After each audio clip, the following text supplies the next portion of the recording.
Hey guys, welcome back to the channel. This is a story about what if Deku became a father in a Flash Part 1. If you guys enjoy this what if and want to see Part 2, comment down below. And let me know before I start. Please do support for more awesome content and leave a like. And don't forget to subscribe to my channel, and also share this video with your friends and check out the description in my playlist. The author of the story 𝗧𝗵𝗲 from fanfiction. So let's start the video. Izuku and Katsuki, you could say life was unfair, unbalanced, or just plain cruel. With over 80% of the world is born with a quirk, being born without one was to be placed behind the starting line of life by a good margin. It was akin to being placed miles behind the line, especially in Japan. Growing up in a society so predicated on quirks, almost all children would naturally dream of a powerful quirk so they could join the ranks of heroes. Having the right quirk would mean you would dominate whatever profession you chose to enter. Your whole life could be mapped out by your quirk, even more so if you didn't have one. Izuku Midoriya was in the boat of not having one. His dreams of becoming a hero were dashed and broken. But with a child's stubborn determination, he clung to them. This made him the target of all the others with quirks, thus feeling superior to him. Izuku also had the unfortunate luck of being best friends with someone blessed with an incredibly powerful quirk, explosion. Katsuki Bakugo was the son of his mother's closest friend since school. The two had married around the same time, gotten pregnant seriously close to each other, and given birth around the same time. So naturally, their children were put together, hoping they would grow and be best friends. It had worked for a bit. Katsuki was loud and rambunctious, and Izuku was quiet and shy. Together, they were constantly on the move, playing, dreaming of being heroes, and being what a lot would see as inseparable. All it took to separate them was Izuku not having a quirk. Katsuki, as mentioned, had a powerful quirk and was praised for the potential that it granted him. Everyone wanted to acknowledge him and his future greatness, other students, teachers, and random people on the street. As any dime store psychologist could tell you, showering a child with constant praise will never result in an altruistic and emotionally stable person. If they are never corrected for their mistakes or reprimanded, then everything they do is never wrong. If nothing they do is wrong, whatever action they take is right. Katsuki decided that Izuku was no longer worthy of being near him or anyone else. He drove everyone away from the boy and decided that Izuku's dream had insulted Katsuki's destined future. Katsuki's greatness could not be tarnished by the presence of some quirkless, useless person trying to stand next to him. Thus, Izuku became Deku, meaning useless. Katsuki's ire was not reserved for just Deku. It was for all those with what he deemed an inferior quirk, and that was everybody. As long as they acknowledged him as the top of the food chain, everything was fine. Sometimes, he had to beat that into them. But once again, if everything you do is never wrong, that makes it what? Right? Izuku, on the other hand, would constantly try to stand up to Katsuki and tell him that what he was doing was wrong. Not a good idea. Also, what was not a good idea was standing there and poking the dragon and being unable to do anything but get beat down. Now this would save whoever had been the previous target from Katsuki's wrath. But whoever had been committed would then flee, and more than likely join in on the bullying later, so as not to find themselves the focus of Katsuki Bakugo. So in the race that is life, Izuku was drowning, figuratively and in reality, as one of Bakugo's cronies was holding him underwater after another rescue. Bakugo made no move to stop this. Instead, he was laughing, saying that maybe this was Deku's quirk, being able to breathe underwater. Is this attempted murder? Yes. Is it wrong? Yes. But if nothing you do is wrong. No one ever reprimanded Bakugo for his treatment of Deku. No one. Besides, Deku could hold his breath. So what was the harm? Izuku's struggles at first were not very dramatic, as he figured they would let him up. I mean, it wasn't like they would kill him, right? But when they didn't let him up, and his lungs burned and felt like they were about to explode, his life flashed before his eyes. It was a genuinely pathetic thing to watch. The life of a 10-year-old, full of ideals but lacking convictions. The only bright spot was his mother. She had failed to comfort him when the diagnosis came through but truly loved him. He had hidden the abuse from her to try and spare her, as he felt he had already destroyed her life enough. He is a child, and therefore, let's be honest, stupid. Had he spoken up, things could have been different. Had she pressed further, things could have been different. Yet both were so scared to damage the other, they just kept silent. As he was slipping into the cold embrace of unconsciousness, the last of his struggles fading through the haze and the water, an angel appeared like a bullet crashing into the bully holding him under. The angel, 𝗂𝗏 was getting acquainted with the new city she found herself in. Her parents had to relocate often, forcing her to relocate as well. She had grown used to it, not accepting it in any fashion but used to it. So as she had done this before, she had gone off to explore. It was essential to locate the local spots, so she wouldn't be too lost in conversation at school. Wandering the large park was fun, if not a kind of lonely experience, but pleasant nonetheless. The sounds of some explosion in the distance had initially caught her attention, and as he made her way over to the area, she found a beautiful stream running through the park. Following the sounds of laughter and taunts, she stumbled across quite possibly the last thing she expected. A rather plump kid with wings was holding someone under the water, whose thrashing was slowing considerably. An ash blonde laughing maniacally on a rock like a cheesy villain telling the fat one to hold him down longer. A third kid with splotchy skin and disturbingly long fingers was nothing but an echo chamber for the obvious leader of the group. Suijin's feet moved before she realized what was happening as she dashed forward, barreling into the cherub with all her might. Thankfully, her parents had taught her how to take care of herself from an early age for reasons not necessary at the moment. The sudden attack stunned all three boys. She used this to pull the drowning victim from the river and quickly set him on his back on the nearby shore. Vaguely, she could hear the three assailants begin to shout some threats toward her. She ignored it, feeling the water in his lungs. She knew that inaction would be a death sentence. The first activation of her quirk, she summoned 2 giant water golems from the river to chase off those 3 assholes, their yells and screams retreating quickly into the forest. Straining, she touched the boy's chest and gently pulled the water from his lungs. As it came out of his mouth, it took the form of a sea snake before plunging back into the river.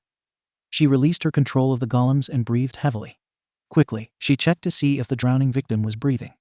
Admittingly, in her panic, she didn't do a perfect job. Oh, fuck, she thought. It is a good thing I took those CPR classes at the community center due to my quirk. Her mind made up, she tilted his head, opened his airway, pinched his nose, and bestowed the breath of life.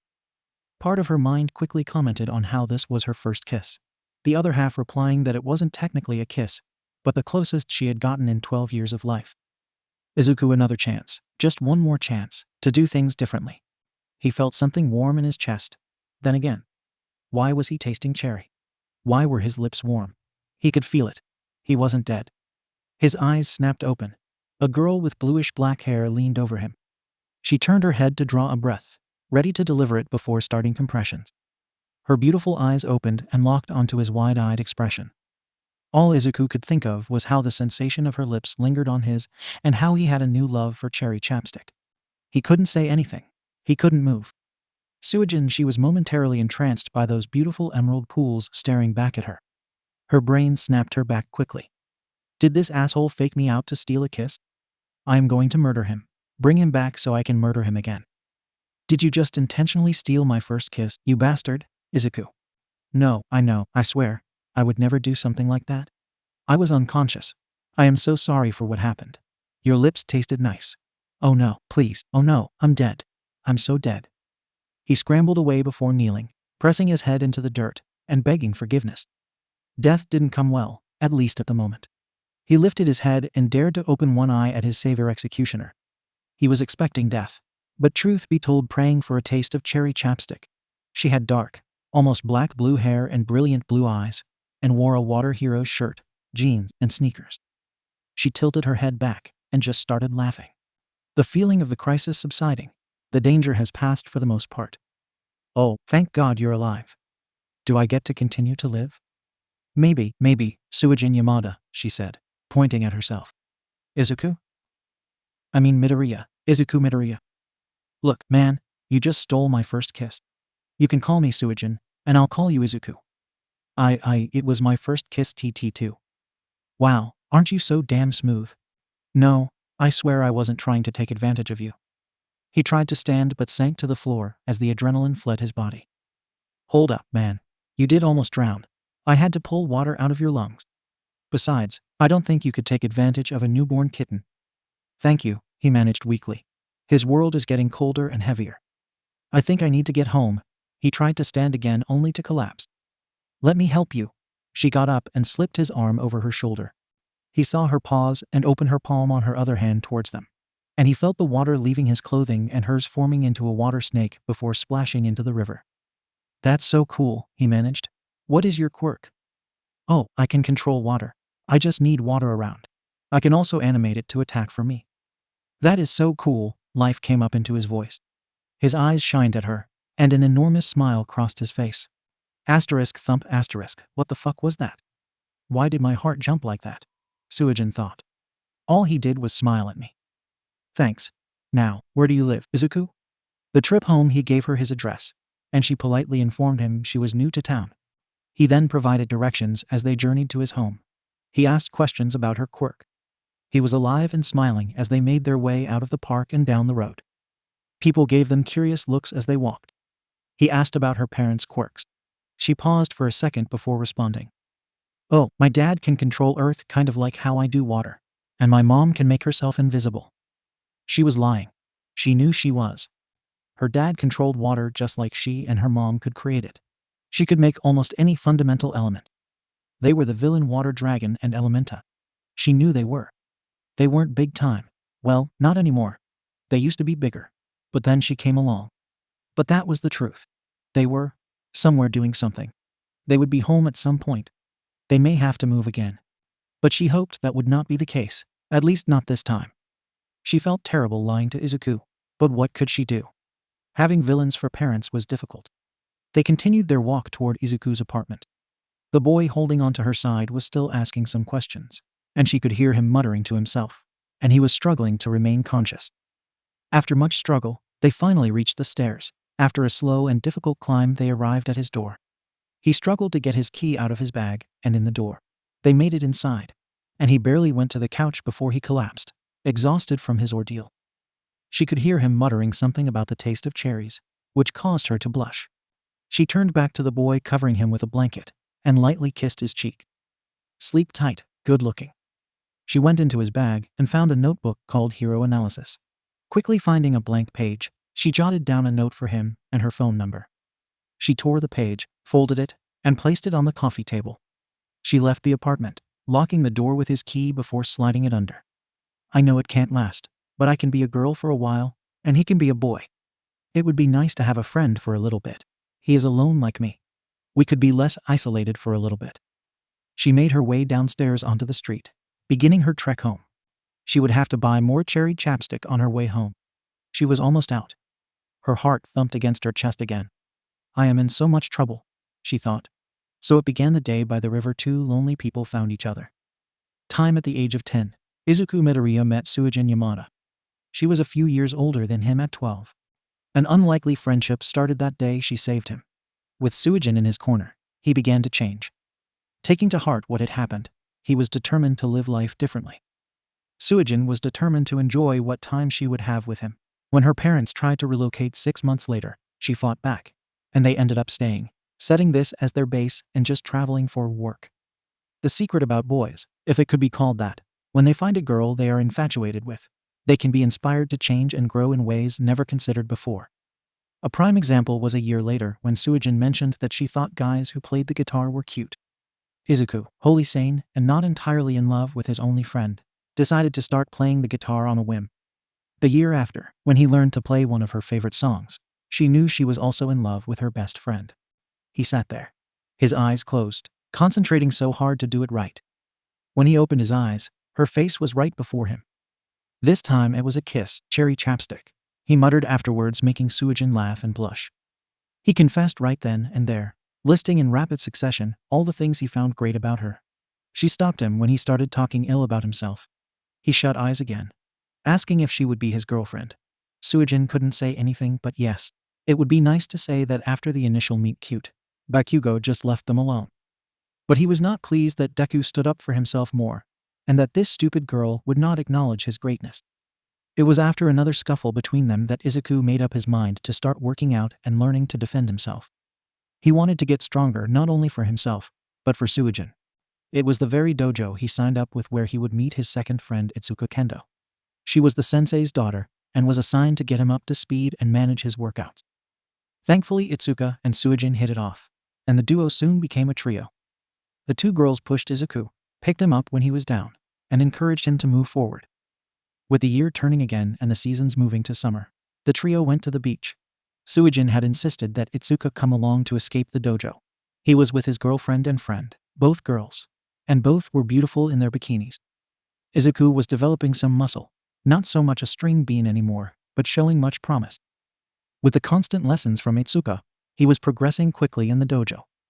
Unfortunately, some jerks also noticed the girls and started to harass them. Before they could respond, Izuku stepped in. He didn't even think before telling the jerks to back off from his girlfriend and friend. When the fight broke out, Suijin went to jump in immediately, but Ituka stopped her. "Let him do this," she said. Izuku fought 2-on-1 against boys older than him. He took some hits but won. He had won. He had been able to defend someone successfully for the first time. Suijin and Ituka hadn't stepped in. They had let him do this on his own. Suijin's heart beat her chest. She rewarded him with deep, passionate kisses that evening. They made out for hours, their hearts nearly thumping from their chests. "I love you," he whispered, thinking he had made a mistake when he saw Suijin's tears. But when she said it back, he understood. They held each other, drifting off into their own little world. At 13, Izuku had confessed his love and had it returned. Bakugo still came after him, but now he would fight back. He couldn't beat Bakugo, but he wasn't just going to take it anymore. He felt pride when Bakugo came to school with a black eye. Sadly, as quickly as Ituka had joined them, she had to leave. She could no longer train with her father. She had to train with her grandfather to take over the dojo one day. The departure was filled with tears and promises of letters and phone calls. Whereas for most 14-year-olds in the case of Ituka and Izuku and 16 for Suijin, this promise would be kept. Izuku takes a small job to earn money for a present for Suijin. Little did he know she had done the same thing for him. She presented him with a new guitar on his birthday, the most fantastic thing he had ever seen. Izuku, aware of her love for dolphins, presented her with a gold necklace with a dolphin with actual aquamarines for eyes. Sadly, the year opened with some sadness with Ituka leaving, and it closed with pain as after a terrible fight with Bakugo, who had tried to destroy the guitar, Izuku was left with a horrible burn mark in the shape of a hand on his back. The year Izuku turned 15 specific years have the power to define our lives and shape our futures. For Izuku, this year and the ones that follow will have a lasting impact on his identity. Although previous years have brought significant changes to his world, these upcoming years will be particularly defining. Not soon after he had healed from his fight with Bakugo, a man came to the door to tell him and his mother, Inko, that his father had died in a tragic accident overseas. Izuku hadn't talked to him in about 10 years. He had left when Izuku was diagnosed as quirkless. He sent the money on time, but he made no attempt to reach out to his family. His mother had already accepted that reconciliation would never happen, but the news still hit her hard. If there was an upside, it was due to some negligence on the job, and his father had a comprehensive life insurance policy, with Inko and him as the sole beneficiaries. Inko used this financial windfall to purchase a house. The move was hectic and fun in its way. As spring approached, the couple began to make plans. Of course, her parents being villains, it would catch up to them eventually. On a Monday night, Suijin was informed they were leaving that Sunday. They had to leave town. She begged to stay, saying that Inko would take her in, but her father shut her down. She was coming with them. She ran into the night to Izuku, and she could only weep when he opened the door. When she finally shared why she was crying, he couldn't help but cry as well. Inko came to Izuku and told him she was going away for the weekend to unwind, and that he would have the house to himself. She hugged her son tight, saying nothing else. On Friday, Suijin came over. First, they just sat on the couch for a moment. As soon as their lips touched, they both knew what they wanted. He picked her up off the couch and carried her to his room, her legs wrapped around his torso, pulling off his shirt. As their bodies found the bed, they sank into a night of passion, giving each other their first. Most of the weekend, they don't leave the bed. It is like cramming a lifetime of love and passion into a day and a half. Sunday is almost feverish in their power and declarations of love. Maybe if they can love each other enough, she won't have to go. Izuku promises to go to whatever college she attends. She makes him swear to pursue his dream of first, to follow his dreams. She will still be there for him and wait for him for as long as it takes. He swears not to make her wait long, that maybe she can move back once she gets out of school. All the feverish promises that could be made are made. When her parents arrive in a moving truck, reality crashes around them. They kiss and hold each other. Tears flow, and dreams take a tenuous hold. They will make it work. We have to, they say. They will text, call, send letters, hell carrier pigeons if necessary. She steps out the door, and he runs to kiss her again. I am going to marry you, he whispers. I will wait for you, Izuku, till the stars burn out, she says. Please wait for me, she begs him. As you wish, he says. She smiles for him. She walks to the car, looking back at him. Once she gets in, she rolls down the window and yells that she loves him in a broken voice. He tries to be strong, but he yells it back as the van pulls away. He hears her voice yell it again. He makes it inside as he breaks completely, stumbling to the couch. He doesn't even remember falling asleep. The pounding on the door rouses him from his sleep.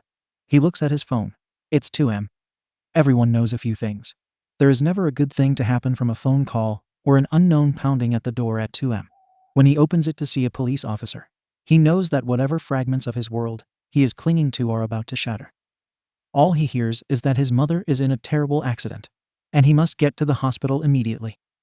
As he rushes into the hospital, he sees 𝗵𝘃𝗀𝗀 and his dad. He is confused as to why they are there. Then he sees Mitsuki, 𝗵𝘃𝗀𝗀's mom. She is in a hospital bed. Her head is bandaged, her arm looks broken, and her foot is in a walking boot. He can't focus on it too well. He is rushed into his mother's room. A nurse is holding her hand. The doctor stops Izuku, telling him that he doesn't have much time left. It is all dawning on the boy. He crosses the room quickly. 𝐭𝐸's eyes are bruised and barely open. Splints and tubes are everywhere. Dear God, there are so many tubes. Gently Izuku takes his mother's hand, telling her he is there. 𝗏𝐻 grabbed her son's hand tightly. She knew her time was short. She just needed to see him again. Listen, baby, I am sorry I have to go. But I will always be looking down and watching you. Be good, and follow your dreams. Izuku tells her to stay. He is begging her to stay. 𝗏𝐻 gathers her strength. Izuku, I am so sorry. I should have told you sooner. You can be a hero. I know that you will be an amazing hero. Be the best hero you can, Izuku. Smile for me once, and show me that everything will be all right. Izuku does it, fighting back the tears. He digs deep and smiles for his mother. She whispers, I love you. Before he could respond, the machines started to beep like crazy. They ushered him out as they attempted to save 𝗏𝐻 one last time. 20 minutes later, the door opens to silence. She is gone. Izuku sits silently with his mother's body, trying to say goodbye. He exits the room in a daze. As the hospital begins to do its due diligence, an officer approaches him offering his sympathy. He asks the officer what happened. Mitsuki and his mother had gone out for a girls' weekend. Both had too much to drink, and Mitsuki drove them home. His mother had fallen asleep when the accident occurred. The car had gone off the road and down an embankment, and his mother was thrown from the vehicle. The officer kindly sits with Izuku, offering what comfort he can. When the hospital hand over 𝗏𝐻's belongings, the kind man drives Izuku home. Numbly he walks into the empty house, feeling it will be that way forever. Ituka is gone, Suen is gone, and now his mother has been taken away. He collapses on his bed and cries himself to sleep. He finally awakes, sometime in the evening. He has missed calls from Suen. He calls her back. She immediately tells him in his voice that something is wrong. When he tells her, he can hear her crying. She promises that somehow, someway, she will get back to him. She vows to call Ituka. They talk for hours till he falls asleep with her on the phone. The morning comes. Izuku doesn't awaken till close to 10 a.m. He wakes up and stumbles through, taking a shower before heading to school to talk with the faculty. It is a short conversation. He is ahead in all his classes, and they don't care about him anyways. They agree that taking some time off would be for the best. Izuku nods and leaves, desperate to get back home. It is then that 𝗵𝘃𝗀𝗀 confronts him in the halls. 𝗵𝘃𝗀𝗀 begins to lay into Izuku verbally. Izuku is in shock as he registers what 𝗵𝘃𝗀𝗀 is saying.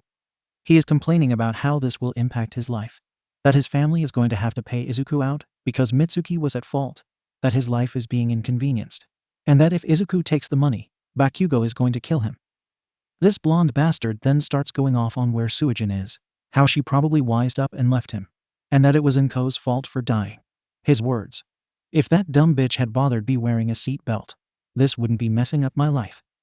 Izuku snapped, rushing 𝗵𝘃𝗀𝗀 in a frenzy. He took him down immediately. He is not just trying to punch 𝗵𝘃𝗀𝗀. He's trying to put his fist through him. He is attacking 𝗵𝘃𝗀𝗀 like a rabid animal.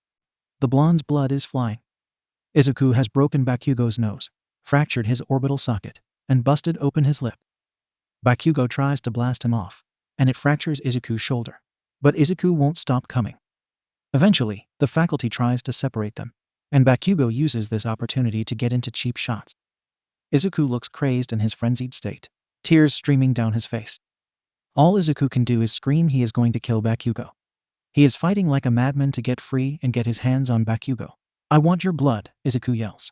He longs to hear 𝗵𝘃𝗀𝗀 scream, but then something happens. A green aura surrounds Izuku's hand, and he gestures toward Bakugo in a claw-like fashion. Suddenly, blood begins to rip out of Bakugo's body. Izuku realizes he is doing it, manifesting a quirk like his mom's.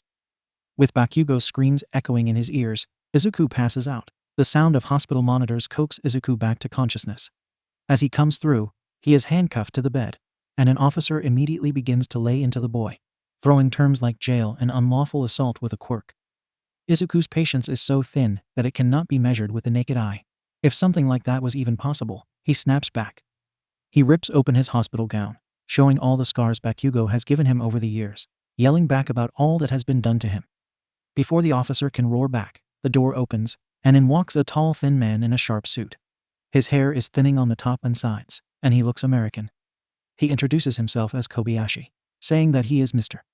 Midoriya's lawyer, and that the officer's presence is no longer needed, and to remove the cuffs. The officer is about to complain when his radio springs to life, and the captain tells him to remove the cuffs from the suspect and vacate the room. Now, Mr. Midoriya, I was retained by your mother, and in the event of her untimely demise, I was to serve you as well, he speaks. Izuku is not only surprised by his words, but the man is speaking with a British Indian accent. If you do not wish to retain my services, I would ask that you at least allow me to settle this pressing legal matter before you dismiss me. Izuku nods. I have spoken to the other party, and in exchange for you not pressing charges against their son, they will not press any charges against you. Also, you will not be held responsible for any medical bills resulting from this incident. The man says. Now, here is my card. When you are free from the hospital, please call me so we can go over the terms of your mother's will and sign some papers. A few days later, Izuku sits with Kobayashi as they go over the estate and his mother's will. Thankfully, the lawyer explains that his mother had already planned and organized her funeral arrangements, taking all the pressure off of Izuku. As they talked, it became apparent that beyond his quirk awakening, his mother was looking down on him. What it all amounts to is that everything is taken care of: bills, repairs, future endeavors, everything. A monthly stipend will account for his food and spending money, including clothing and small necessities like haircuts. If he requires anything else, he must submit a written request to Kobayashi, as he will be the executor until Izuku comes of age. His mother also made investments to see things through for years. With only a few days until the funeral, Sujin and Ituka return, and the girls do all they can to support Izuku as he prepares for the fateful day. Ituka leaves the couple at night so they may seek comfort in each other's embrace.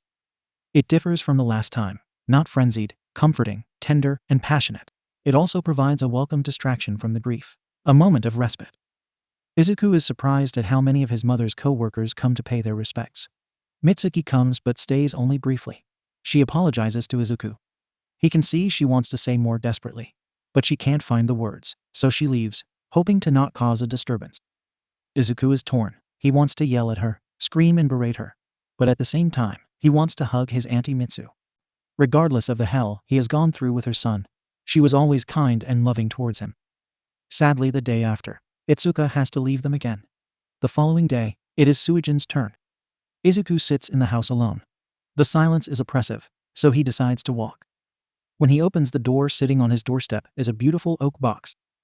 Bringing it in, he carefully sets it on the counter, studying it. He sees no markings. He opens it. The box contains a letter, an envelope stuffed with cash, and a bottle of Blanton's Single Barrel. He opens the letter. Izuku Midoriya. My deepest and most sincere condolences in this hour of grief. Know that though your mother has departed this world, she is still looking down on you from on high, watching you see you grow into the man she always knew you were inside. The letter is simple and typewritten, with no signature. The paper feels nice, but that is all Izuku can tell. He sets it aside, and there is easily 500,000 yen opening the envelope. His attention turns to the bottle, his mind racing. He had never had a drink before, and that was to change swiftly that night. It turns out getting alcohol underage is relatively easy. All Izuku would do is find someone down on their luck outside the liquor store, give them money to buy what they wanted, and they would procure him what he wanted. Slowly, it all begins to blur together. Suijin's heart breaks as she talks to him in his drunken haze daily, answering his phone calls in the middle of the night and responding to drunk texts. She knows he is hurting and just trying to bury it away, but she tells him every day that he should stop. She doesn't yell or threaten, but she tells him he should stop daily and that she loves him. She is trying to get back to him, to be with him, to ease his pain, but she can't at the moment. Izuku wakes up one day, He is in his mother's room. He hadn't been in there since before the funeral. He is lying at the foot of her bed, curled up, holding her sweater. As his eyes focus more, he sees her dresser just across from the foot of the bed. It is a photo of Inko and him. It is from a fireworks festival years ago. He is little holding her hand, and they are looking up at the fireworks exploding in the sky. He has no idea who took the photo. It could be his father from his age in the image. His body odor and the smell of booze assault his nose. Looking at the picture, he just thinks she is watching. Izuku makes his way to the quirk registration office to update his status. While looking at what to name his quirk, one word comes to mind: attraction. That was what his mom's quirk was called. He can affect small objects like her, but he seems stronger. It doesn't matter that he registers it. The clerk goes to tell him the name is already taken, but Izuku quickly explains. The clerk nods her head and stamps his registration form. He puts the bottle down and doesn't pick it back up. He realizes he has been drowning his sorrows for the last 6 months. He calls Suijin, thanking her for standing beside him, and he tells her the realization of what has happened. They can only talk briefly as she is about to step into a doctor's office. With a giggle, she assures Izuku that she is just fine. The appointment is with her woman's doctor for her yearly checkup. Izuku blushes and asks her to call him after. She does, and they talk and text daily, just as promised. Ituka can only communicate when she comes into town. Suijin and Izuku have fun, almost making her phone blow up as all the texts and communications download when she returns to service. After talking it over with Suijin, Izuku enrolls in online schooling, having decided not to return to Aldara. He exercises when he feels emotionally overwhelmed and returns to the dojo. Itsuka's dad is forgiving of his absence and welcomes him back. The end of the year is the hardest. Izuku does his best, but his mood is low. The first holidays are always tricky, the feeling of such loneliness as he is alone for the first time during the winter holidays. His mind drifts back to the bottle. He takes it and buries it in a box in the back of the closet. Suijin goes silent for a few days, citing that she is experiencing an Itsuka-type situation as her family went to visit relatives. He laughs as she sends him a text proclaiming December 15th the best day ever. She never thoroughly explained it. The year slowly passes, with Izuku at the shrine offering prayers for a better year. The year he turned 16 or the day Izuku met a sludge villain online classes allowed Izuku to do so at his own pace. And with his mind wholly focused on types, he was tearing through them at a stunning rate. He only hated having to go to testing sites to complete the class. This day he found himself leaving Aldera. Thankfully, he had been able to arrive after classes started, and were leaving before school let out. Next to zero interaction with his former schoolmates had made it more bearable. Not running into Bakugo had made it heavenly. He decided to take a long way home, not knowing that this choice would kick his life in an entirely different direction. He was absorbed in his phone, texting Suijin that he had finished his testing. She had just responded that she needed to talk to him tonight about some great news. An unknown voice snapped him back to reality and the precarious position he had wandered into. What a fine-looking skin suit. Don't worry, kid. It will be over quickly. Izuku whirled towards the voice. A green sludge enveloped his vision, and it wrapped itself around his body. He felt it was trying to force itself into his mouth and nose. He quickly called upon his quirk, which allowed him to fight, but he still couldn't breathe. As his vision blurs, he can hear this thing taunting him for his struggle. The villain doesn't see someone climbing out of the manhole behind him. Everything fades to black for Izuku. He startles awake and feels something strike his cheek. Wake up, kid. His eyes snap open, but he still believes he is dreaming as he looks up at the #1 hero in Japan, not the world, All Might. Thank goodness, kid thought I was going to call an ambulance. You put up a good fight, though. Izuku immediately felt like a kid again. He reached for his notebook. Can I get your autograph, sir? Already done, kid. I read your analysis. You got a sharp mind, a good trait for a hero. Now I must be off. Careful walking through any tunnels in the future. Wait, All Might, I just have one question. Izuku reached out to grab the hero's shoulder. Unfortunately, All Might had already turned and leaped, pulling Izuku into the air with him. Izuku almost fell, but desperately he managed to snag onto All Might's leg. What the hell are you doing, kid? Let go. Are you insane? That would kill me. All Might quickly finds a rooftop for them to land on, and the kids tumble free. Why did you grab onto me like that? I was going to ask you a question, and I had just put my hand on your shoulder when I leaped off. I started falling, so I grabbed onto your leg. Honestly, I wasn't trying to do anything.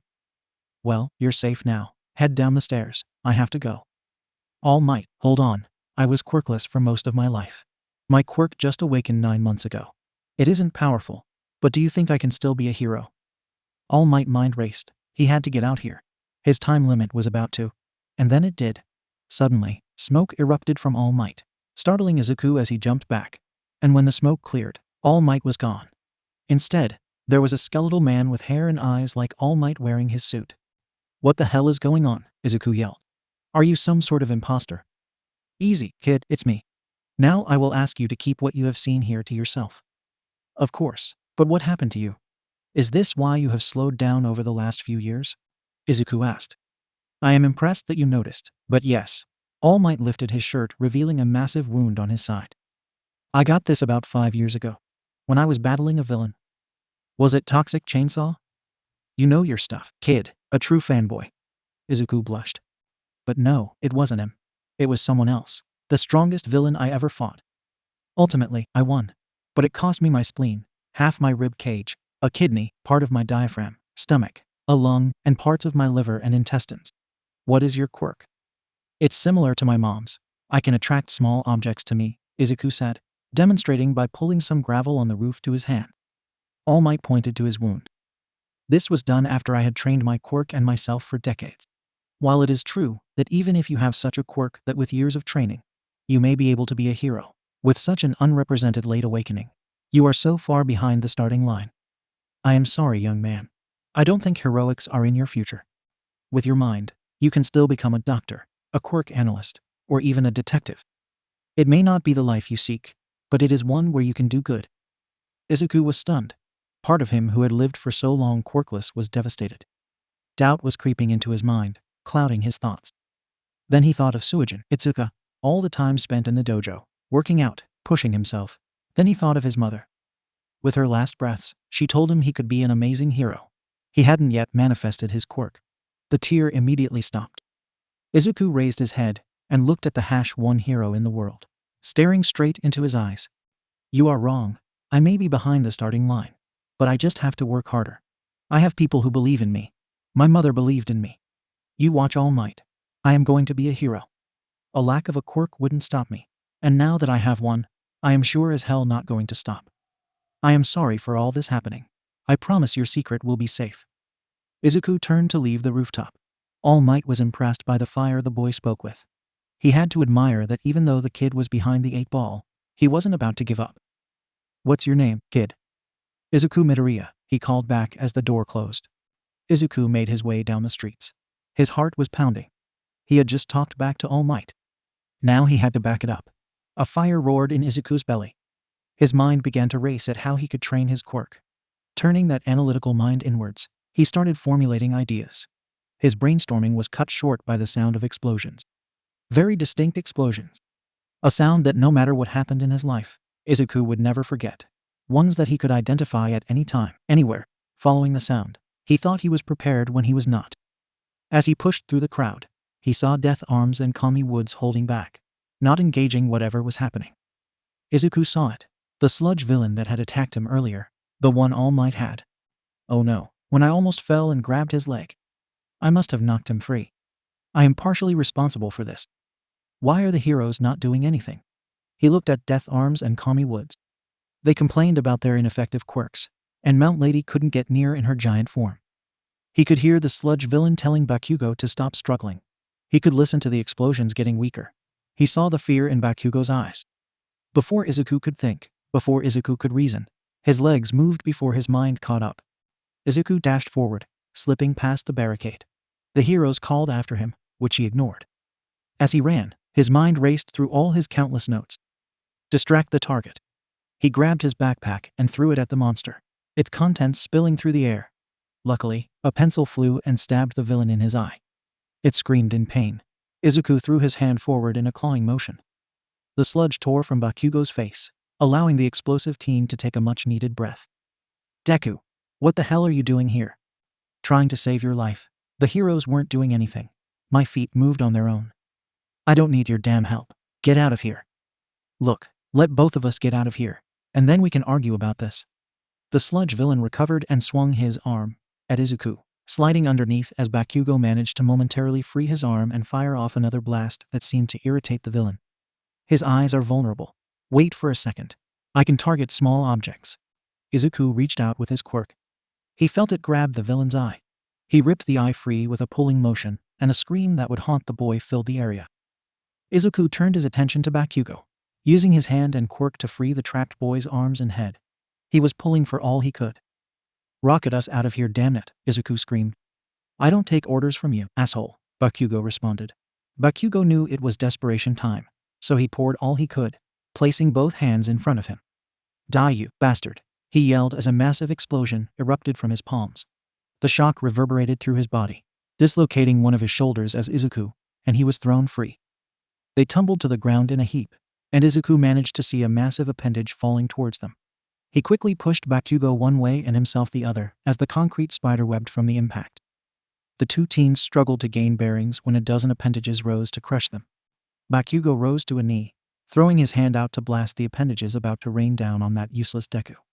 Izuku reached out to try and grab the ones heading for Bakugo. He knew he couldn't target the whole appendage, but he could target a ring on them, severing them from the primary units. They both prepared for their end. "Thank you for reminding me what it is to be a hero, young man," Detroit Smash. All Might appeared before the villain, and in a single punch, they blew the villain away. When the wind settled, rain began to fall. All Might just changed the weather with a point, the boys thought. It was a blur of activity as heroes rushed in as well as paramedics. The heroes began to reprimand Izuku for running and almost getting himself killed. Izuku couldn't believe it. He had run in because they were doing nothing. "What was I supposed to do? Let him die? You guys weren't doing anything." "Watch your mouth, kid," snapped Death Arms. "Our quirks couldn't do anything to that villain. I distracted him with a pencil. You're a goddamn pro. You mean to tell me that if your quirk isn't suited to something, you just stand there and let someone die? I have had enough of this. How about I arrest you for vigilantism?" "Arrest me then. I would rather go to jail than stand by and let someone die when I could have tried to help.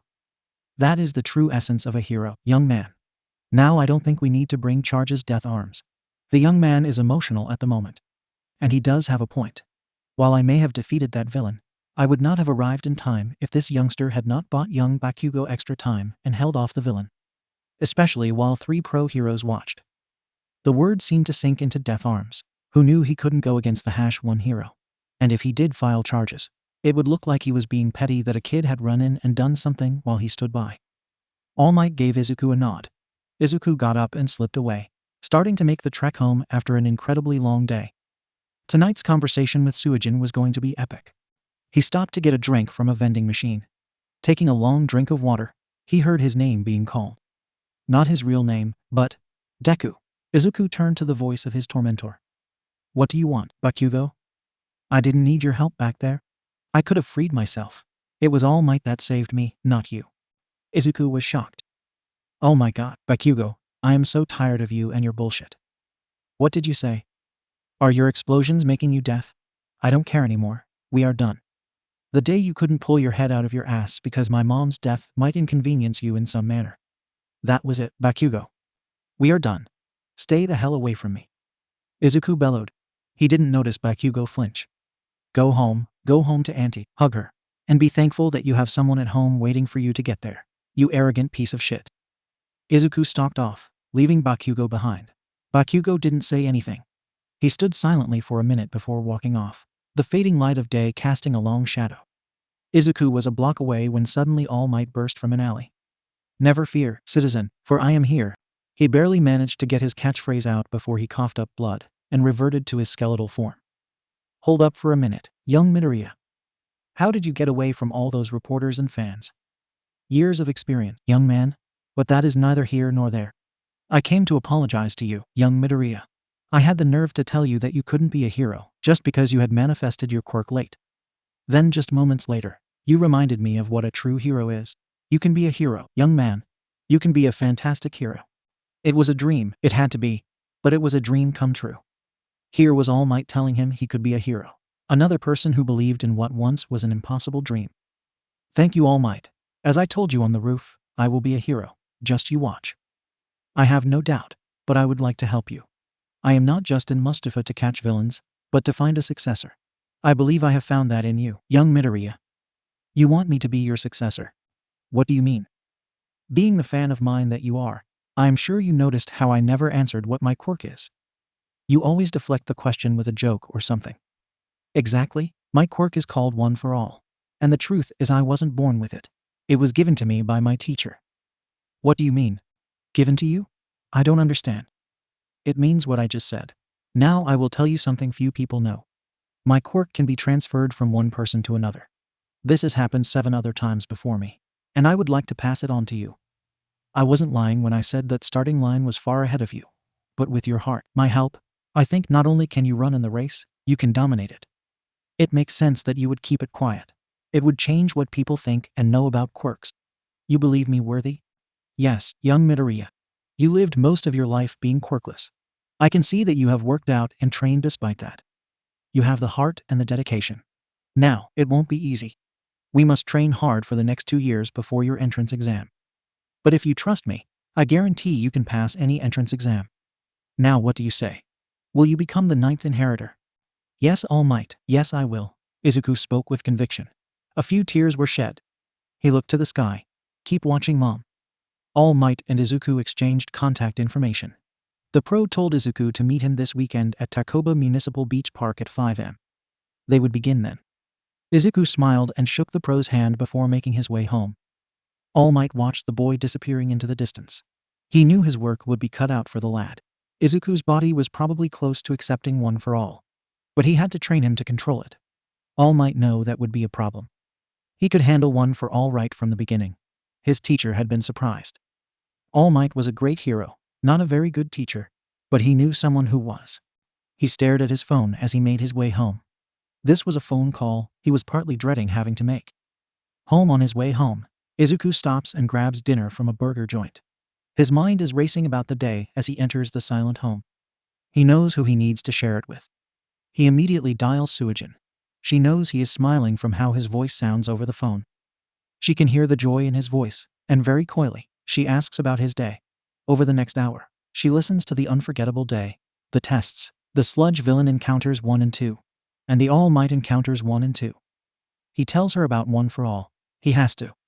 He knows he should keep it secret, but can't from the woman he loves. Suijin listens to everything, her heart racing and soaring, plummeting as he recounts everything. In her arms sits a newborn baby girl, their daughter. Their night of passion had resulted in her being pregnant. She was going to tell him that was what she needed to talk to him about.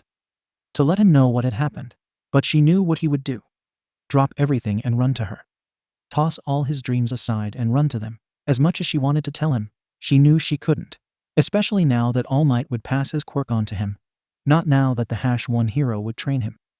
She would keep quiet for now and tell him later. Even if he hated her for it. She would keep this a secret for now. She loved him. And he loved her. It wasn't right. She knew he had the right to decide. She was going to take that away from him. She had to. When he asks about what she is so excited about, she lies. I got a job babysitting this little girl. It pays well. And it will allow me to save up some money for college. Oh, you should see her, Izuku. She is so beautiful. Her heart flutters when he asks for pictures. She carefully chooses one before sending it. You are right, Suijin. She is beautiful. What is her name? Inari, Suijin replies, catching her voice before it breaks and betrays her. She holds her emotions in check when he comments on how pretty the name is. I can't wait till I graduate from you. I will marry you, and we will have our babies. Tell me that again, baby, she says, tears leaking from the corner of her eyes. As you wish.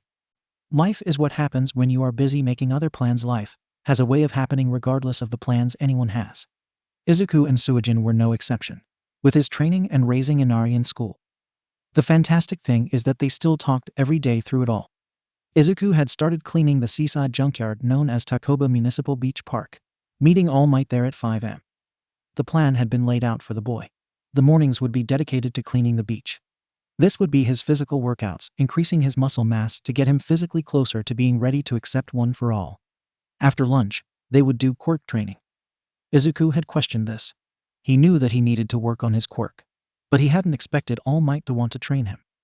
All Might told him that his quirk training would be just as necessary, if not more so, than his physical training. He told his successor how his teacher Nana had been born with the simple quirk of float. It had performed exactly as labeled. Yet, after receiving One for All, Her quirk was empowered. She could no longer float, but could fly. All Might reasoned that when Izuku inherited One for All, Attraction would also receive some power-up. They needed to be as ready as possible. Suijin had her struggles. Raising a child alone is difficult. Factor in trying to attend online classes, villains for parents, a long-distance boyfriend, and having to lie daily to the one you love can take a toll on a person. And last Suijin checked, she was, in fact, a person. Yet sadly, the more you do something, the better you get at it, even lying to the one you love. The lies worked partly because of a few factors. Izuku was physically and mentally exhausted daily from training and schoolwork. The second factor was that, as the old saying goes, love is blind. Also, Izuku could not tell if his girlfriend was acting weird, as he had no other reference point. Suijin would say to him about his daughter's growth and development daily. For Izuku, it seemed a little strange that Suijin would talk so much about the little girl. But when Suijin kindly explained how much attention Inari demanded, a large part of her day revolved around that Izuku understood. While he couldn't quite understand Suijin's joy in sharing tidbits about Inari's day, he loved how happy it made Suijin. It started to be a favorite part of his day. The end of every call would turn to dreams of the future, hopes for tomorrow, and longing for each other's embrace. It took 3 months for the beach to be halfway cleared. All Might smiled at his successor and proclaimed that time had come for Izuku to inherit One for All. They traveled to Might Tower in Tokyo. It was at that point that Izuku was introduced to 2 people who would become very important for the rest of his life: the youthful heroine, Recovery Girl, and All Might's second teacher, the jet hero, Gran Torino. Aside from having to eat a piece of All Might's hair, which he found perfectly disgusting, it took a few hours, which they passed in a reinforced room with Izuku attempting to dodge Gran Torino as part of his combat training. Around the end of the first hour, Izuku began to use his quirk to tug at various parts of the hero: his costume, his hair, or even forcibly closing his eyes. Torino smiled as the boy was thinking on his feet. Then, to reward him, he proceeded to move about the room even faster. As Izuku lay panting on the floor, he felt it. Something exploded in his gut and behind his eyes. It was an explosion of pain followed by warmth. It was an overwhelming of his senses. He could feel something all around him, thousands if not millions of things around him. Slowly he realized it was the air. He could pull on the very air or push it away. His quirk had changed. When the blinding pain subsided, Izuku looked up and smiled at All Might. It worked. Izuku was trying to run before he could walk, and when All Might asked him to throw a punch, Izuku decided to go full power right away. Gran flew in and kicked the boy right in the gut, stopping him. Recovery bobbed him with her cane and wanted to take him to be checked for brain damage. Izuku sat on the ground catching his breath and rubbing his head.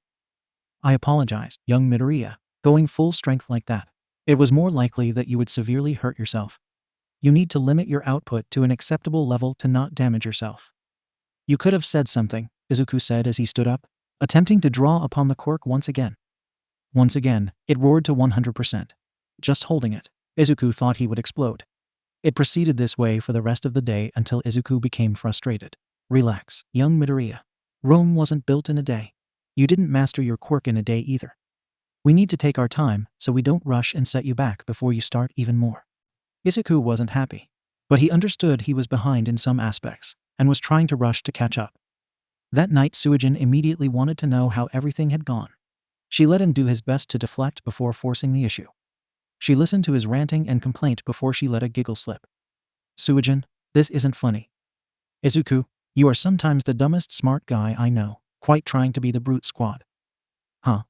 You are trying to brute force this when you need technique. I can control water, right?" "Yes. Why do I make water take forms? I could pull up the whole river and throw it at someone. But it would cause me to pass out. And I couldn't direct it very well anyway." "You are trying to throw the whole river. Just drink a little water drink. Don't try and drink the lake." Silence. "So instead of standing in the river and trying to control it, divert some to the side. Essentially, make a small channel and let it flow naturally. Oh, and don't just direct it to your arm. Spread it out all over. Water will always follow the path of least resistance. If you only have it go to one spot, it may overflow. It can also carve its own path. How did I fall in love with such a smart and beautiful girl? Some bullies tried to drown you. You know, I have never been happier for a near-death experience. Why didn't you apply to you? Eh? You could be an amazing hero, Suijin. It never appealed to me the same way. I love my quirk, but I don't think I could go out there every day and fight villains with it. I want to pursue child development. I leave the fighting of villains to my big strong future husband. Now start digging some channels. I want to know if this works." Izuku laughed and placed the phone on the bed, placing the call on speaker. He closed his eyes and began to imagine a river flowing through him. He then started creating imaginary channels all through his body. Suijin told him to dig into every part of his body, fingers and toes. It felt different, slowly connecting it to the river and letting it flow through him. Instead of a rush, it came like a cool trickle. When he opened his eyes, green electricity was running all over his body. He let out a cheer. Suijin was laughing, hearing him let out cries of joy and praising her as the reason for his breakthrough. When he went to work out the following day, he proudly demonstrated his technique. All Might smiled and congratulated him. Recovery Girl was thankful he wasn't hurting himself. Torino smiled sadistically. "Now let us see if you can use it, 𝐓𝒏𝒄𝐻." "Bring it, old man," Izuku replied. The old man brought it. Throughout the year, they diligently worked on cleaning the beach and training. By the end, he had made significant progress in controlling approximately 15% of the One for All power, while continuing to improve his other quirk. He was getting closer to reaching his goal. Thankfully, the holidays were not so bad this year. He didn't spend them alone. Instead, he spent them with All Might, or Mr. Yagi as Izuku now called him, and Torino. Recovery Girl even came by as well. It wasn't the same, but it was much nicer than being alone. Suijin continued to raise their daughter, the lies flowing like a river of honey. It broke her heart, but she knew it was what she needed to do and what was best. Inari had become a part of her parents' lives, although her father seemed unhappy and kept his distance from his granddaughter. On the other hand, her mother adored the little girl wholeheartedly. However, their criminal activities continued despite Suijin's pleas to stop and lead an everyday life. Suijin kept dreaming of a different life, pushing towards it. The year rolled over as time waited for no one. Her father approached her with one final task once completed. He and her mother would retire from their life of villainy. Suijin agreed, despite feeling conflicted, as Izuku's birthday was only a few weeks away. If the plan succeeded, she would reveal the truth to him. However, lying to him was taking a toll on her conscience. In addition to her duty to her father, Suijin also needed Izuku's support. "Soon, Izuku, everything will be out in the open. I only hope you forgive me." The week passed, and Izuku hadn't heard anything from Suijin. He had managed to get in touch with Ituka, and she hadn't heard anything. He was starting to panic. They had never gone this long without communicating. He was hoping that with his birthday approaching, she might show up to surprise him. He focused his attention on his final exams. The thought was that if he could finish his schooling early, he could devote more time to training. He had managed to increase his control of One for All to 20% in the first half of the new year. He had just gotten home from the testing center the day before and was reviewing his grades.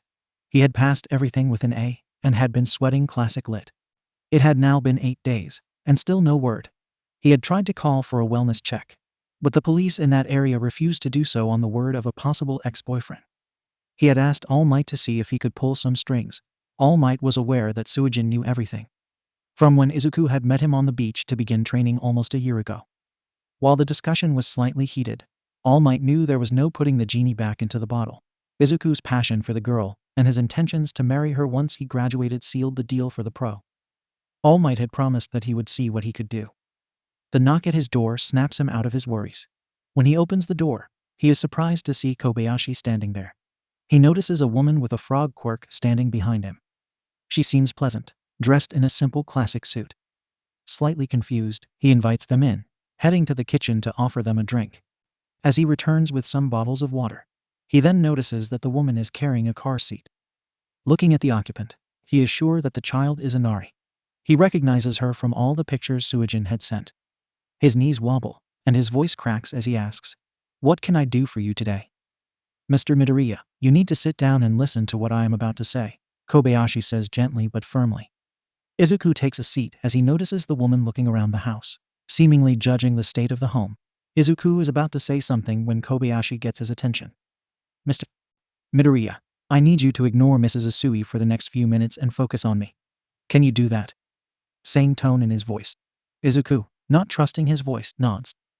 "Mr. Midoriya, I regret to inform you that there has been a terrible accident. Suijin Yamada has been killed." Izuku's mind immediately flashes to the unfinished bottle of booze. Not only does he think about it, but he also knows precisely where it is. He is in shock. His hand is trembling. No, no. This cannot be happening, not again. His thoughts are interrupted by Kobayashi, snapping his fingers to regain Izuku's attention.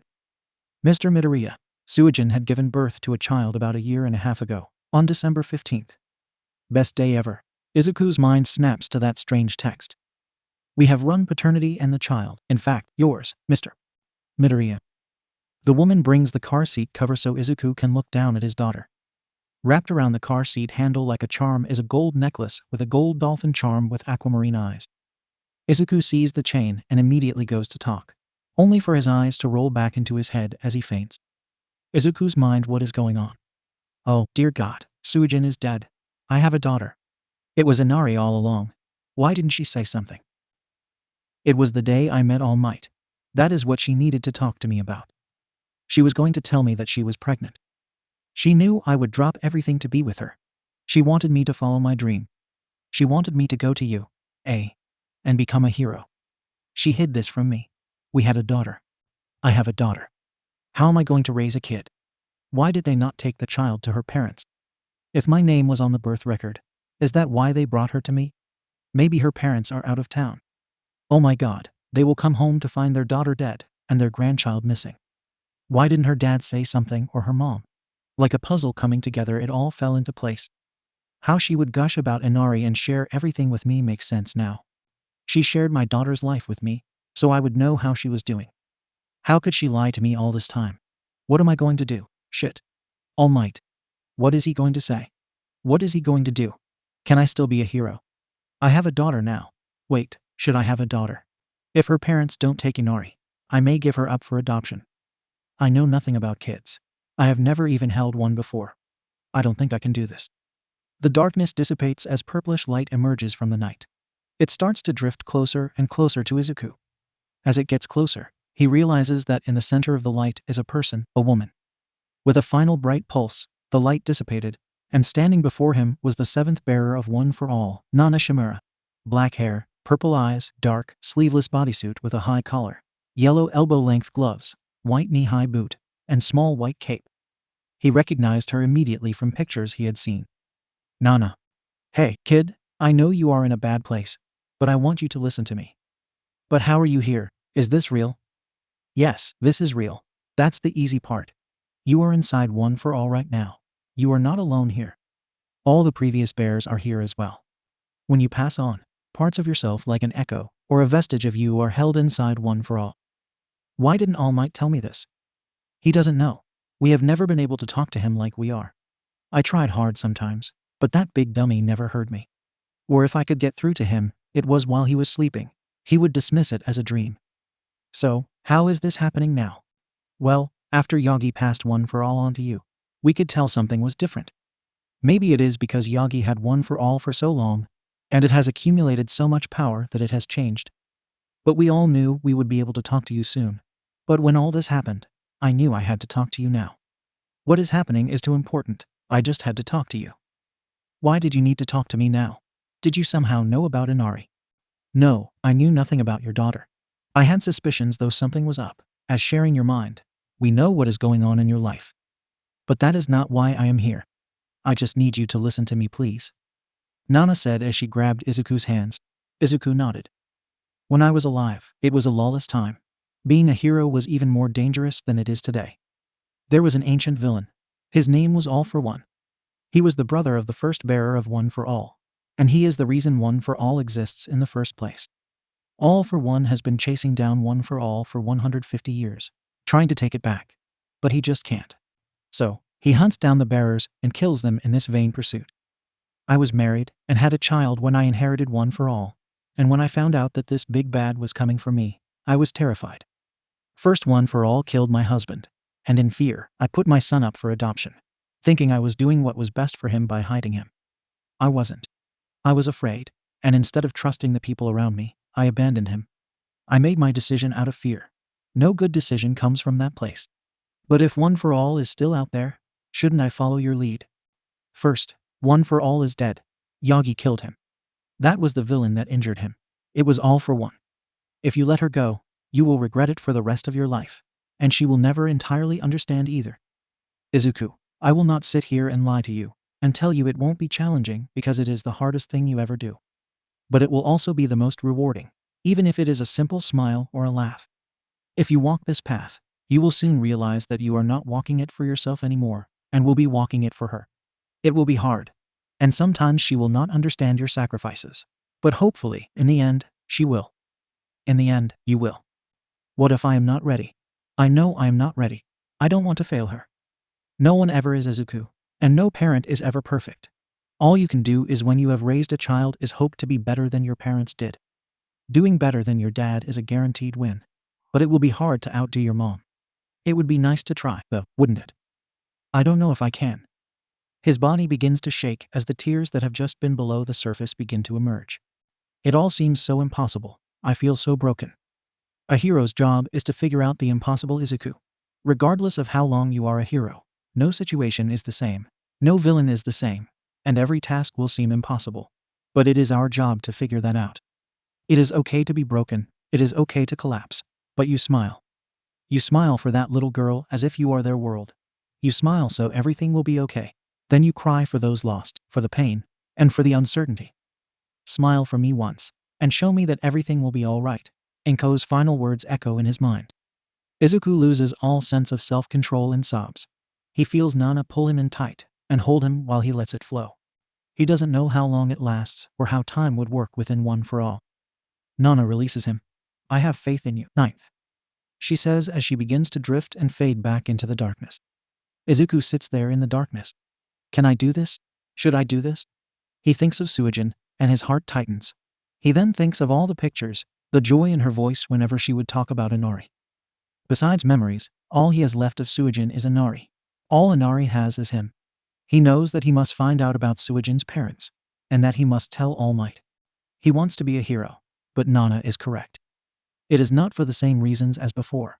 It's for his mom, Suijin, and Inari. He will become a hero that they can be proud of, and the greatest hero this world has ever seen. With a shaky resolve, he begins to regain consciousness. The real world as the world slowly came back into focus. Izuku's eyes fluttered open, taking in the house's ceiling. Gingerly, he turned his head to see Kobayashi staring at him, and Mrs. Asui doing the same. She had a neutral look on her face, showing neither concern nor dismissiveness. How long was I out? He asked. Just a few minutes. Under the circumstances, it is understandable, so do not fret, Kobayashi replied, helping Izuku to sit up slowly. Take your time, but there are some things that we need to address. Izuku took a few more minutes to make sure everything was clear, his mind focusing on what Nana had told him, the thought of his daughter. Aside from Suijin's parents, Suijin was gone, and Izuku was all the little girl had. It was unfair to think that he had to decide so soon that would affect his life and, more importantly, Inari's life. Errant thoughts that Suijin may have been unfaithfully moved through his mind. Not only did he feel immediately guilty, but he also just as quickly immediately dismissed it. She loved him, and he was sure she had hidden the truth about Inari to allow him to follow his dream of being a pro-hero. She had accepted the burden of being a single mother for him, doing her best to raise their daughter. Nana's words rang in his, smile for you are her world. Pushing down his tears, he ensured his full attention was on Kobayashi. I am sure that you have questions, he said. Too many. First, tell me what happened to her. What of Suijin's parents? And is she mine? I can answer all that, but somewhat out of order. Now, please focus on what I am to say. Izuku nodded for Kobayashi to proceed. Suijin's parents were the villains Water Dragon and Elementa. They had broken into a secure facility and stolen some sensitive information. I do not know what that information is. The villains retreated, unknowing that they were already being tracked by pursuing heroes. The heroes attacked the secluded home the villains were in. They did not thoroughly check the home and were unaware of Suijin's or Inari's presence. As the battle escalated, it threatened her and the child's life. In an attempt to calm the conflict and protect Inari, Suijin got in the middle of the fight and was unfortunately struck and grievously injured. Her parents immediately surrendered, and medical attention was sought for Suijin. Sadly, the help was too far away, and she succumbed to her injuries en route to the hospital. Before she passed, she named you as the little girl's father, and made the paramedic promise to make sure you received her necklace. According to the testimony, she was adamant about that, and kept saying she was sorry for not telling you. Genetic testing was done at the hospital confirming that Inari is your daughter, at which time I was notified as I am your legal representative in all matters. Izuku, who had been on the verge as soon as the story started, began to cry softly, tears running down his cheeks. Kobayashi continued after handing over a linen handkerchief. Suijin's parents have been arrested and going to jail for a long time. Even if not, raising Inari would be out of the question. You do have the right to give her up for adoption. You can also choose to take Inari in and raise her yourself. Should you choose to do so, Mrs. Asui has been assigned as your caseworker. She is with the Child Safety Division.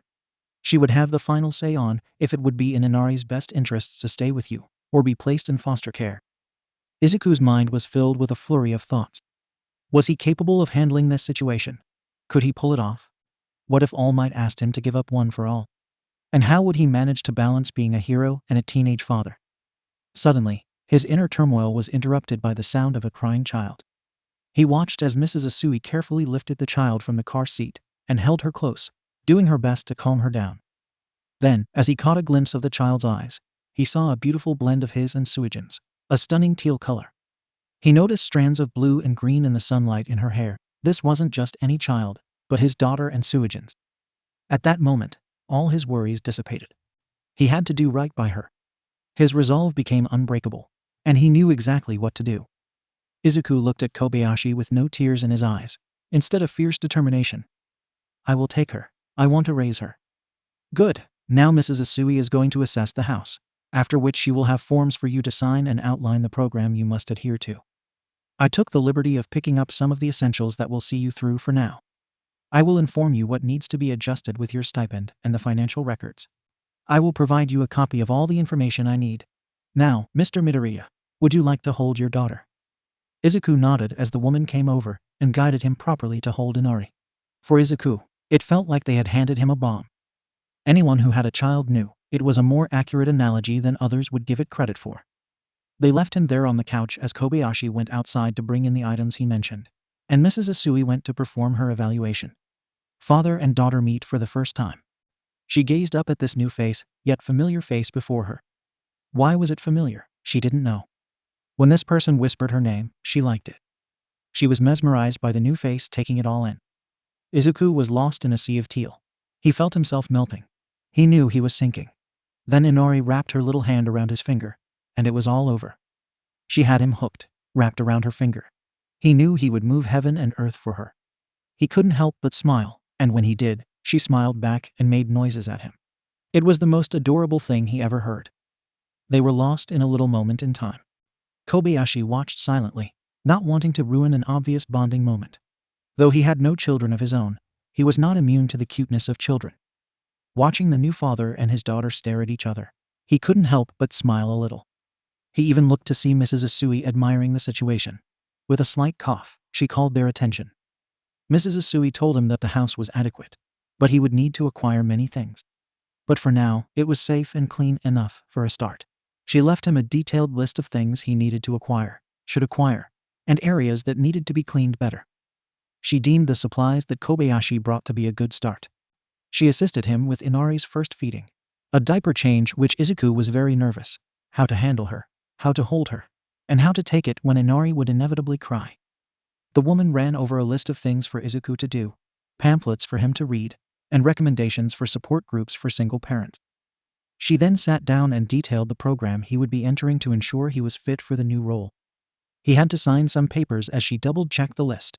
She then stood. Now, Mr. Midoriya, the important thing is not to panic and avoid loud noises that will startle the child. I will be back tomorrow to perform a wellness check.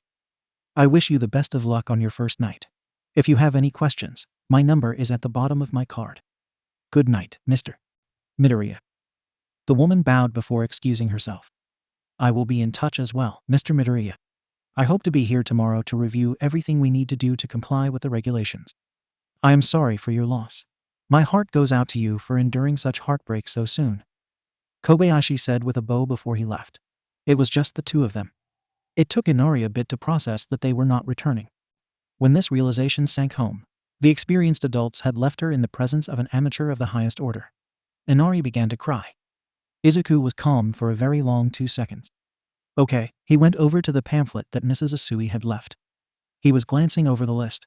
She wasn't hungry, didn't want a bottle, her diaper was exemplary, and swaddling didn't work. He placed her on his shoulder, trying to stay calm while looking at the diagrams in the pamphlet. He started gently patting her back and lightly rubbing it up and down. Inari still cried, burped, and threw up on her dad. Suddenly everything seemed better. Fucking really? Izuku thought. Deep in his mind, Nana, who was watching, laughed. Welcome to fatherhood, kid. The talk after Izuku was able to settle Inari down. He started to think about his next step. He would need to go shopping for Inari. But he couldn't do that now. He would have to wait to talk to Kobayashi first. Izuku called Ituka. He had to tell her what had happened to Suijin and about Inari. He left a voicemail telling her to call him day or night, which was incredibly important. Staring at the phone, he knew the conversation he needed to have. All Might looked at his ringing phone. Seeing his protege's name appear on the identification, he smiled, assuming that Izuku was calling to tell him about his final exams. Young Midoriya, did you receive your grades? I did, Mr. Yagi. I passed everything with an A. But that is not why I am calling you. I know this is sudden, but I need you to come to my home immediately. There have been some developments, and I need to talk to you in person. All Might could hear the unspoken plea in the boy's voice. In truth, he was about to depart to look for the boy's missing girlfriend, but something told him that his protege needed him. I will be there in about an hour, young Midoriya. Thank you, Izuku said, disconnecting the call. He took a deep breath, placing Inari in a high chair. He put some infant cereal on the tray to keep her occupied as he fixed himself a quick meal. It was distracting, to say the least. He kept looking over his shoulder, afraid that if he didn't, some catastrophe would befall his daughter, or she might disappear. Having prepared a quick meal with some soft food to share, he sat and ate, taking joy when his daughter ate some of the food and hearing her smack the tray. It threw him for a loop, his daughter, his and Suijin's daughter. His mind went to what he had missed already in Inari's life, and all that Suijin would forget. He managed to keep his emotions in check as he washed the dishes and wiped down the counters. Then there was a knock at the door that he stiffened, suspecting who was on the other side, but afraid of what that would mean. Taking Inari into his arms, he opened it, seeing the smiling face of Mr. Yagi, and watching as it morphed into confusion at the child in his protege's arms. All Might stepped into the house, removing his shoes. The silence was beginning to build. He sat in a chair opposite Izuku and the child, who took a seat on the couch. Young Midoriya, I didn't know that you had taken a job babysitting. Not exactly, Yagi-san. He crossed the room, lifting Inari from the bassinet. All Might, this is my daughter Inari. Inari, this the All Might, the girl cooed. WWWHHHHH. All Might yelled as the girl burst into tears. It took Midoriya 5 minutes to calm Inari down while looking at All Might, who looked sheepish while he studied his protege and the child. Inari sat in her father's arms, sniffing as she finally settled down. I apologize for my outburst, young Midoriya, but I am sure you can explain. I can, and I will, he said. Midoriya then began to explain. He told All Might everything about how he and Suijin had sex before she left. She never told him that Inari was his daughter. She was just a kid that Suijin babysat for. Then about Kobayashi and Mrs. Asui coming over today as he finished his school finals. He told him how Suijin was dead, her parents were villains, and how she got caught in the crossfire trying to stop the fight to protect Inari. He told him how he thought about adoption, and how he had passed out. Meet Nana, and what she had told him, and that he was going to keep Inari. However, he was terrified of failing his daughter, Suijin, his mother, and All Might himself. All Might was surprised when Izuku said that he would surrender one for all if All Might asked him. He was also reeling from the shock that somehow Izuku had talked to Nana, and that she and the others somehow resided within One for All. It had to be true that All Might had never told Izuku about All for One. Izuku would understand if All Might were to ask. He would give up One for All. But he could not give up on Inari. He needed to be the best hero for his daughter. And his mother and Suijin were watching him. All Might watched as the tears fell. He watched as Izuku tried to hide the emotion as he held his daughter. All Might took this all in. Could he do that to Midoriya? No, Izuku. He had met with Night Eye's candidate, and Myro was undoubtedly on his way. He knew that in his heart, Izuku was the one. But now he had a child, All Might, of course. He had never had children. Not that he didn't like them, but he was always so busy being the symbol of peace. And here was the next symbol telling him he would give it up if asked, in the same breath telling him that this would drive him to new heights. Izuku had known so much pain. The abuse, his father's abandonment and death, his mother's death, and now Suijin. All Might closed his eyes in contemplation. He would have to talk to Nezu. There were dorms in the U.A. Would a child be allowed? What about childcare? He saw the fire in Izuku's eyes when he talked about being a better hero. He believed it, and he felt it in his bones. He would have to speak to Torino about Nana giving her child up for adoption. But he knew he couldn't ask that of Izuku. All Might had denied himself a life out of fear of All for One. Nana had given up her child in fear of All for One. But he had defeated that bastard. It may be too late for All Might to have any of that. He couldn't take that from Izuku. Izuku could hardly breathe. It felt like hours as he waited for All Might to say anything. He couldn't look at his mentor, afraid of what would be displayed. Instead, he focused on Inari, smiling at her and making faces, to which sometimes he was rewarded with giggles and smiles. Izuku, All Might said, finally breaking the silence. Izuku winced a little bit, expecting to receive bad news. After all, Mr. Yagi had never called him Izuku. It was always young Midoriya. I will not ask you to give up One for All. We will have to talk to Nezu about this situation. But I want you to know you are not alone. Izuku, I will help you through this the best I can. I may not know much about children, but I have the financial resources to ensure you are stable, and Inari will want for nothing. Thank. He was cut off when All Might raised his hand, signaling he was not done. But I am not going to let up on your training while. I am very pleased that you can manage 20%. But if you cannot manage 30% by the time of the entrance exam, we will have to revisit this topic. I know it may seem harsh or unfair, but I need to know that even with your new circumstances that you are still dedicated to taking over as the next symbol of peace. I don't think it is harsh, Mr. Yagi. I need to prove that I can do this and manage to be a father. If I can't complete this task, how can I continue to grow once I have entered you? He managed. Izuku looked down at Inari's smiling face. I know I have already asked a lot tonight, but can I ask a favor? You are raising an eyebrow. Of course, you can always ask. The worst anyone can tell you is no. But you will never know unless you ask. If something happens to me, can you please ensure Inari is okay? All Might was touched. Of course, Izuku, of course. I swear to you that if something were to happen to you, Inari would be well taken care of. Thank you, All Might. I am sorry, but I am going to have to skip training tomorrow. I'm sorry. I have to meet with Kobayashi to review any changes to my finances, and I have a list of things I need to buy before I meet with Mrs. Usui. That is completely understandable. Would you be available around 4 tomorrow to talk to Nezu? We need to see if you, has a childcare system in place, and what is the option for living arrangements at the school. After all, it is a dorm system. I believe so. If anything changes, I will let you know immediately. Excellent. Now, do you have a car seat? Izuku nodded, pointing to one in the corner. Would you also consider teaching me how to drive, as it seems I will need that ability sooner rather than later? Izuku asked. His attention was momentarily distracted by the cutest yawn ever. Izuku smiled at his little girl, placing her against his shoulder and gently patting her back. I would be honored as soon as you obtain your permit, All Might said. Excuse me for a moment. Let me put her to bed. Izuku stood up, walking Inari down the hall to where the bassinet had been set up in his room. He exited, leaving the door cracked, before returning to the living room. All Might stood up. Is there anything else you need? Izuku stopped, walked over, and stood before All Might. It's okay now to cry, right? Nana said I could cry when it was at night. All Might stepped forward, wrapping his arms around the young man. Yes, Izuku, it is okay to cry now. It was a torrent of emotions from the day. It was all so much.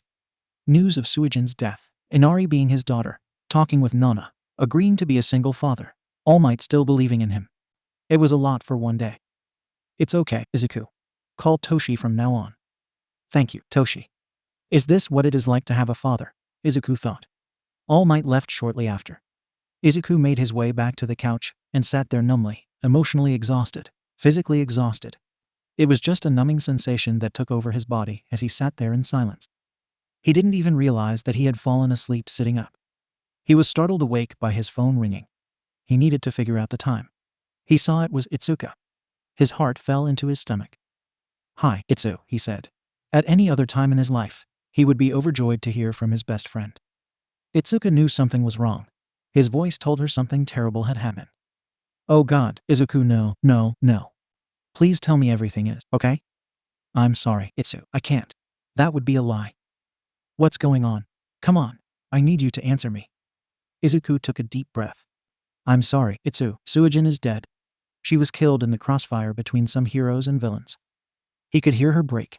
All he could hear was Itsuka sobbing on the other side of the line. Itsu, that's not all. Suijin had a daughter, our daughter. She never said anything to me. A daughter? It's Inari, isn't it? Yes, she is staying with me now. Itsu, I miss you so much right now. I know, Izu, I miss you too. I am coming home, I promise. I will stay this time. You won't be alone. What about school or inheriting the dojo? I can transfer schools. Some things are more important than a dojo like you and Inari. I will be there soon, I promise. I know this sucks, but I have to go. I need to. I understand, Itsu. I can't wait to see you. Same. The line disconnected, leaving the silence again. He sat in the darkness for about an hour. He heard the alarm in his room go off. It was 5 a.m. Inari started to cry immediately. Oh, for fuck's sake, I didn't even think of that. He ran down the hall to his daughter as he opened the door. It's okay, Inari. It's okay. Why? Because I am here. Daddy is right here. Izuku the first morning went downhill after the 5 a.m. alarm incident. It wasn't that bad. It was more that it was new. Having to get Inari changed, dressed, and fed while trying to figure out how to do so himself was a unique experience and one that Izuku was struggling with. Still new to diaper changing and Izuku being well himself, Izuku's process took much longer than it should have as he read the pamphlet and checked his work. Inari tolerated this in the beginning, but then she started to get cold due to her state of undress. This prompted her to cry. This flustered Izuku to think he had messed up. This, of course, caused him to start the process over as he was unsure where he made a mistake. Inari's frustrations increased, and she knew she wanted Mama. So, she said so, and between cries came the little voice and word, Mama. Izuku would instead have simultaneously taken full power attacks from All Might and Gran Torino than hear that. His mind was immediately filled with Suijin and her permanent absence from their lives. Izuku fought back his tears, enough to get the job done. After he wrapped Inari in a blanket and held her, the little girl began to calm some, but she repeated her call. Izuku could have been imagining things, but each time he heard Inari say it, he swore there was an increased tone of desperation. Verbal daggers drove through his heart with every call. He just held on to Inari, whispering any words of comfort that sprung to his mind. Inari didn't understand any of this, but felt safe in this person's arms. As that feeling permeated through her, she began to calm down. After the new family calmed down, Izuku got her dressed in one of the outfits that were brought over. The struggle was the socks and shoes, which Inari did not like. A breakfast of scrambled eggs, baby cereal, and milk was presented to the little girl.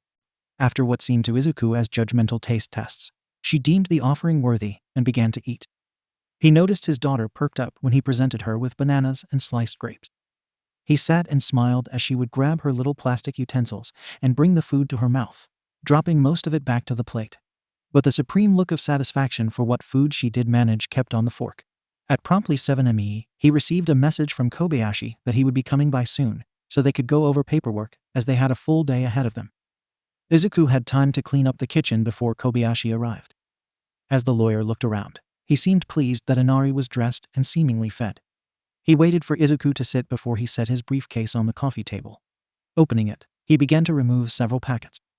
Izuku listened attentively as the first thing Kobayashi wanted to discuss was Izuku legally recognizing Inari as his daughter and all that it involved. While this was the most lawfully dense of the paperwork they would be going through this day, it was also the easiest many signatures and stamps. Next, Kobayashi offered a polite smile. I understand the sensitive nature of what we are about to discuss. If at any point you need to take a break, simply do so, as we are not against a hard time limit. He waited for Izuku to nod before continuing. With Suijin's parents incarcerated, the responsibility of her funeral falls to you. I understand. I would like to have the same services that were performed for my mom performed for Suijin. How will this cost affect? Before he could continue, Kobayashi politely interrupted. The Hero Commission will cover all the expenses for the funeral. There has also been a large, sizable donation made that will more than cover all of Inari's initial expenses. Sound a lot like blood money, Izuku said. Do we need it? Need no. But it would allow a much easier start without jeopardizing future holdings. Also, as Inari's now sole legal guardian, you can seek financial restitution for the incident on Inari's behalf. Will that allow me to know the heroes' names? Not likely, we can ask, but they will deny us. What seeking restitution will do is provide a sizable payout that we can use to help ensure Inari's future. It will also mean that should any mental trauma arise for her later, it will be fully paid for by the Hero Commission. I still don't like financially benefiting from Suijin's death. Understandable, but if you like, we can put the payout in a special account just for Inari to access in the future. Also, if you are still going to pursue a future in heroics, the better financial situation you can leave her in. Izuku thought about it. No one planned to die anytime soon, but his life proved that death didn't care for your plans. Okay, I think I can live with that. Can we do a 90-10 split? With only 10% of the payout going to my current finances, the rest to her future fund. Yes, that is well within the amount you can legally claim. If you want, I can make sure to begin an investment portfolio for her along the lines of the same one I have for you. As long as we are not invested in everything together, and the appropriate amount of risk is kept in mind. I don't have a problem with that, Izuku said. And Inari started to wage battle against her shoes again. Then I would like to simply arrange a simple service along the lines of my mother's, and have her laid to rest in my family's plot. How soon can we draft up a will? Kobayashi pulled out another packet. I already drew one up last night. I have Inari named as your sole beneficiary. You just need to name an executor and guardian. If possible, sir, I would like to retain your services for that, Izuku said. I would be honored, Kobayashi replied with a slight bow. Her guardian?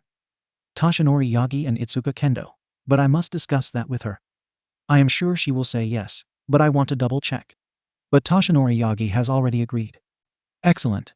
We will just need him to sign the paperwork. Once I get all this information added, I will provide you with a copy for him to sign. And when you talk to Miss Kendo, we can do the same.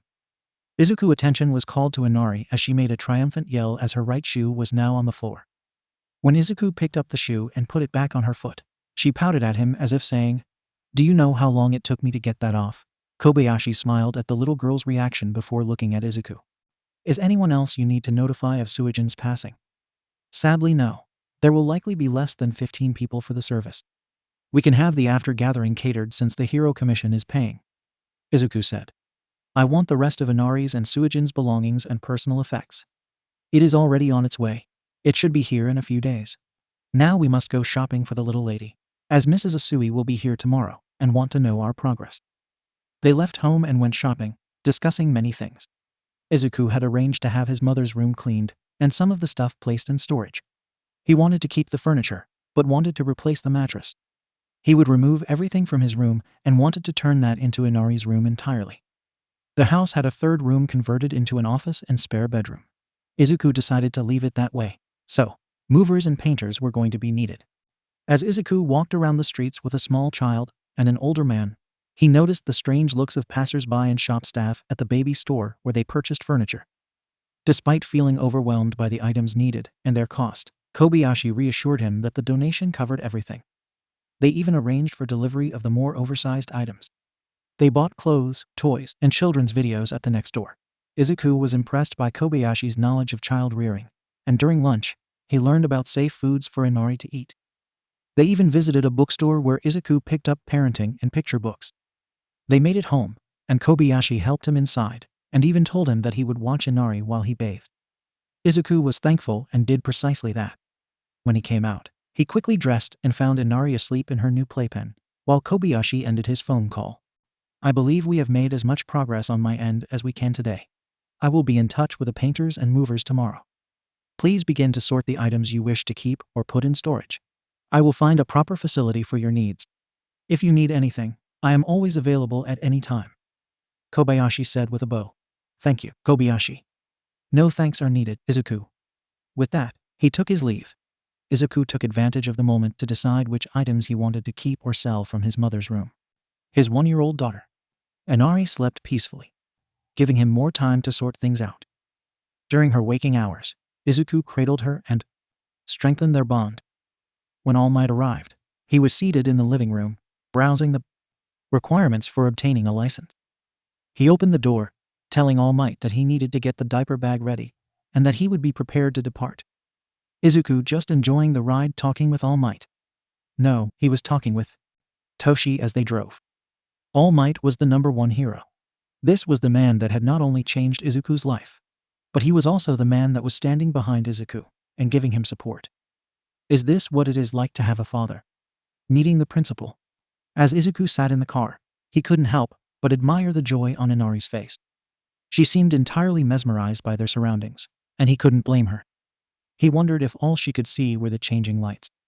Eventually, they arrived at a private parking area and were led to a private elevator by Toshi. Once they reached their destination, they were politely greeted and shown to a luxurious office.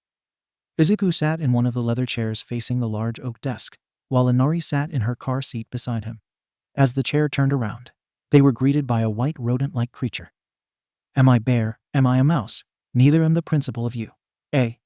Izuku raised an eyebrow. Hearing a giggle from his side, he looked down at Inari. When he looked back, the principal was gone. He listened to the laughter again and looked to his side. He saw the principal beside him looking down at Inari, who was giggling up a storm reaching out for the principal. Much to Izuku's surprise, the principal looked down and extended his paw, which Inari grabbed onto and started laughing. "What an adorable child," was all he said. Toshi cleared his throat. Sir, you know why we are here. I am sure that young Midoriya would like to begin this meeting. Also, as I am sure you have surmised, young Midoriya, the principal, is aware of everything regarding One for All." "Yes, let us begin," Nezu said as he freed his paw from Inari, much to the girl's dismay. Izuku distracted the girl by slipping a rattle into her hand as Nezu leaped on the desk and sat facing them. The principal crossed his legs, staring intently at Izuku. "Mr. Midoriya, start at the beginning and don't leave anything out." Izuku took a deep breath and told his story. "That is quite the tale, Mr. Midoriya. I am sorry that one so young has experienced so much loss." He turned his attention to All Might. "And what have you decided, All Might?" "Yesterday, young Midoriya contacted me and shared his strong convictions and dedication towards his newly acquired daughter. Despite a slight shift in his motivation, he remains committed to becoming a hero. I stand by my decision and have conveyed my expectations for the upcoming year before his entrance exam. While there may be some initial hurdles, I believe in his abilities and potential." Internally, Izuku wanted to cry some. The way Toshi spoke was more like a father than a mentor. He could feel the warmth and passion in his voice. "At our university, we have faced unforeseen consequences from romantic encounters. However, this time, there is no parental or grandparental support available. The mother's parents are absent due to their villainous actions, possibly for the rest of their lives. We have a daycare facility on campus, but it is not free. Additionally, due to this unique situation, Mr. Midoriya, some conditions must be met before I allow you to take the entrance exam." Izuku looked up at Nezu. "I understand, sir. Would you please elaborate?" "Absolutely. Firstly, we will thoroughly review the report from your caseworker, Mrs. Asui, who will also provide input on whether you can take the exam. Secondly, you must fulfill all the requirements outlined by All Might. Lastly, it is essential that you demonstrate financial responsibility to support your child while pursuing your studies. I suggest seeking employment to prove your ability to juggle your training and parental duties, as this will be a practical test of your preparedness to handle the responsibilities of being a student and a father. As you may already be aware, a dorm system is in place. If you are interested, there is a potential opportunity for you to become a dorm caretaker, which would involve meal preparation and building oversight. This would provide you with the necessary funds. Additionally, we could offer better accommodations for your unique needs. I suggest applying as soon as possible." An evil grin passed over the principal. That made All Might shudder. "That sounds like a great idea. Working here for a year would enable you to enroll your child in the daycare for free and receive training from All Might with my supervision. However, there is a fourth condition. You must attend weekly counseling sessions with Hound Dog for your mental health and grief counseling. Depending on his evaluation, it could affect your ability to take the test or continue your employment. What are your thoughts on this proposal?"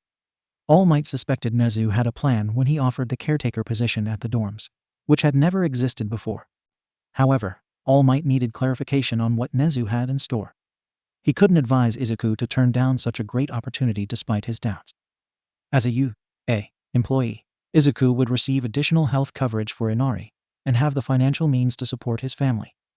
All Might was willing to provide financial assistance, but he knew Izuku would feel uncomfortable accepting it. Furthermore, the position would offer Izuku the support he needed during his studies, including a safe training environment and counseling. All Might placed his hand on Izuku's shoulder as the boy considered the offer.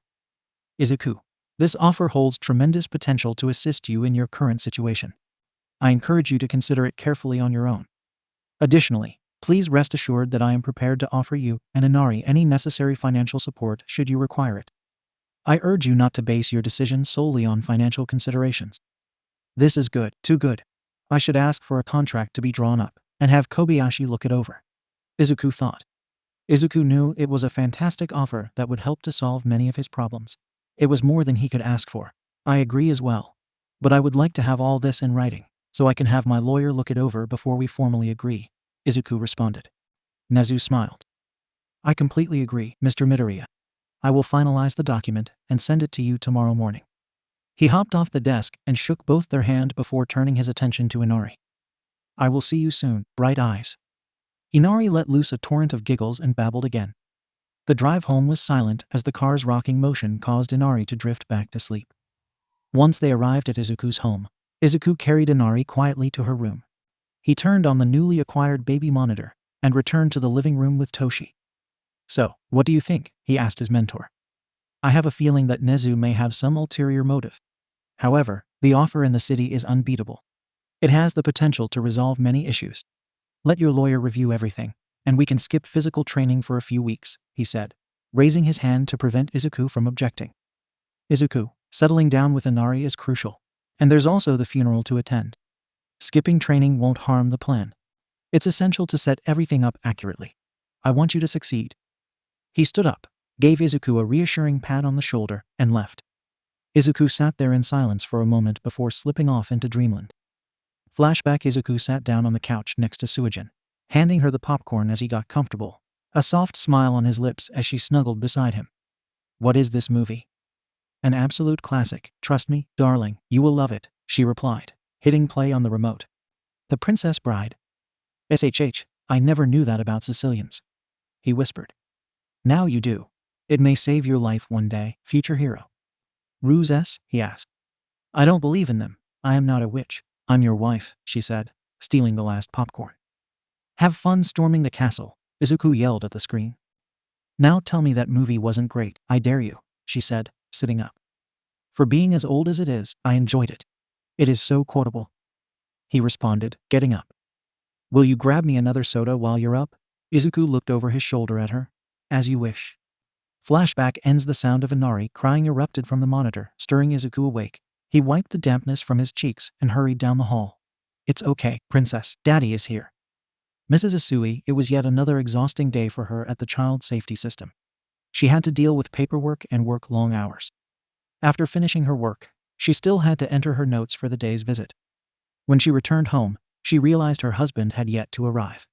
They both worked in the same department, and she knew he was investigating some severe neglect cases at an orphanage. Such cases tend to get complicated, and the system is often overwhelmed. The attacks by villains have left many children without a safe place to go. Parents often abandon children with unwanted quirks by dropping them off and disappearing. Despite her best efforts, there are too many cases and insufficient resources to help them. Her job is challenging and can be very demoralizing, with victories being rare.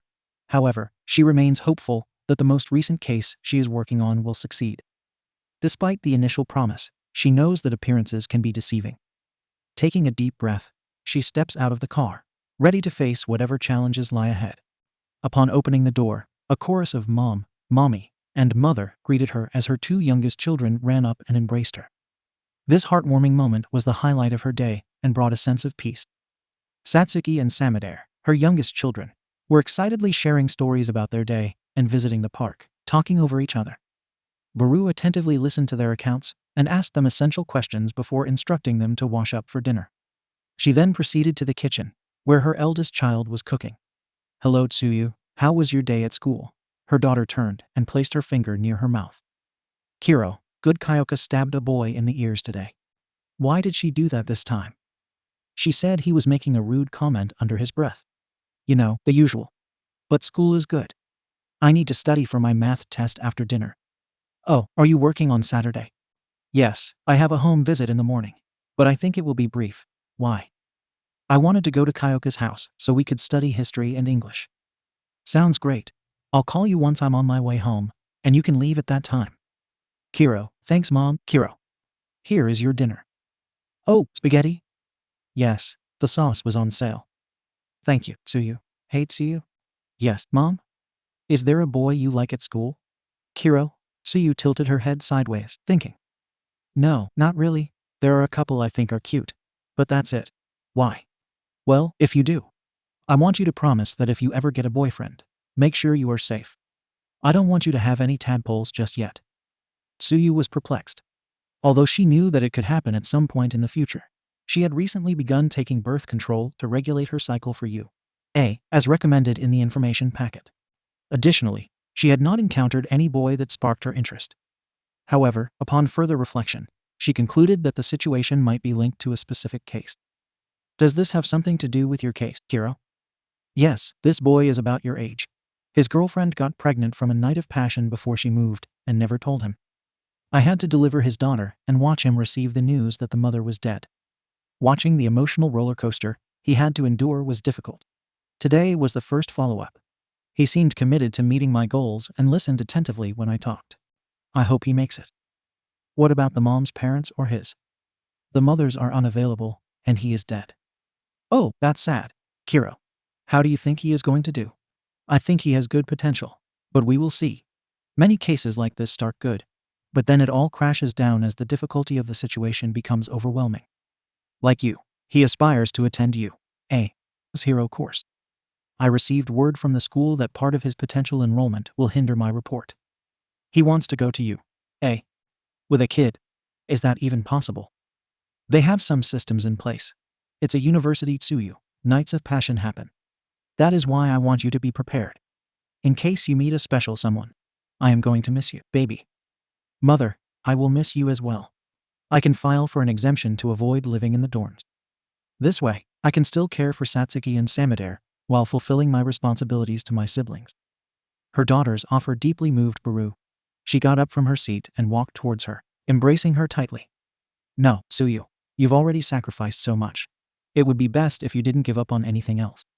Besides, it seems your dad will get that promotion, so he won't have to work late nights anymore. I want you to enjoy your college life to the fullest. Just promise me you'll call and come home now and then." "I will, Mom. I love you."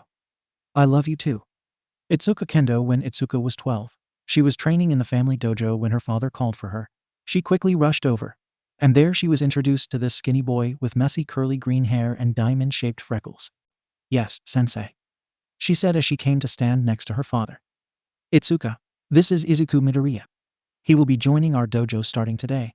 Please get him situated, and then get him working. He will be your responsibility, not only for combat training but weight training as well, for as long as he is with us." Internally, she scowled at the thought. Why was her dad doing this? This kid wouldn't last, and to make him her responsibility would take her away from her training. Then her father's last sentence passed through her mind. "As long as he is with us." "Yes, sensei." She motioned for the kid to follow her. She led him to the locker room and told him to change. She noticed that when he responded to her, his voice was quiet, and yet he had a look of determination in his eyes. Dismissing any thoughts of sympathy from her mind, she ran him ragged when he emerged. She couldn't spar with them yet, so she had him lift weights, run, and start on the beginnings of his form and throw punches. Itsuka was not proud to say that she ran the boy ragged and was correcting him harshly. When she told him to be back tomorrow, she expected him not to show back up. Much to her surprise, he did. He came back every day for training. Whenever he got knocked down, she could see that determination in his eyes as he got back up. He never complained or whined about anything. In the second week, he threw a sidekick properly, and she praised him slightly. One would have thought she had bestowed a national medal. His smile was large and brilliant. Itsuka admitted that he was tough, and the more she watched and trained him, the more he grew on her. She soon softened her methods as she noticed the signs of bullying. She could tell that it was still going on, as he would sometimes come in with bruises that did not result from training. As they talked more, she saw him smile, lighting up the room, and Itsuka liked it when he smiled. Over a few months, they started to become more friendly. He had helped her with a math test, allowing them to spend some time outside of training. When he explained the problem, Itsuka stared at his face, absently twirling her hair. She realized she had a crush on him. She was stunned. She didn't understand it. He was cute, yes, but she couldn't place her finger on it. Maybe he never gave up an attitude or the determination in his eyes whenever they trained, but the truth was in his smile. She said she was shocked and jealous when she found out he had a girlfriend. She began to hope that she was no good for him secretly. It was mean and petty of her. She knew that, but her heart would flutter so much when he would smile or laugh that she couldn't help it. Then came the day his girlfriend was coming to the dojo to watch a sparring tournament. Itsuka watched them from the other side of the dojo, and even from that distance, she could tell the girl cared. During Izuku's match, she saw her cheer when Izuku landed a strike and fret when he took one. Izuku brought her over right after it concluded to introduce them before he ran off to get changed. "Suijin Yamada, it is a pleasure to meet you. Izuku won't stop talking about you," the girl said, extending her hand. Itsuka didn't want to like her, but she seemed so genuine. "Itsuka Kendo, nice to meet you as well. Does he talk about me? Sensei this and sensei that. At first, I was kind of jealous, especially when I found out you were a girl.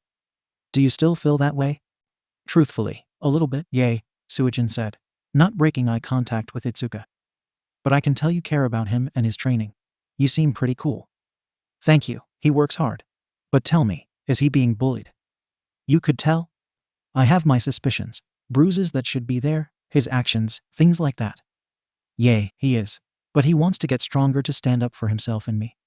I tell him I can care for myself. But you know how boys can be. But he doesn't want to do it because he feels I am weak. After all, he cares. Don't tell him I told you, though. It will be our secret," Itsuka said with a wink. "So, what are your guys' plans after?" "We are going to that new pizza place that just opened." "Oh, Joey's? Yay, that's the place. Have you been?"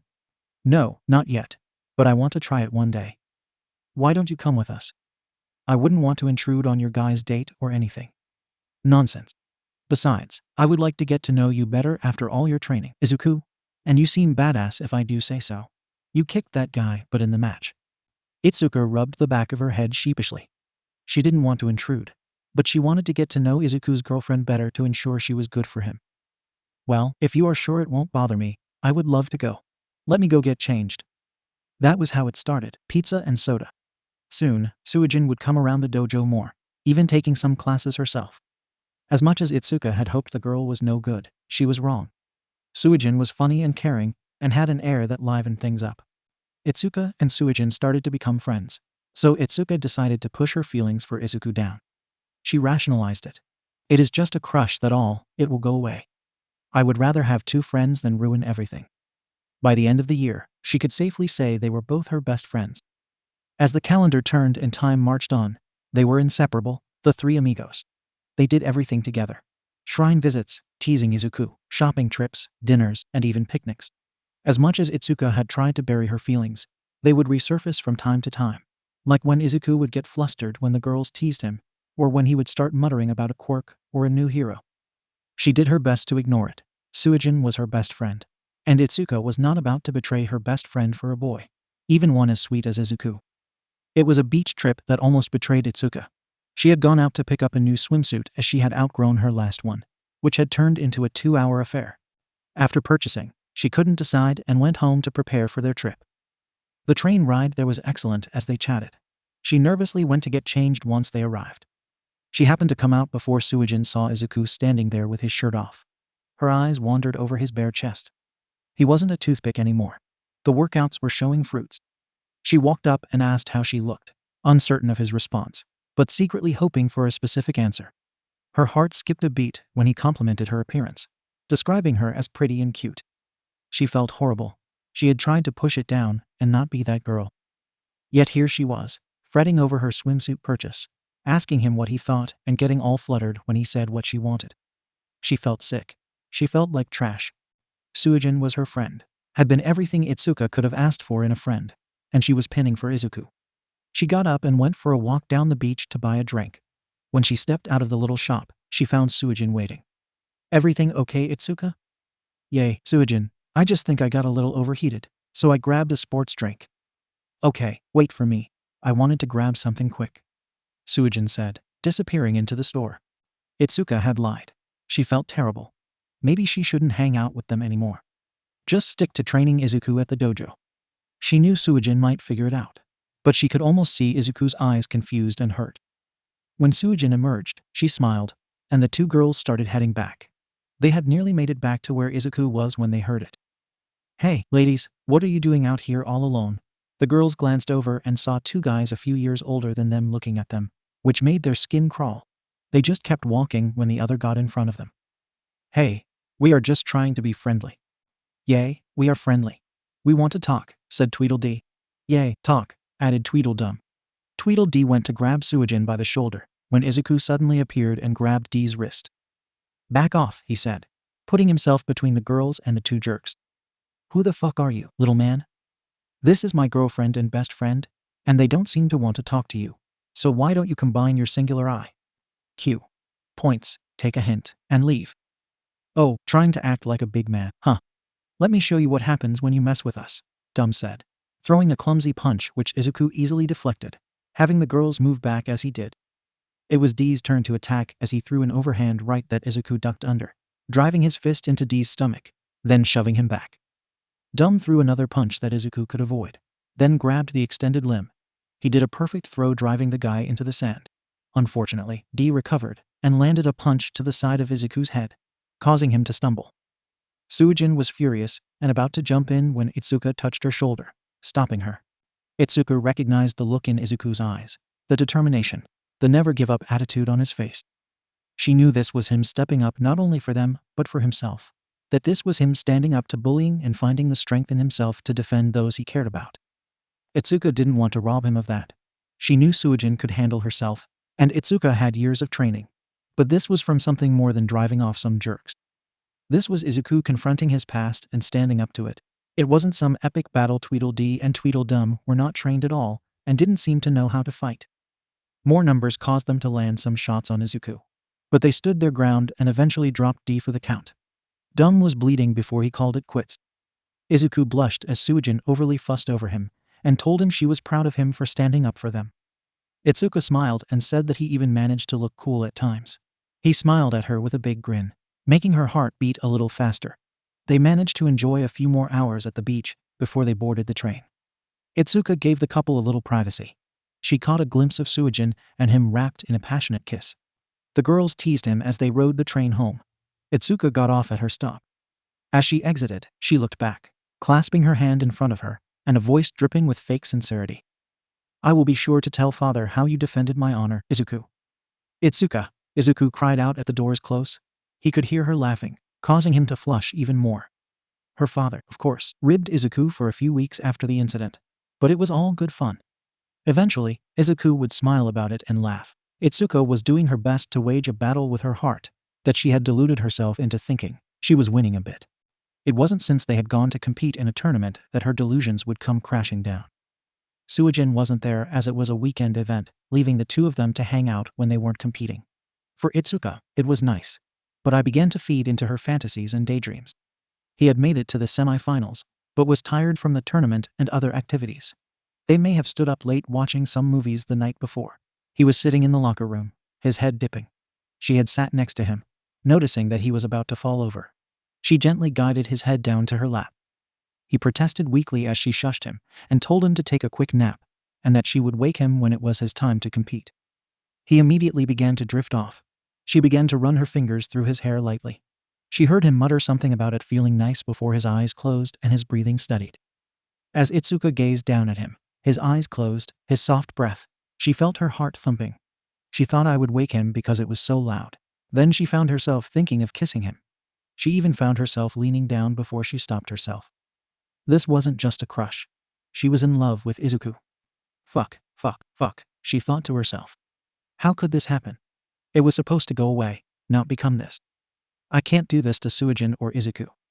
Her mind raced at how Izuku had always treated her like a girl, never telling her she was unattractive or making fun of her for her tomboyish attitude.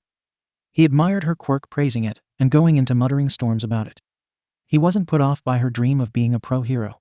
He shared it. She knew it was terrible. She longed to kiss, confess, and tell him. It was wrong. She knew it, so she did nothing. She just sat there, and her only fault was giving in to the fantasy in her mind. Letting it play and dance the whole time was excellent. It was safe. The guilt tore at her over the following weeks. Whenever she saw Suijin, it was worse. She began to put up walls between them, trying to force distance. She could see this confused and hurt Izuku, but she had to do it. Teacher and student, that was what Itsuka was trying to enforce. Itsuka was sitting in the living room, watching something she couldn't even remember when the doorbell rang. She walked over and opened it, curious about who it could be. Her heart dropped when standing there was Suijin. Look, we need to talk, Suijin said, stepping inside and slipping off her shoes. Itsuka tried to make excuses until Suijin grabbed her by the hand and led Itsuka up to her bedroom. Suijin closed the door before whirling around to face the still stunned redhead. "You will tell me what is happening, or I am not leaving," Suijin said. "Suijin, just please leave," Itsuka begged. Part of her wanted to blurt it out and get it over with. "Nope, you are my best friend, and I will not leave this alone." Those words tore at Itsuka's heart. "No, Suijin, I am a terrible person." Itsuka couldn't say anything else, not trusting her voice. "You're in love with Izuku, aren't you?" Suijin said softly, breaking the silence. There it was, her secret right in the open, Suijin knew. At last, Itsuka could admit it, lose her best friend, and probably never see Izuku again. "Yes, Suijin. Yes, I am. I thought it was just a stupid crush, but—" Her voice broke from all the stress that only teenagers could put on themselves. Itsuka waited for Suijin to react or slap her or something. What she didn't expect was for Suijin to wrap her arms around Itsuka and say, "I don't care, Itsuka. I trust you and Izuku. If you were a terrible person, you would have done something already. We can handle this together. You are our best friend." Izuku has been racking his brain, thinking he did something wrong. "How can you not care? I just told you that I am in love with Izuku. Because you are my best friend, and you are his best friend. I am not willing to toss you aside just because of this. I know you aren't trying to steal him from me, and I know he isn't going to cheat, so this is less than ideal. But I am willing to deal with it to keep you in our lives.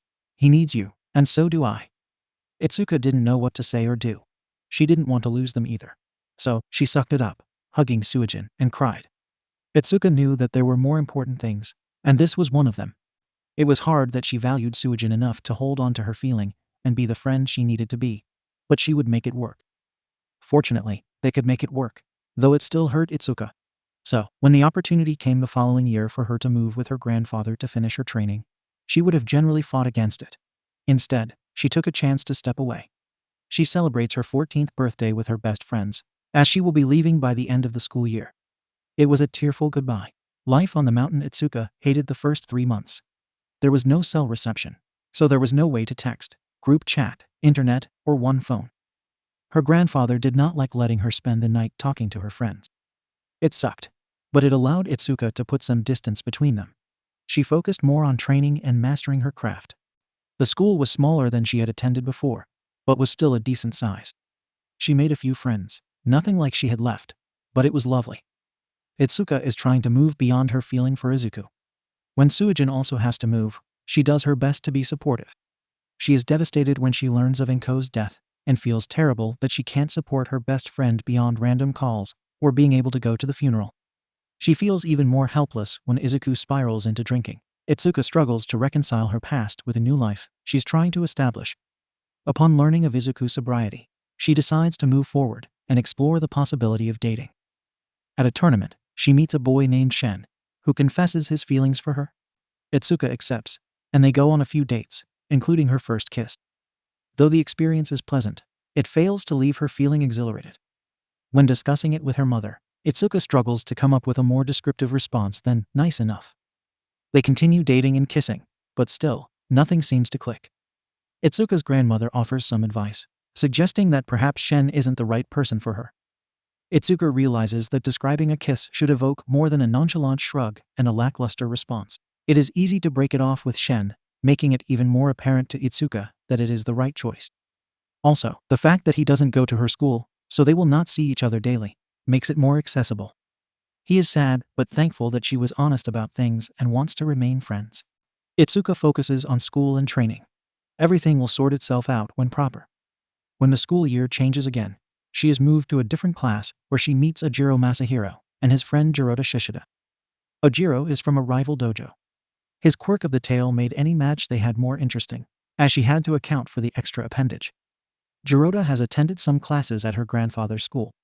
His intellectual nature seemed to class with his quirk of beast, but he was kind. She is glad she knows someone and joins them at lunch.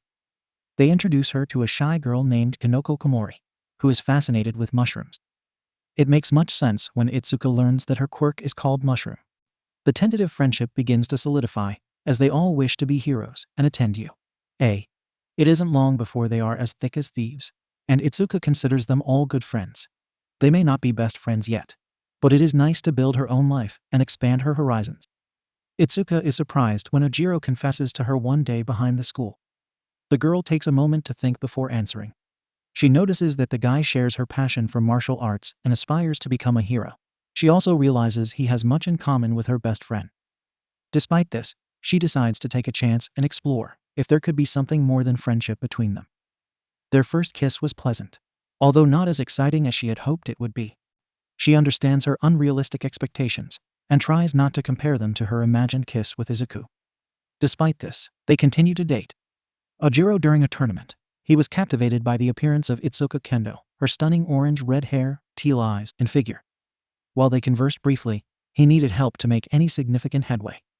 When they encountered each other in school, the most he could manage was passing greetings in the corridors.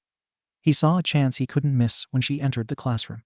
𝗎𝗫 teased his friend relentlessly about his crush, and when the girl appeared, he took it up a notch. Kinoko was the sensible one, telling him to try and be friends with her first, to see if they had things in common.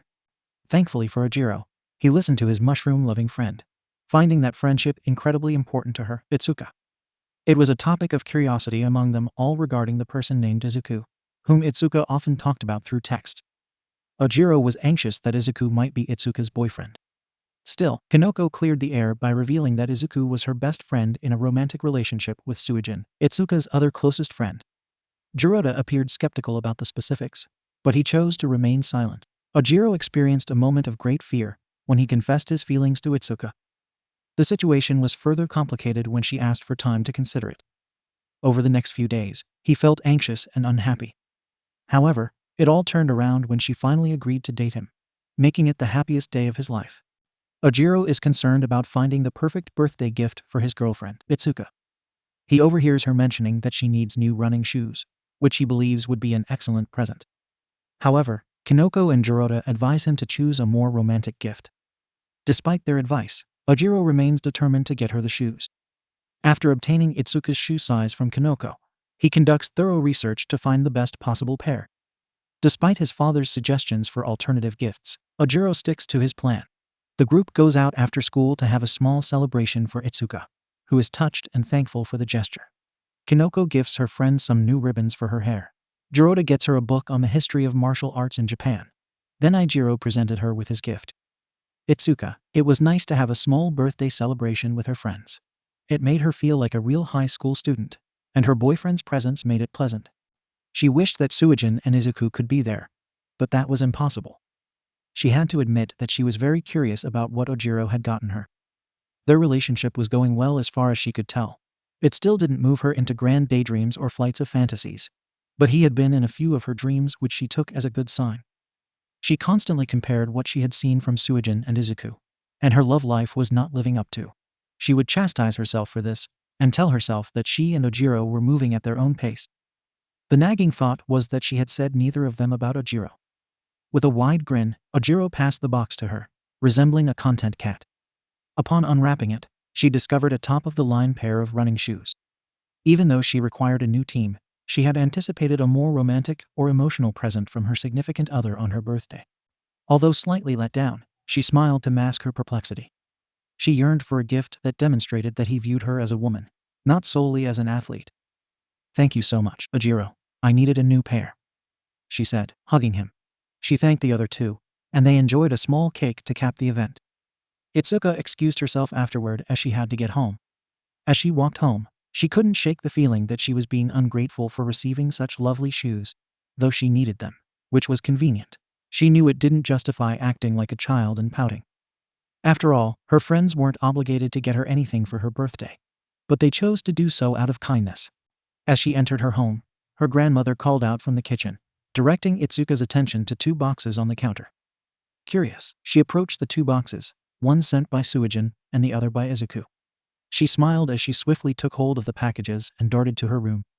Upon opening Suijin's gift, she discovered a delightful summer dress, black in color with elegant teal accents that perfectly complemented her mesmerizing eyes.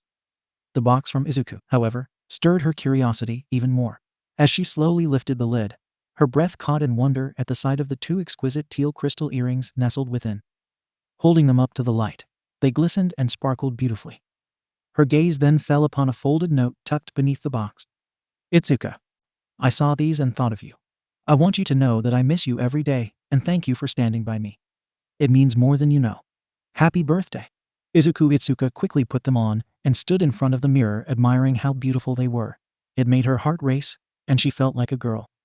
I can't wait to show them off tomorrow at school. Ojiro, he was sitting in class when his girlfriend walked in. It took him a moment, but then he noticed them. Those were new earrings dangling, beautiful teal crystal teardrops. He heard Kanoko inquire about them. Oh, these were waiting for me when I got home. Izuku sent them for my birthday. Suijin sent me a cute dress as well. Ojiro ground his teeth some. He knew this Izuku was her friend. But earrings like that were different. 𝗓𝗏 noticed and silently agreed with his friend. He didn't know what this Izuku was playing at but didn't like it. There was a confident boy who bothered him because Itsuka would interrupt their interactions to answer a phone call or text message. He noticed she reacted similarly when Suijin called, so he realized his jealousy was unfounded. However, he couldn't help feeling irritated that someone else could make her happy and laugh. Ojiro recognized his deep love for Itsuka, but their relationship seemed to be hitting a roadblock. Despite occasional kisses, he felt like he was always initiating them, and while her hugs were friendly, they lacked the intimacy he craved. Itsuka life went on without any major shifts or epiphanies. Although she was still dating Ojiro, she sensed herself growing apart as he appeared more invested in the relationship than she was. She couldn't help but notice that whenever she brought up Izuku in conversation, both Ojiro and 𝗓𝗏 seemed irritated, with Ojiro either rolling his eyes or abruptly ending the discussion. 𝗓𝗏 appeared to object to an undisclosed matter, while Kanoko maintained a quiet demeanor. As days passed without any message from Suijin, Kanoko began to feel uneasy. When Izuku called inquiring about any updates, her anxiety heightened. During their shopping trip for a birthday gift for Izuku and a new book bag for Kanoko, the latter accidentally reveals that Ojiro is preparing for an important date. Itsuka had to persuade Kanoko to tell that Ojiro was planning to confess his love. Itsuka knew she didn't feel the same way. She talked with her grandmother for a long time in the garden and knew she needed to end her relationship with Ojiro. She tried to find the words the next day, but was having a hard time getting him alone. He was so deep in the planning for this magical night, he had planned that he couldn't or wouldn't see the look on Itsuka's face. Also, Itsuka took her time to call and message Suijin whenever she could. Kanoko did her best to support Itsuka as she could see the worry on her friend's face. Kanoko also tried to dissuade Ojiro, explaining that this might not be a good time as Itsuka was worried about her friend and that she had a bad feeling. 𝗓𝗏, on the other hand, was commenting on how it was likely that Suijin and Izuku had probably broken up, and he was trying to spin the narrative. Itsuka was walking into town to meet with Ojiro. She had to stop this before he confessed or did anything else. She was also watching her phone to see when it would connect, so she could hopefully get an update on Suijin. She saw Ojiro waiting for her at the corner. Her palms were sweaty, and she felt nervous and terrible about what she was about to do. As she was getting closer, she phoned and chimed as it connected. She looked down. No texts, one missed call, and one new voicemail. Putting her phone to her ear, she joined her voicemail. Izuku. His voice told her something wasn't right. Call day or night, he said. With a shaking hand, she hit the speed dial. Ojiro and Itsuka, he saw her walking toward him. He was nervous, hoping everything would go right tonight. He pulled the flowers out from behind his back and was about to call out when he saw her holding her phone to her ear. She was close enough to hear her talking. Hi, Izuku, of course. She is talking to that bastard. Oh God, Izuku, no. Please tell me everything is okay. He stopped at that. What is going on? What's going on? Come on, I need you to answer me. He saw Itsuka stop walking, and she suddenly began to sob. He immediately went to her. A daughter. It's Inari, isn't it? Ojiro stopped. He had heard Itsuka mention that name before, but about Suijin, he remembered Itsuka showing him some photos of the girl with a child. I know, Izu, I miss you too. I am coming home, I promise. I will stay this time. You won't be alone. He was entirely at those words. Just like that, she abandoned him and went back to Izuku. I can transfer schools. Some things are more important than a dojo like you and Inari. I will be there soon, I promise. I know this sucks, but I have to go. I need to. Itsuka looked up and saw Ojiro standing near her. Same, Itsuka said and hung up the phone. What happened? He managed to say.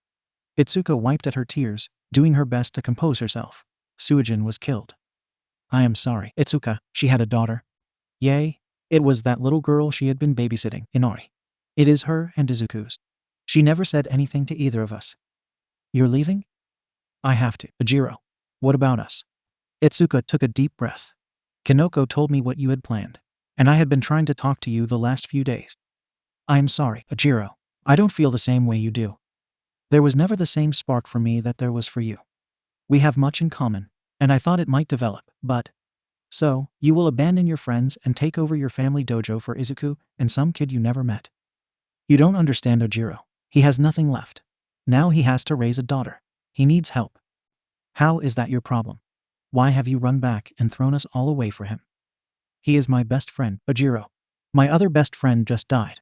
Friends support each other. If I asked him to, he would drop everything and be there for me. How can I not do the same? I am not trying to throw you all away. I am sorry I wasn't more truthful with you and how I felt about us. I care for you as a friend, and that is all. I should have said something sooner. Yay, I am sorry too. He spat out. I have to go. 𝗧𝗪, I am sorry, Ituka said, breaking into a light jog as she headed home. She managed to get halfway home before she found herself sitting on a log and just started sobbing. 𝗧𝗪, he didn't want to head home. Instead, he headed towards Jirota's house. His friend knew something was amiss when he opened the door, and the devastated look on 𝗧𝗪's face. Jirota ushered him into the house and to his room. What happened, 𝗧𝗪? She dumped me to run back to Izuku. He called her and told her he missed and needed her. Next thing I know, she is dumping me, saying she didn't feel the same way, that she just cared for me as a friend. How could she say that? You guys were together for a while. It was probably that asshole meddling this entire time. Check this, that girl Suijin was pregnant with his kid, said nothing. Then she was in some accident. He calls her, crying that he has to raise his kid, and guilts her into running back. She will quit her training to take over the dojo to do this. He is manipulating the fuck out of her. What a total piece of shit. Ituka, when she got home, she ran to her room to cry her eyes out. She didn't go to school the next day because she was too emotionally drained. She argued with her grandfather about leaving to return home.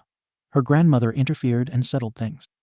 The following week was difficult as she had to arrange her transfer and tell her parents she was coming home. Her father surprisingly supported her decision. He did tell her that she could always finish whatever training her grandfather had later to inherit the dojo. 𝗧𝗪 and Jirota had cut her off completely. Kanoko would still talk to her. The girl wanted to know what had happened. Not wanting to be completely alone, Ituka told her that the mushroom girl was a true friend and offered Ituka much-needed comfort. Once everything was in place, she reached back out to Izuku. Ituka. Hey Izuku, sorry for the silence. I was getting some things sorted. I am coming home as promised. I will be there on Friday. Izuku. I feel terrible that you are abandoning your life there for me and Inari. You don't have to. We will figure it out. Ituka. Some things are more critical. Izuku. You need someone to back you up. Izuku. Not that I don't appreciate it, but what about your training? Ituka. If I'm being honest, I'm worried about you. I worried about Inari, and I can't be here anymore. My mind is too jumbled up now. I need to be around my friend. I know you are putting up a front. I am too. Izuku. Thank you. It would be a lie to say that I haven't missed you and couldn't use your help. But still, Ituka. This is my choice, Izuku, my life. I chose to come home and be near you and Inari. I hate to say this, but you're not drinking again, are you? Izuku. No, I haven't touched it. I want to. I do, but Mom and Suijin are watching. I have Inari and don't want her to get taken away. Ituka, don't worry about it. I got your back. I see you soon. Izuku, thank you again, Itsu. I cannot even tell you how much I want to see you. She ended the call and sighed heavily. She walked over to her favorite only coffee shop and grabbed a drink and pastry. I can do this. I can be the friend he needs. For you, Suijin. Izuku, it will be nice to have her back. I feel bad she is giving up on her life there to come home for Inari and me. She is coming home for us.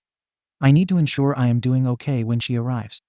I could get Inari out of the house and take her on a run. The fresh air will be good for me. Izuku got Inari into her running stroller and left the house. Finding a rhythm took him some time, but he soon got the hang of it. He had to stop a few times to deal with Inari, but his daughter seemed to enjoy the experience. He stopped and checked pricing at a few of the daycares he encountered. Shit, that is expensive. Also, I didn't like the teacher in the second place, the way she looked at me after I told her Inari was my daughter. Just from the cost of daycare alone, the job at UA looked more attractive to the young father. He stopped at a cafe to get some breakfast and feed his daughter. The waitress had known him since he was young and sat and talked to him for a few minutes. They exchanged numbers as the woman was a mother of 3 girls and had offered to give him advice. When he noticed some extra bacon and potatoes when he said something, she just pointed to the cook, who gave him a thumbs up. He saw the strange looks he was getting being so young, jogging with a stroller on a school day. On top of it, he heard the snarky comments as he made his way home from people judging him. Once he arrived home, he cleaned up, started laundry, and cleaned before he got a message that Kobayashi was on his way. When the lawyer arrived, looked around the house and seemed pleased. He asked to hold Inari, and Izuku chuckled when the little girl seemed to snuggle in and fall asleep. They moved to the girls' room to talk while Izuku finished preparing everything for the painters and movers. So, how is the contract? Not bad, generous. I wouldn't say I liked a few things, so I returned it for revision. We managed to get it straightened out rather quickly. That's part of the reason I am here. Okay, go ahead. Or did you want me to stop? No, you are not so dumb that you cannot focus on 2 things simultaneously. Thanks, I guess. It is very generous, concerningly so if I am being honest. The wages are good, the medical is great, and dental, everything is top-notch. What concerns me is that the principal is playing a different game. But he is crafty, so I must find out what it is. The term is 3 months, with automatic renewal after that. Written in, you will have received a passing grade from Mrs. Asui and Hound Dog. Should you enter you must be in the top 5 of every class. Also, once enrolled, you must prepare dinner for your class twice weekly and handle simple repairs. In your personal opinion, should I take it? As your legal counsel, Midoriya, I believe it's important to hear your opinion before expressing my own. I never want to influence your decision-making process unless you may be at a disadvantage or about to make a significant mistake. I agree with you. The pay and benefits offered are excellent, and it fulfills all my requirements. The therapy aspect is a bonus since I could use some help. However, I'm not entirely sure what my job responsibilities will be, and I feel the principal has other motives. Nevertheless, I can't afford to turn down this opportunity without considering the financial implications. Considering your recent completion of high school and lack of practical experience, it may be challenging to make it work with just a job. However, we could manage with some effort, albeit with some financial restrictions. The donation has significantly helped you progress quickly without taking it slow. So, your opinion then, Midoriya? This is the most viable option to ensure Inari's well-being in the long run. While it may only provide a temporary solution for the next year, it should provide stability for you and Inari during your time in UA. Rest assured that Inari will be taken care of. Okay, I give you permission to accept the terms on my behalf. I have the papers in my briefcase, Kobayashi informed Izuku, as he gently passed the sleeping girl over. At first, she stirred and seemed to protest, but realizing it was her father holding her, she settled back into a peaceful slumber. As the painters and movers arrived to transform the home, Izuku felt anxious as he watched some of his mother's belongings being taken away. The hardest part was when the clothing was taken away to be donated. He held on to some pieces as they had sentimental value, his mother's wedding dress being one of them, and some sweaters, the one he had awoken to clutching when he decided to get sober. It was hard to let go, and knowing he would sleep in that room also caused his emotions to flare. It was strange to see his childhood furniture being removed as well. The day was busy as his new mattress had arrived, and Inari was not fond of the noise. Kobayashi provided them with the necessary details for the funeral and outfits for Izuku and Inari. After everyone had left, Izuku and Inari were put to bed in their room for the night. He stood in his daughter's newly painted room, admiring the light pink walls with gold trim and dolphins painted on the walls with aquamarine eyes. Izuku shed some tears, but eventually composed himself. He then looked at a picture of himself, 𝐒𝐭𝐻 and 𝐲𝐿 on the wall. Thursday was another blur. Inari was not happy with all the stuff being brought in and assembled. He managed to get in his run. Inari had been cranky all day. She had decided that today would be the day her daddy would have to experience all the fun. The furniture people had just left when Mrs. Asui showed up. The woman observed Izuku as he tended to his fussy daughter. Seeing him struggle after 4 days, she took compassion on him and offered guidance to soothe Inari. She explained that the changes, such as being away from her mother and adapting to a new environment, were causing distress. Following the woman's advice, they wrapped Inari in her blanket, and Mrs. Asui sang to her, which helped to pacify the baby. After seating Izuku down, she shared with him her observations about Inari's preferences, the areas where he could improve, and the changes in her behavior. She also mentioned the types of food that Inari enjoyed, such as Cheerios. Based on her routine, he realized that sticking to her schedule was crucial. Izuku expressed his gratitude towards her, and she glanced at the peacefully sleeping Inari before returning her gaze to him. Dear Mr. Midoriya, my top priority is the success of Inari, but I also want to see you succeed. Rest assured that I believe in you, and will always strive to act in all parties' best interests. Thank you, Mrs. Usui. Standing up, she returned his daughter to him and offered him a card. She quickly jotted something on it before handing it over. Feel free to give me a call if you need any assistance. The system is currently overloaded with parentless children, and I'd be happy to help you avoid that outcome. I'll be conducting a surprise inspection on Saturday around 8 a.m., and don't worry, the first one is on me. You'll have to wait and see about the next one, she grins. Good night, Mrs. Usui, and thank you again. After bidding farewell to the young father and daughter, Izuku picked up his little one and went to her bedroom. The room was beautifully decorated with white furniture, including a crib, dresser, changing table, and rocking chair. The floor was adorned with vibrant playmats and stuffed animals. A lovely portrait of Suijin was hung on the wall above the crib, so their daughter could always be under her watchful gaze. It was indeed a fantastic sight, a testament to the artistic skills of Kobayashi. All right, princess, let's see how you like macaroni and cheese. The day before the funeral, Izuku received notice from Ituka that she was arriving on the evening train and would be at his house by 6 a.m. to help him prepare for the ceremony. Izuku had a restless night, plagued by disturbing nightmares. At 2 a.m., they woke up and reached towards the ceiling, calling out for Suijin. At 4 a.m., they even cried out for their mother. In a particular dream, they saw Suijin cradling Inari, while Izuku rested his head on her lap. The dream caused him to cry and wake up once again, when his alarm went off at 5 a.m. After getting up, they ensured Inari was still asleep before showering. While staring at himself in the mirror, attempting to find any motivation, it was not to be found. His phone lit up as he sat at the table with a cup of coffee. Ituka. Outside, she rushed towards him as he opened the door, and they both broke down in tears. They collapsed to the ground, embracing each other tightly. She expressed her regret for not being there for him, while he reassured her that it was okay and shared how much he missed Suijin. Amidst the jumbled words, they tried to console each other. It was only when they heard a cry that they regained their composure. Itsu, would you like to meet your goddaughter? Itsuka whipped her eyes. I would want nothing more, Izu. Itsuka, as she trailed behind him in the hallway, she couldn't help but admire her goddaughter's room. Observing Izuku lift the baby from the crib, change her diaper, and dress her in a comfortable onesie, she couldn't resist watching in awe. Finally, he turned to her. Itsuka, this is Inari. Inari, this is your godmother, Itsuka. She fell in love at first sight. The little girl was staring at her, those beautiful eyes, a perfect blend of Suijin and Izuku. Izuku smiled at her. That is not fucking fair. Slowly, she extended her hands to Inari. The little girl looked at her hand and seemed to be thinking before she leaned forward into Itsuka's hands. She likes you. It is because she knows a sucker when she sees one. They exited the room and made their way to the kitchen. Izuku made them some breakfast. Inari ate eggs and nibbled on toast.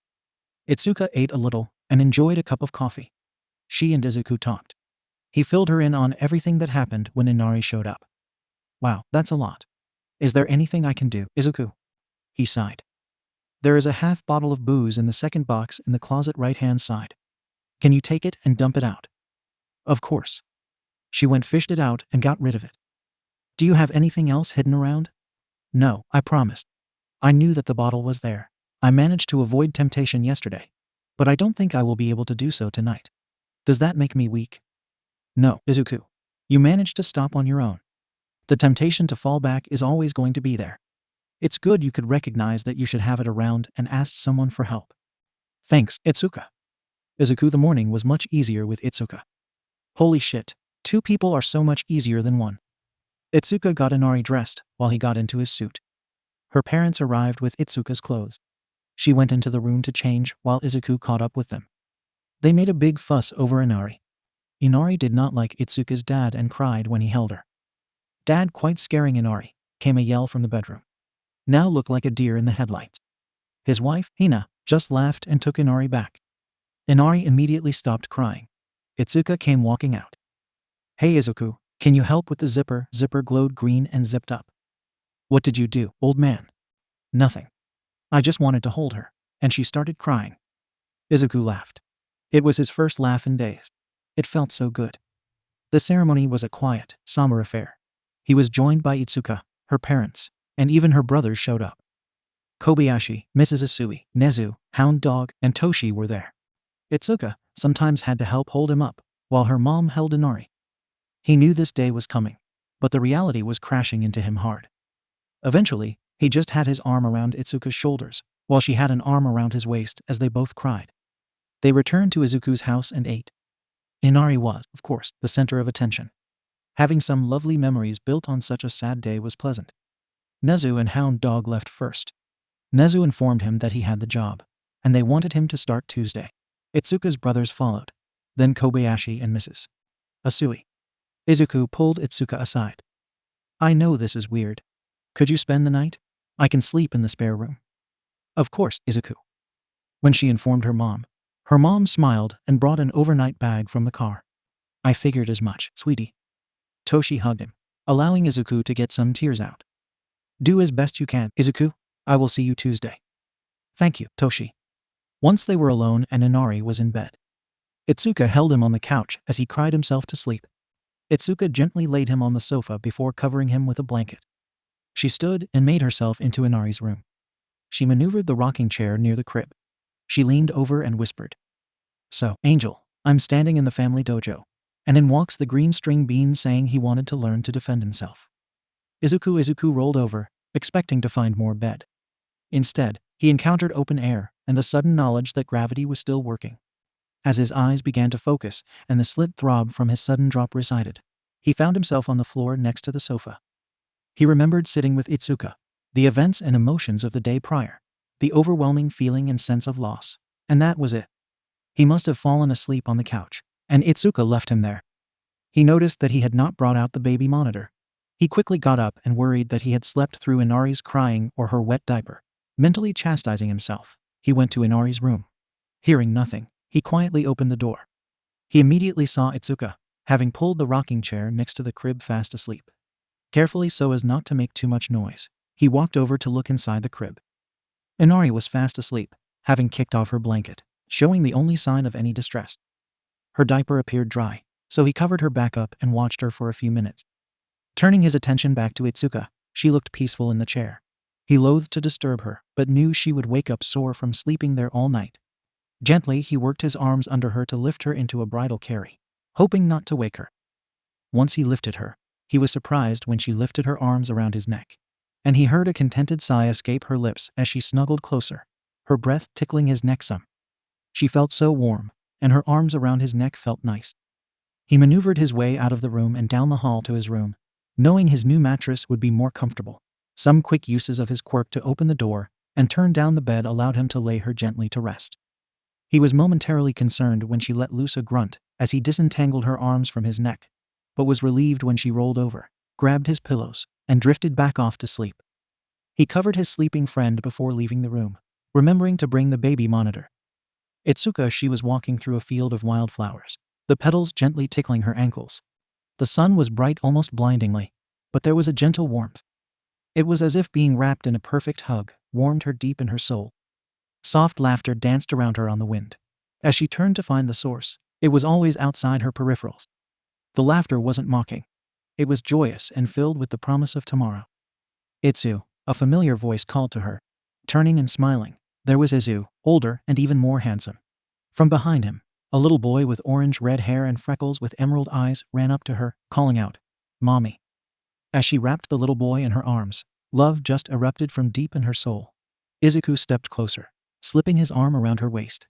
She tilted her head up as he came leaned down as their lips gently touched. Her mind erupted in sparks of fantasy, love, and lust. "Itsuka," a new voice interrupted. Suddenly, her son and Izu were gone, as were the wildflowers. There standing before she was Suijin, battered and bloody. Itsuka reached out to her. "Wait, I can explain." "Can you?" Suijin turned to leave as darkness crashed all around Itsuka. She bolted upright, covers falling from her as she got her bearings together. She was in a strange room in bed. Quickly checking herself, she was still in the same clothes as last night. She placed a hand on her chest to calm her pounding heart. She pulled her knees up to her chest, hugging them close. The dreams of what a kiss should linger, and the sound of Suijin's voice echoed in her mind. "I am so confused. I thought I was over this, or had been able to put it behind me. But I still feel for Izuku. We buried Suijin yesterday, and I am dreaming of him again. This isn't what Izuku needs right now. I need to get myself together, be someone he can lean on, and help him with Inari. Looking around, she summarized that she must be in Izuku's room. She rationalized that her mind had picked up on his scent, which triggered the dream. Did he carry me in here? She thought. The image of him gently carrying her in a bridal position into the room and laying her on the bed invaded her mind, and her heart thumped hard against her chest. Shaking her head, she rose from the bed and gently opened the door. You are my sunshine, my only sunshine, you make me happy when skies are gray. You'll never know, dear, how much I love you, please don't take my sunshine away. Izuku's voice drifted down the hall, singing the simple song.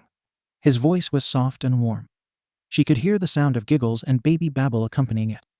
Quietly she made her way down the hall to peek into the kitchen. The other night, dear, as I lay sleeping, I dreamed I held you in my arms when I awoke. Dear, I was mistaken. So I hung my head, and I cried.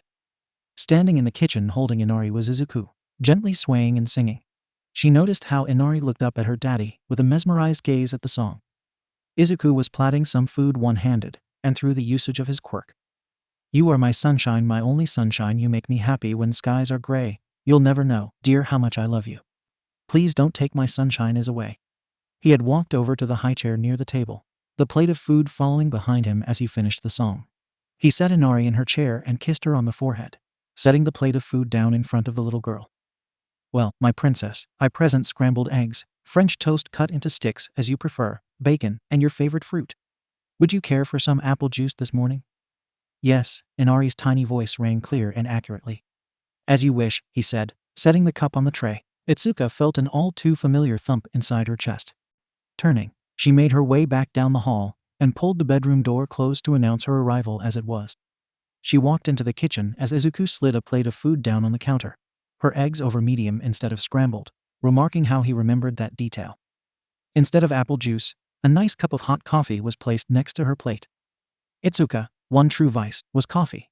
The aroma wafted through the air to fill her nostrils, causing her to smile as she sat. Morning, Izu, and good morning, Inari. To Itsuka's glee, the little girl smiled and babbled back to her before returning to eating eggs. With great joy, Itsuka watched as Inari lifted the spoon full of eggs, losing 80% back to the plate, before plopping the remaining 20% in her mouth. Inari was beaming. Thump asterisk. Itsuka took a bite of her breakfast and offered compliments to Izuku as he sat across from her and near Inari to eat himself. How did I end up in your room? She asked. Well, I woke up by falling off the couch. Itsuka laughed, making Inari laugh, and Izuku smiled. I had a small panic attack thinking I may have slept through Inari crying, so I checked on her and found you sleeping in the rocking chair near the crib. Yay, I was just telling her stories and I fell asleep, Itsuka said between bites. Well, after checking on my princess, I didn't want you to wake up sore, so I carried you to my room. You didn't wake up, so I tucked you in and started my day. You looked adorable asleep next to Inari. You watched over her all night. Thump asterisk. Well, I hope I wasn't too heavy for you, she said, daring him to take the bait. Nope, not at all, besides I work out, he replied while he flexed one arm. How are you this morning? Sad, maybe just slightly less than yesterday, but sad. I want to hear her voice again. Talk to her about Inari and everything. Knowing that Inari won't have Suijin to guide her is hard, but I am thankful she has you. Thump asterisk. The hardest part is when she calls for her, and there is nothing I can do or say that she can understand. I know I will have to explain in the future, and I don't know if that will make it worse or better. I will always be there for her and you, Itsuka said, squeezing his hand. He smiled and returned the gesture before returning to his breakfast. What is on the agenda today?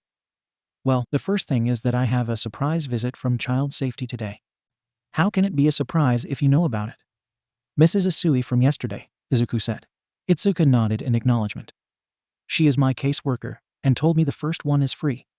It has more to do with how I am holding up after yesterday's events. What can I do to help? If you wouldn't mind bathing Inari. That would be wonderful so I can get the dishes done and a few things taken care of. That seems simple enough. I will take one with her, so we can both get clean. Itsu? Yay, Izu. I know it sounds stupid, but I wanted to thank you for yesterday, for giving up your life and coming home to help me and Inari. I don't know how I would have gotten through yesterday without you. So, from the bottom of my heart, thank you.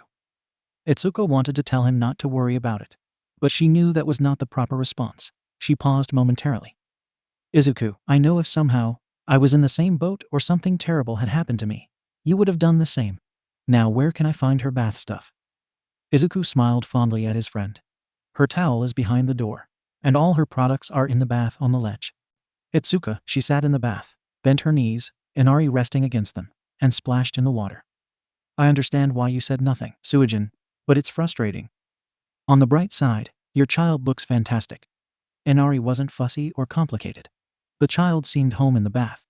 She was very content to splash around in Itsuka's lap. Itsuka was marveling at the wonder and joy in the child's eyes. Her heart wavered some when Inari seemed to look around and said, Mama. Sorry, baby girl. Mama is not here, but I will do my best by you, I swear. Although she wanted to sit longer, she was still determining the timing of the surprise visit. Therefore, she wrapped Inari in a towel and positioned her outside the door, notifying Izuku that Inari was ready from behind the slightly open door. She heard Izuku approach and collect Inari, and then she closed the door to prepare for the day. Upon exiting the bathroom, she witnessed Inari moving around the living room in her walker, adorned in a lovely dress and a little ponytail held in place with a clip.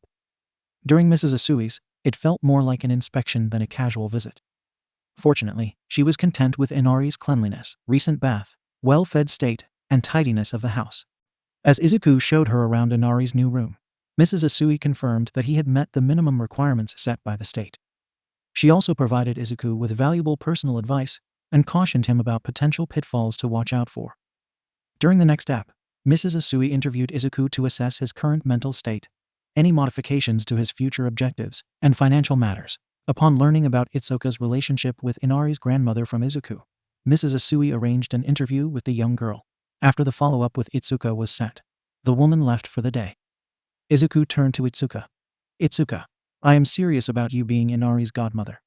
I would like to put it into my will should something happen to me. So, if something happened to you, I would legally be responsible for Inari. Yes, Kobayashi would manage the estate and make sure you have money to help raise her. But I would want you to raise her if I were not around. I would be honored, Izuku, she said, wrapping him in a big hug. I will let Kobayashi know so he can bring you over the paperwork to read. Do you want to take Inari out? Maybe we can do some shopping, get her more clothes. That sounds nice. We can catch up. Although they hoped to go unnoticed, it was inevitable that they would draw some attention as they walked with a stroller. Sadly, in this society, young parents often receive strange looks. Fortunately, they didn't hear any negative comments. Izuku took the opportunity to catch up on everything that had happened while she was away, providing more detailed updates than their sporadic conversations allowed. So, you had 2 boyfriends and never said anything. Yay. You dated the second for a while.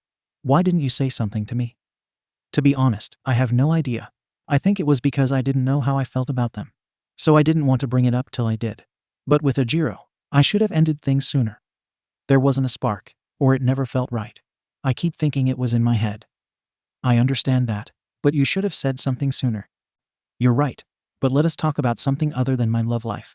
Like, what are you going to get the little princess today? The trio spent the day together shopping and enjoying being around each other again. At the train, they separated as Itsuka had to return home to unpack and prepare for school on Monday. They embraced tightly as she boarded her train. Izuku and Inari's Sunday was a difficult day for Inari and her father. Inari continuously cried and called for Suijin, causing much distress. Despite attempts to soothe Inari, she continued to cry and fuss throughout the day. Even at night, she refused to sleep in her crib. Eventually, Izuku settled her down after he brought her to his bed. It was a heartbreaking experience for all involved. Monday was a better day for the young family. Inari was still fussy, but Izuku discovered that she had calmed down and enjoyed watching Disney movies, especially those with lots of singing by female characters. Even though she still murmured, "Mama," she slept in her crib that night. She sweetly said, "Night, night, Dada," when he put her to bed.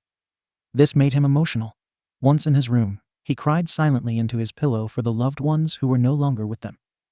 On Tuesday, Izuku began his new job at 𝐴.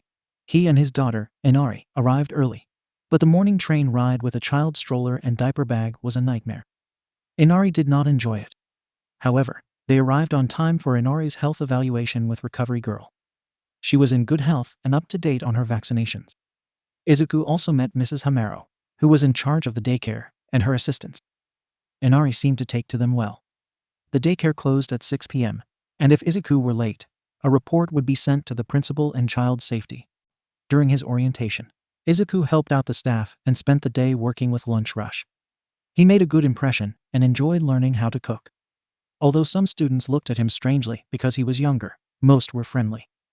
After lunch, he trained with All Might and Torino. Later, he picked up Inari from daycare, and she cried when she saw him. Mrs. 𝗵𝗲𝗏 explained that Inari missed him and her mom. Mrs. 𝗵𝗲𝗏 comforted Inari by placing her hand on her back, and Izuku saw a mental image of 𝐒𝐭𝐚𝐲 smiling and singing. Izuku combined the visuals of 𝐒𝐭𝐚𝐲 singing and the Disney princesses singing. When Mrs. 𝗧𝗍 sang to Inari, the little girl was instantly soothed, and she appeared to relish it when Izuku sang to her while holding her. As a result, he intends to sing lullabies to her during bedtime to enhance the nighttime routine. As he neared his home, his neighbor Mrs. 𝗏𝗏 stopped him and kindly gave him some delicious katsudon. She inquired about his well-being, and he gave her a brief update. She offered to help if needed, and he expressed gratitude for the meal. He caught up with his partner Ituka about work, and heard about her first day at school. He also shared his new bedtime ritual with their daughter Inari, singing her to sleep with a sweet lullaby. As he said goodnight to his little princess, she glanced at the photo of her mother above her crib and bid her goodnight as well. He experienced mixed emotions when he witnessed the act, which warmed and broke his heart. He could sense her emotional reaction when he informed Ituka about it over the phone. They talked for about an hour, seeking a necessary distraction. When Ituka yawned, he wished her goodnight and ended the call. Adjusting to a new routine can be challenging, but Izuku is skilled at following rituals and establishing habits. The initial week is the most difficult, but with Itsuka's assistance, they complete much shopping and prepare meals. While he takes a nap, she takes over some of his responsibilities. On Tuesday, Mrs. 𝗧𝗍 visits him during the second week, providing support and understanding as he adapts to the new routine. On Thursday, instead of attending faculty, he has his first session with Hound Dog, which is challenging but a positive start. Over the weekend, Ituka is there to help him with household chores, shopping, and being a listening ear. When feeling overwhelmed, he often turns to Ituka for support. While he also reaches out to Toshi, he finds he can be more open and emotionally vulnerable with Ituka. She creates a safe space for him to be honest about his feelings. It's a two-way street, as Ituka shares her struggles with readjusting to life at home, making their relationship mutually supportive. They lean on each other, offering a helping hand whenever needed. There are even some weeknights when she sleeps over, helping Izuku with Inari or Izuku helping her with her schoolwork. Week 3 with a routine, Izuku and Inari would have recovered. As he settles into his job, he becomes adept at anticipating the preferences of the professional heroes. He manages to obtain some autographs from them as well. For instance, Midnight enjoys a sweet treat after her second class, while Eraserhead prefers to be left alone as much as possible. Ectoplasm tastes tart flavors, and Vlad likes his coffee strong and black coffee in the mornings. Recovery Girl is partial to English tea and biscuits. Cementos enjoys taffy, and Snipe prefers American lemonade. His training is getting back into the swing of things as well. With his learner's permit, Toshi takes him out to learn how to drive. Izuku, when you pass your test, I ask that you allow me to purchase a vehicle for you and Inari. Toshi, I don't know, that seems like a lot? Please, Izuku, allow this old man to do this, Toshi said, placing his hand on Izuku's shoulder. Izuku looks into the gentle gaze of Toshi, and he understands inside that this is what the feeling of having a father is like. Without thinking, Izuku hugs Toshi, whispering a thank you as he does. Toshi, for his part, is surprised but welcomes the embrace. The two separates with a cough and a laugh. Inari is fond of Toshi and Torino, as the two men sometimes take turns walking, with Izuku after training to pick her up from the daycare. Inari always hugs and kisses her daddy first after greeting him with a hello before she wiggles out of his arms to whichever is walking with them. Izuku smiles as Torino always complains about the girl in his arms, but will only hand her to Izuku once they arrive at the train station. During their daily routine, everything runs smoothly except when Inari is involved. She seems to enjoy causing chaos by interrupting whatever Izuku is doing and doing the opposite. Socks end up on the floor, shoes are refused, and she may even object to the color or removal of a shirt. Fortunately, Ituka is a godsend and greatly assists in managing Inari's unpredictability. On the Sunday before Itsuka's departure, Inari took her first steps, abandoning her habit of shuffling while holding on to things. Itsuka reacts like a proud mama, getting her to do it again while demanding Izuku record it. In their joy, especially Izuku's, he never considered that the agent of chaos had just developed a new weapon. Week 4, like many points in life, it all seems to be going well until suddenly it isn't. Work was fine. It was the therapy session that went wrong.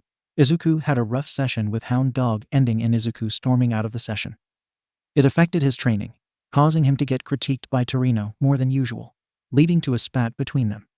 That night, Mrs. Usui came by when his agent of chaos daughter had just caused so much havoc, and Izuku was already afraid that it was terrible. He received an unfavorable report for the first time. It almost caused a panic attack in the boy, as he suddenly feared that Inari would be removed from his care at that very second.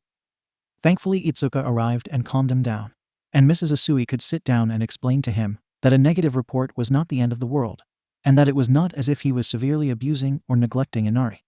Mrs. Usui had a heart-to-heart with Izuku and asked him to recount his day. As he narrated the unfortunate events, she empathized with him and comprehended how things had spiraled out of control. Being a caring mother and social worker, she patiently shared techniques with Izuku that could help him cope with such situations in the future. She also advised him on handling similar cases should they arise again, which she, unfortunately, predicted they would. However, she saw this as a valuable teaching moment and encouraged Izuku to make the most of it. Mrs. Usui was confident he would regain positive reviews by the next visit after she left. Itsuka set about reigning in the goddess of chaos and helping Izuku get his night in order at the very least. Friday night, he stopped for dinner with Inari instead of cooking at home. As he entered, he almost ran into Mitsuki, whom he hadn't seen since his mother's funeral. Behind her, he could see Bakugo and his father. Mitsuki looked at him and then noticed the girl in the stroller. Her eyes widened, and her mouth opened like she was about to say something. Instead, tears welled in her eyes, and she ran past him and down the street. Bakugo went to go after his mom. He stopped and glared at Izuku, not seeming to notice Inari. Izuku noted he was taller and had a noticeable scar on his right eye. He said nothing and continued past in pursuit of his mom. Masaru said nothing to Izuku. Instead, he set some money on the counter, instructing the woman to use it towards anything Izuku ordered. As he moved past Izuku, he said, "I hope you have a good night, Izuku." Then he left as well. Upon arriving at the restaurant, Izuku calmly requested a table for two and was promptly escorted to his seat by a friendly woman who also provided a high chair for Inari. As he scanned the restaurant, he caught sight of Mrs. Usui and her family seated in a cozy corner booth. They made eye contact and exchanged a polite nod and smile before Izuku settled into his seat. The Isui's Mr. Usui turned to his wife, noticing her acknowledgement of the green-haired teen. "Who is that, honey? You remember the negative report I told you about I had to file yesterday?" "Yes, is that him? Why did that bother you so much?" "It was just a congruence of a bad day. Everything was going bad. I felt bad for having to file it. He has potential and trying very hard. We have all had bad days. It is terrible. It coincides with a home visit, but it happens sometimes." "Is that the case you were telling me about? The one you were telling me that you hoped he would win?" Sue asked. "I want to win." "What are you guys talking about?" 𝗬𝗲 voiced. "I bet they are talking about work like always," Satsuki said sullenly. "You know what, Satsuki? We do talk about work too much. So, no more talk about work tonight. We are here to celebrate my promotion and have fun." "Can we have dessert tonight?" the youngest Asuis asked. "Yes, and afterward, we are all going to the movies, Mr. Usui said to the cheers of his youngest. Mrs. Usui smiled and kissed his cheek. "It is nice that we are having a family night out. We haven't had one in a while," Sue thought, turning her gaze to the teen and his child.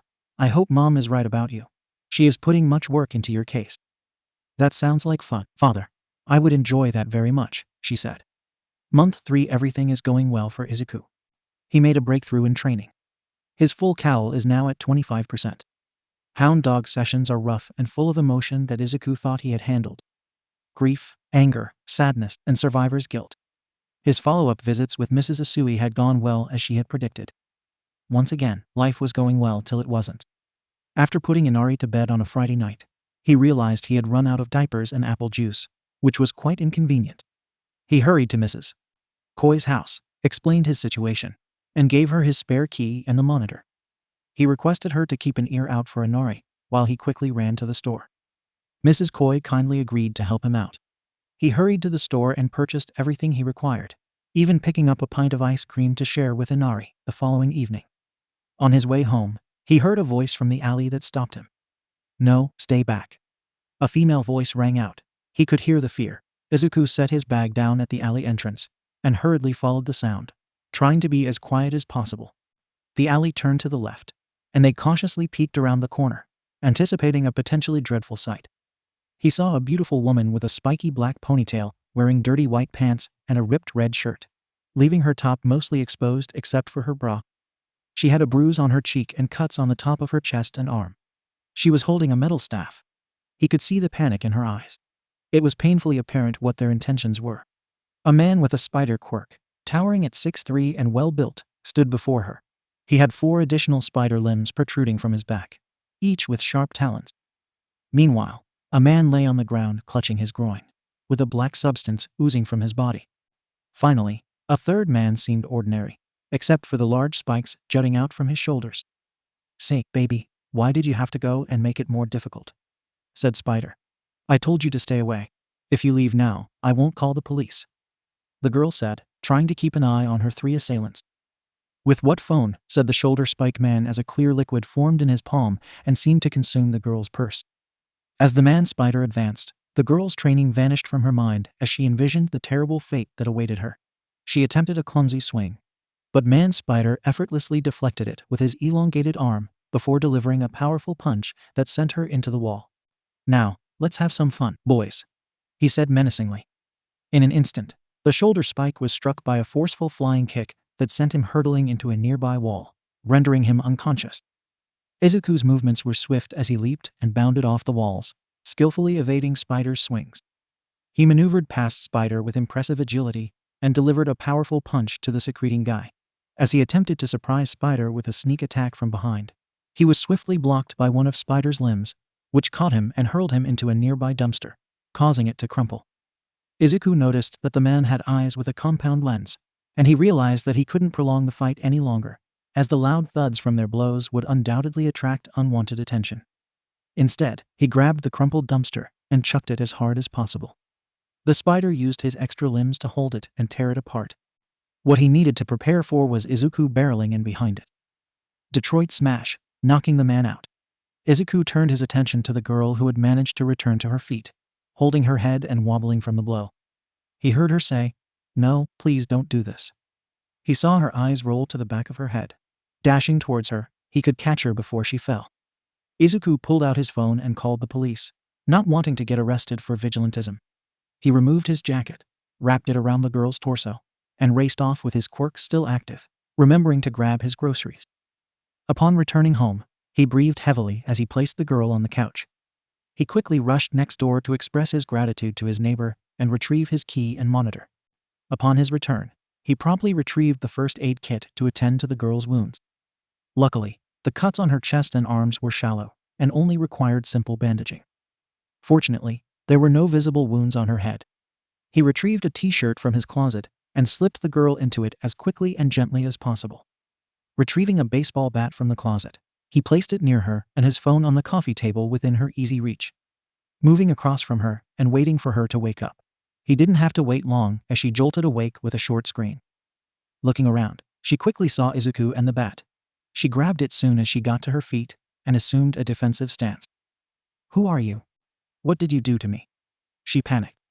"I heard your call for help and came to your rescue. I understand that this may be a difficult situation, but rest assured that you are safe," he spoke calmly and soothingly. He even raised his hands to show he was unarmed, although it may not mean much in a world full of quirks. "Why should I believe you? Just let me go," she shouted. It was then she heard a child start crying. "My name is Izuku Midoriya. I have no intention of holding you. I heard you call for help, and that's what I did. Those men are unconscious. Unfortunately, they destroyed your purse and phone, so I could not identify that you were accessing your emergency contacts. I called the police. The child you hear screaming is my daughter. My phone is on the table in front of you. It is unlocked, and you can call whomever you want. Please calm down for just a minute.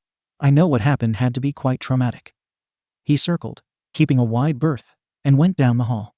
As she listened, the sobbing gradually grew louder before tapering off. When he came back, he held a weeping toddler who appeared to be younger than 2 years old. "This is my daughter," he announced, stepping away from the frightened woman and returning to his previous spot. The woman's mind was racing, processing everything that had happened. She had been bandaged and was wearing a t-shirt that wasn't hers. Her shirt was still underneath. If he were planning something, he would unlikely come holding such a small child, she thought. "I brought you here, bandaged you up. Sorry, your shirt was destroyed. I just put you in one of mine. The cuts look shallow, and there was no cut on your head. I am sure that you want to go to the hospital. I brought you here because I used my quirk to stop those guys. I didn't want to leave you in the alley, and I didn't want to get arrested for vigilantism, as you can see why." He gestured to his daughter. "You can call the police if you want, though I ask that you don't. I understand if you do." "Where is her mother?" the girl asked. "No longer with us," Izuku replied. "I am sorry." "It is just fine, considering your night. I promise I will not hold it against you. Is there anyone you can call?" "Yes." She lowered the bat and picked up the phone, quickly dialing a number. "Hello, Aoi. Yes, this is me. There has been an incident. I need you to come to pick me up." Izuku provided the address. "Please bring me a change of clothes as well as Vigo." She hung up the phone. "Do you have a name?" "Momo Yaoyorozu." "I know this is the dumbest question ever. Are you okay?" "It has been a terrible night, but I survived." He saw the desperate demeanor she was trying to maintain begin to crumble as the word survived seemed to drive home her ordeal. The bat tumbled free as she began to sob. Izuku, still holding Inari, slowly sat beside her and gently placed his arm around her. She stiffened up and then collapsed into his shoulder. He did his best to reassure her that the worst was over and that she was safe. As she opened her eyes, she looked into small teal eyes. Momo wiped her tears as the little girl looked up at her, leaning forward and placing her hands on Momo's arm, seemingly trying to pat her arm to comfort her. "What's her name?" "Inari," Izuku said, keeping his voice soft. "Hello, Inari. How old are you?" 22 months, said in a higher voice, bringing a small smile to the corners of Momo's mouth. Inari began to babble at Momo, providing a sweet distraction till there was a strange knock at the door. Momo sat up and said clearly, "I have seen the sunrise in the west." Izuku raised an eyebrow. The door opened to a man with no hair and black eyes in a crisp black suit. He had a collapsible nightstick in his hand, a woman with blue hair, a chauffeur outfit, and a bag. Momo rose and took the bag. "This is Aoi and Vigo. Is there someone I can change?" "Of course, you can use any of the bedrooms or the bathroom at the end of the hall on your left," Izuku said. The woman followed Momo while the man sat there watching Izuku. It was quiet. Soon Momo returned in a fresh set of clothes. "I will launder your shirt and return it. Izuku Midoriya, thank you for saving my virtue and, I am sure, my life. And thank you, Inari, for calming me down." She bowed from her waist. "I will be pressing charges against those men, but I will not reveal your involvement. I owe that to you and this precious one. Thank you again, Midoriya." "You are welcome, and thank you for your discretion. Good night, Yaoyorozu." Bye, Inari chimed in. Momo gave a small smile. Bye, Inari." The group left the house, and Izuku let out a deep breath, turning to look at Inari. "I will never run out of diapers again. I promise you that." Inari giggled as Izuku took her back to her room to try and get her settled down. Momo sat in the back of the limo as Aoi drove towards the hospital. She gazed out the window, wiping some stray tears as city lights flew by. Momo spent the night at the hospital. Her parents arrived soon after she was admitted. They strolled into her private room. Vigo was standing guard outside when she found her parents embraced. Her mother sent her father out before sitting beside her on the bed, holding her daughter's hand. "Momo, my dear, are you okay?" her mother asked hesitantly. "Did they?" The question hung heavy in the air. "No, they didn't." Momo wiped her eyes. "They were going to. One had managed to get a hold of me and wrestled me to the ground, but I managed to free myself. They had ripped my shirt and began making vile comments as they started to attack again. It was almost like they were toying with me. I started to become more desperate as I tried to fight them off. As I was losing and calling for help when none came and I began to see what my fate may be, I started to panic." "It is okay, my darling. You must have been terrified." "What happened next?" her mother said, holding Momo's hand and reassuring her. "The large spider one hit me into a wall. That is where I got my head wound. Then," she squeezed her mother's hand as the tears trickled down her face. "They said that after they did, they would kill me." Her mother wrapped her in her arms as Momo cried. "I was so scared." Momo sobbed between the tears. "All my training, all my studying, And it all went out the window. I am supposed to be a hero, and here I was on the verge. It took a few moments before Momo could gain a semblance of composure. Then he appeared as I lost consciousness. He saved me, took me to his home, bandaged me up, and let me use his phone to contact the staff. Are you sure he didn't do anything? To be honest, not 100%, but undergarments did not appear further damaged, and there was no sign of trauma from the rap kit. Momo looked down in shame at having to say the very word. Do not hang your head in shame, Momo. Many have been in your position. You survived. Your dignity is intact.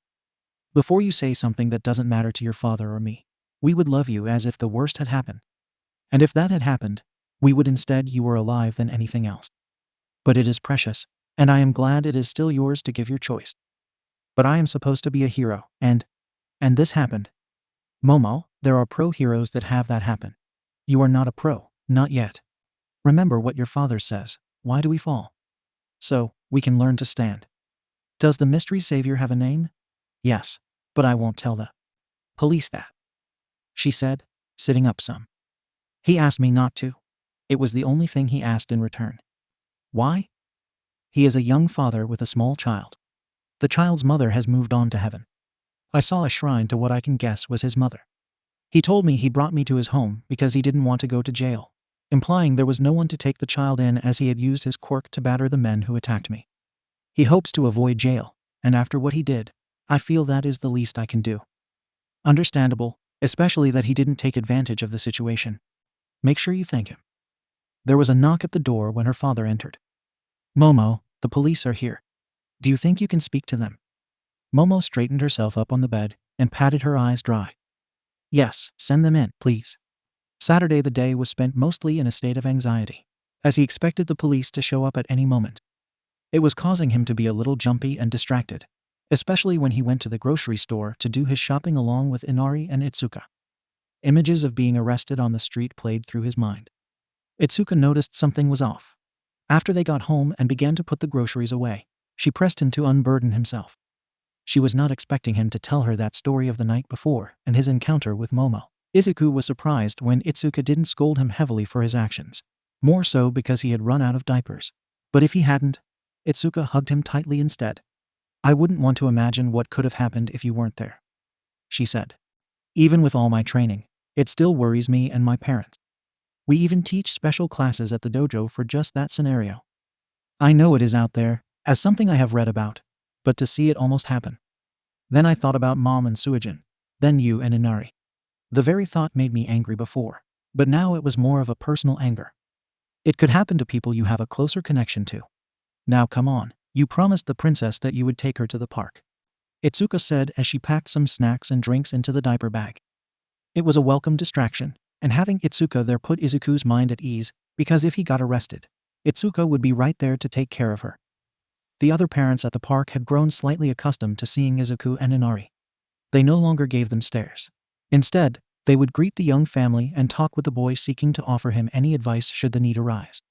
When Ituka arrived, they got more of the story and were happy that the young father was not alone anymore. It was an offhand comment from Ituka that Inari seemed to enjoy the sandpit, making Izuku wonder about getting one for the backyard. Inari appeared to enjoy the swings, but not the slide, causing his search to change to a full playset. When Izuku offered to go out for dinner, Ituka couldn't help but smile and agree. As they were walking down the street, she pushed the stroller, Izuku walking by her side. The thoughts of how they looked like a couple danced through her head.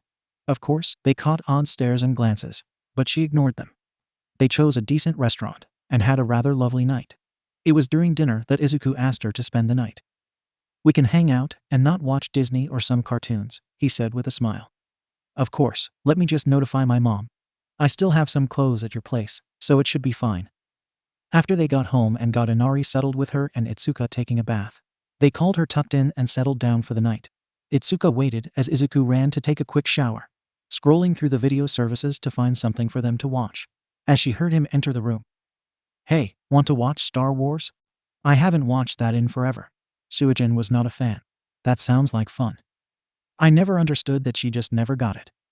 Ituka then did her best Darth Vader impression. Izuku, heavy breathing, I am your father. No, that's not possible. He responded with terrible acting before putting his finger by his mouth. Well, Besides the fact that you're a girl, from what I know about procreation, you lack the right equipment. And my mom wasn't a lesbian, I think. Unless sometime in the future you get a sex change, travel back in time, and seduce my mom. Then 1. Ike. 2. You have many birthdays presents to make up on. And 3rd, I have nothing to add to that. You dick, she laughed and tossed a pillow at him. Now, come sit next to Daddy, she said, patting the seat before making a fake gagging sound. Izuku laughed before sitting next to her as the film crawl began. At first, there was a small distance between them, mainly occupied by the popcorn. But once that slowly found its way to the coffee table, that distance closed. Neither Itsuka nor Izuku could explain who did it. But soon Itsuka had her legs curled up on the sofa and leaned against Izuku as they watched the movie. The banter between the two slowly quieted as she felt his head rest on top of hers, and she took notice of the steady breathing. He had fallen asleep. With a pang of guilt, Itsuka held the moment for longer than she probably should have. His arm was down around her shoulders, her hand on his chest.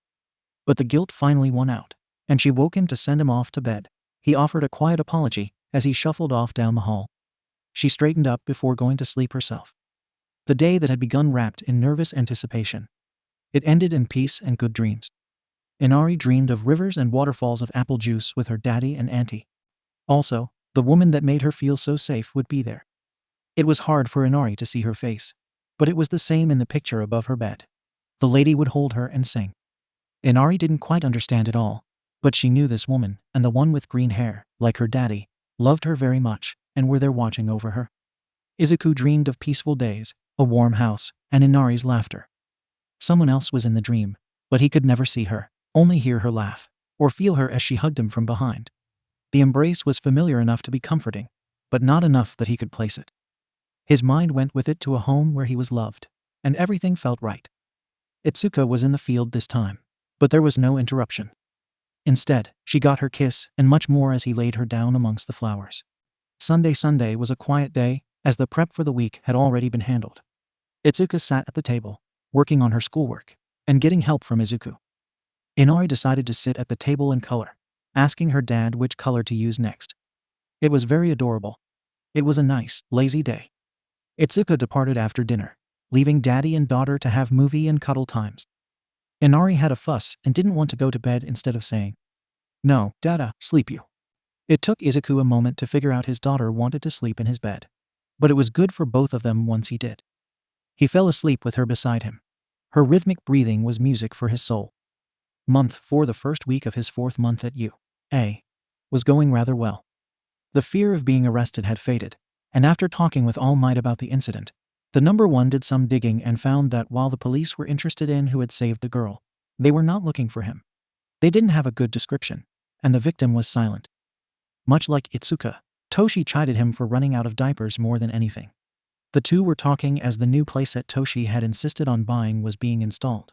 "Now, my boy, let me teach you the secret of how to grill a proper steak," he said. His work with the teachers was going well for him. His training felt good. He had his visits from Mrs. Asui, which went well, he felt. His therapy session was solid. He felt like the incident was behind him, and life was going well. Till he got home, it got interesting. As he approached the house, a black limo was parked outside his home, which was slightly worrying. He knew what was happening when he saw the bald man from the incident. The man Vigo, he guessed, leaned down and knocked on the glass before opening the door. Out stepped Momo.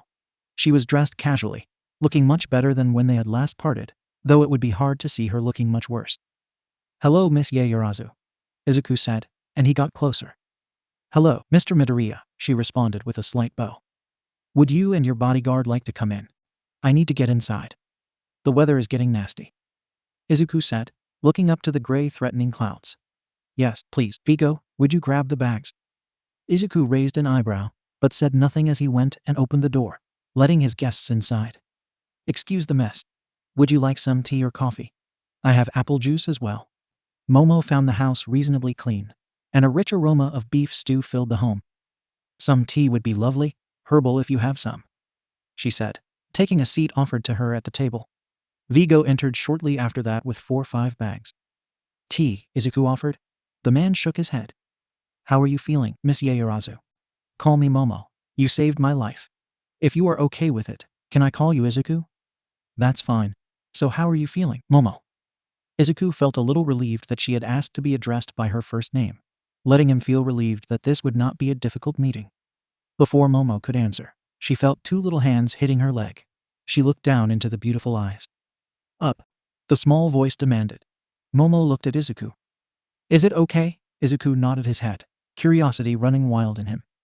Inari was okay with strangers, but she had never been so bold as to go to one and demand to be lifted. Momo reached down and lifted Inari into her arms. Inari snuggled in momentarily before looking at the counter for something. Izuku slides her water cup to her. Inari pouted. Juice. Water first, then juice, he countered. Inari, still pouting, took a sip of her water, which was adorable. Momo, for her part, chuckled. She found Inari comforting, like somehow this child would drive all the bad stuff away. That this child could improve everything was a weird feeling for the heiress. To answer your question, physically, I am doing well. All the wounds have been healed with next to no visible scarring. The nightmares, on the other hand. I understand that. Not exactly how you do, but yay. What did you do? If you don't mind me asking. I do not wish to burden you by forcing you to relive your trauma. But if you didn't mind, I would appreciate the advice. Momo asked. Izuku took a deep breath. First time was after her mom was forced to move away. And that day that she left, my mom died in a car accident.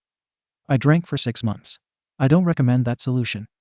The second was when her mom died, and that comes and goes. Inari helps, to be honest.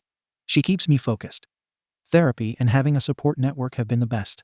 Knowing that the pain won't just magically go away overnight, and that some days it will be worse than others. Learning not to blame yourself. But to be honest, it is easier said than done. Therapy has been beneficial. But as you said, the blame or guilt is difficult. Not wanting to feel weak is something with which I am grappling. But I can see how Inari helps. For some reason, this little girl somehow makes me feel better. But, Izuku, I do not want to take up much of your or your daughter's time. She returned her hand to Vigo, who handed her a filled envelope. Izuku immediately knew it was money and set it on the counter. A thank you for saving me. Izuku looked at the envelope for half a second before he responded. I hope I do not offend you, Momo, but no, thank you. I didn't do it, hoping to get cash or any reward. It was simply the right thing to do. Even you had been arrested. What if I told the police who you were, she said. I would be upset for sure, but of all the reasons to go to jail, I'm sure my daughter would forgive me once I explained. I did it, Momo, because it was the right thing to do. Yay, I could have just called the police and let it be at that, turned my back, and left it to others. But what if they didn't get there in time to stop, you know? Momo nodded. I have a daughter. I had a girlfriend. My only friend is a girl, my mom. If they were ever in that position and needed help, I pray that someone would step in. Sometimes doing the right thing does not go hand in hand with the legal thing. It was a risk I was willing to take. Momo smiled. I was hoping you would say that. Honestly, I was. I felt that you were a good person, and that confirms it. Then let me offer this instead. She returned the envelope to Vigo, who handed the bags to Izuku. He opened the first one, and I had a super cute winter coat with a matching hat, gloves, boots, and even a scarf. The second had some winter clothes for Inari. The third had a nice new winter coat for Izuku and a scarf. The last one had a few stuffed animals, plus his shirt was laundered. Please accept these gifts instead. Allow me to show my gratitude for what you did, and were willing to risk. Izuku smiled. He has a dazzling smile, she thought. He gave a small sigh. He did need a new coat, and Inari could use winter clothes.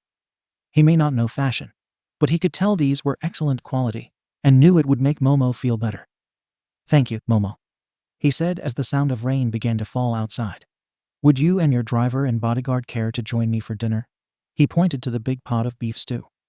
We wouldn't want to impose, Izuku, she responded. You wouldn't be imposing at all. There is no way I can eat it before I would have to dispose of it. You would be helping me out. I wouldn't say I like wasting food. Then, of course, we would love to. Vigo, please fetch Aoi. Izuku smiled and placed a tray of biscuits in the oven. It was nice.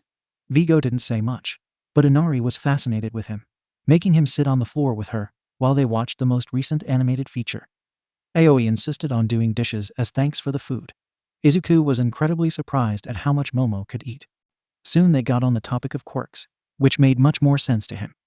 He explained stockpile with his well-rehearsed story of how he had a job at UA and would take the entrance exam soon. Momo was surprised that he worked at UA. raised Inari and trained to be a hero. They chatted for a while. Momo was enjoying it. It was a welcome distraction from what her life had been recently to talk to someone her age, though their lives were more different than could be.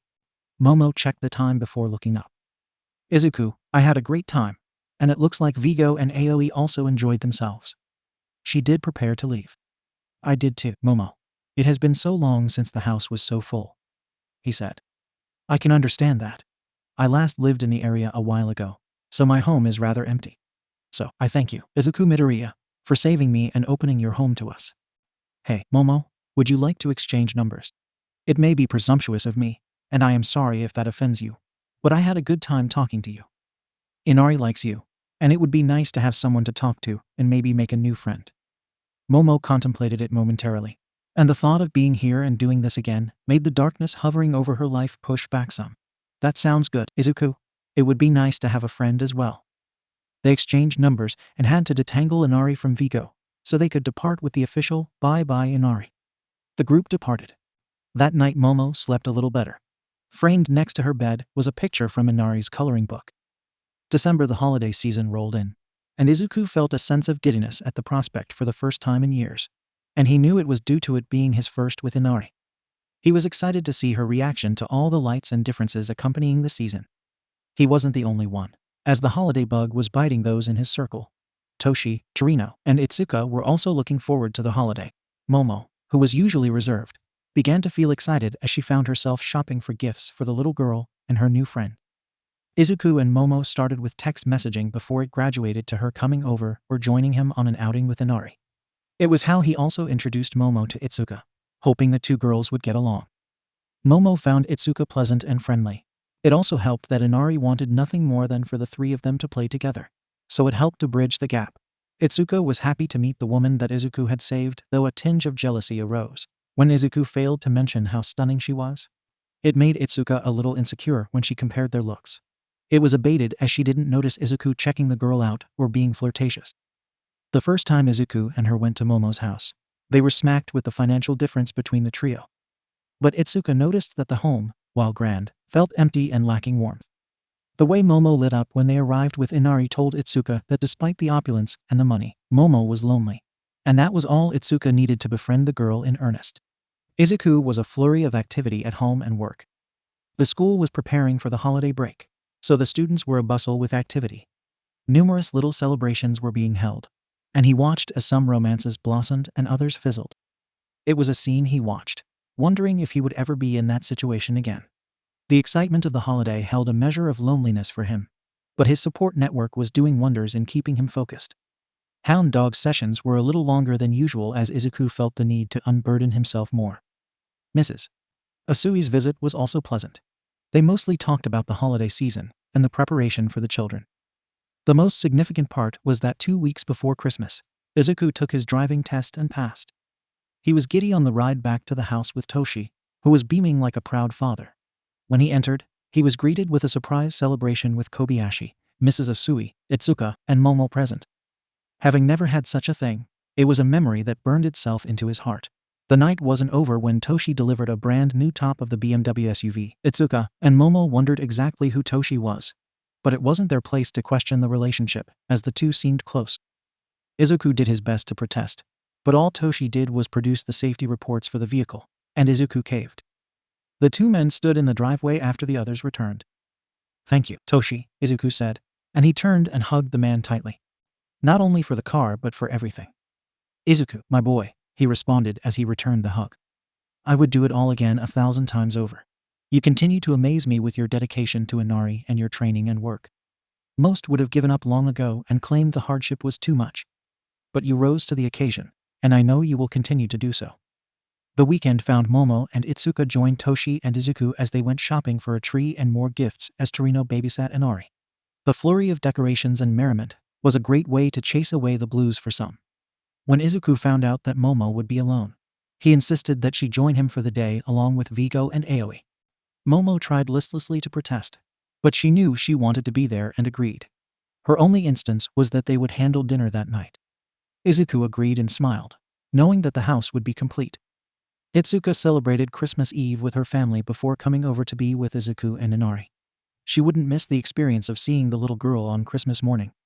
It also helped to foster her romantic feelings. She knew it was her playing house. But she wouldn't deny herself this, and instead just rolled with it. At the end of the evening, she found herself sitting with Izuku in a darkened living room, enjoying the fire and lights blinking on the tree. "Is that enough presents?" she asked, looking at the small mountain. "I think so. But Toshi and Torino will be over in the morning with, I am sure, a large mountain of their own. And Aoi told me that Momo has been rather busy at the shopping mall as well. Inari is going to make out like a bandit," he said, handing her a mug of hot chocolate. Ituka saw him look at the shrine, and melancholy filled his eyes. "Izuku," she said, taking his hand and gently pulling him down to the couch.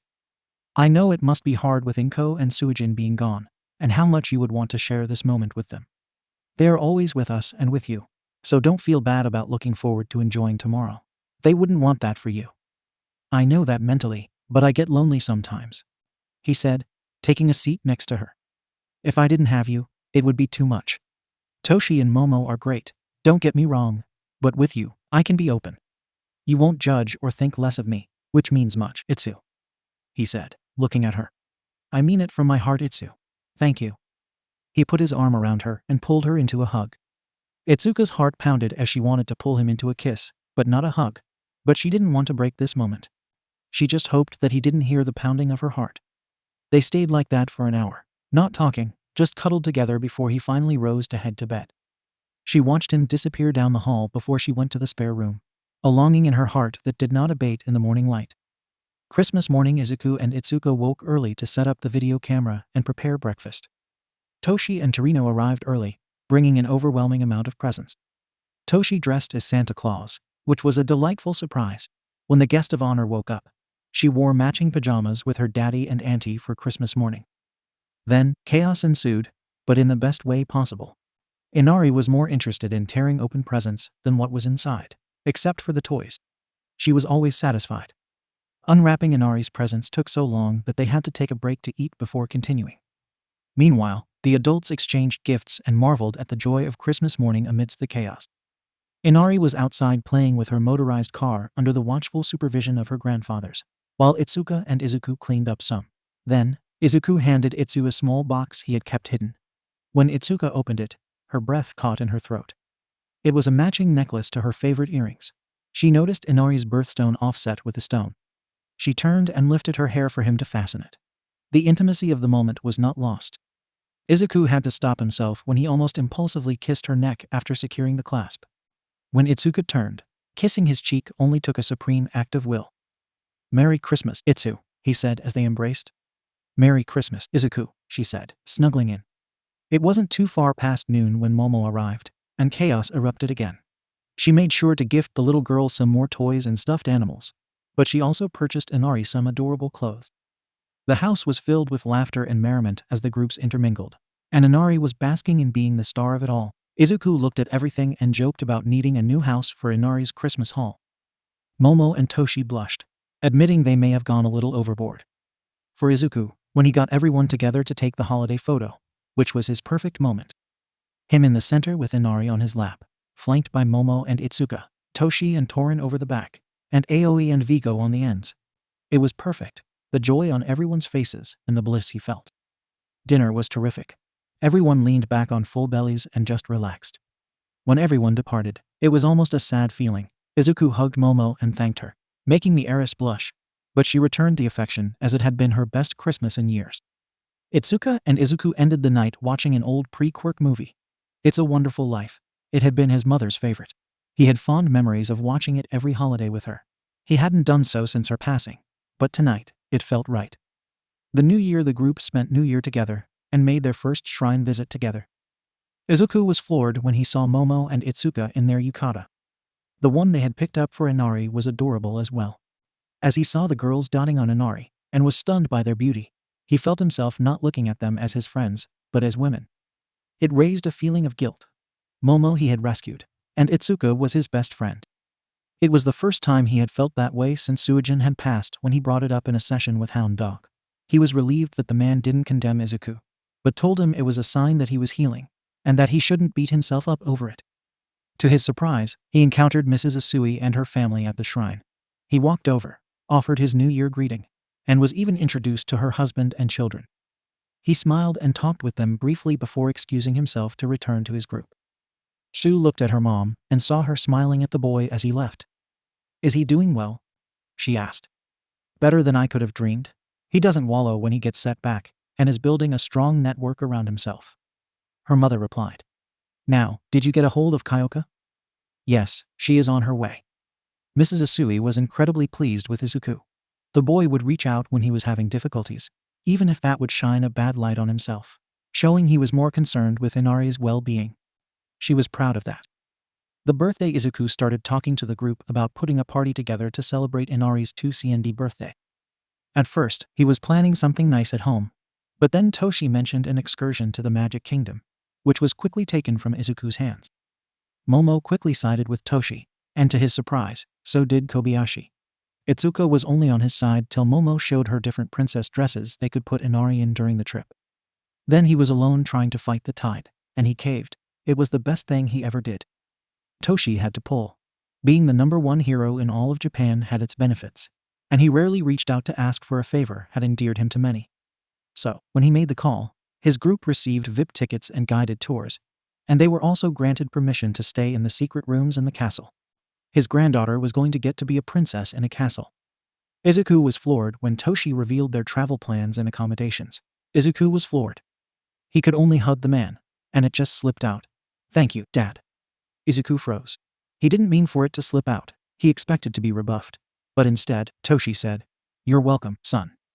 They arrived in the evening after the park had closed and went to the luxurious rooms for the night. The morning he again left Izuku's jaw on the floor and his heart in his throat. They were getting ready for a private character breakfast when the doors to the girls' room opened and out walked Momo, Itsuka, and Inari, all in princess gowns. The cut for the girls was what floored the young man. Momo in a golden bell gown, Itsuka in teal Little Mermaid, and Inari as Cinderella. He only managed a wow to Momo and Itsuka, making them blush.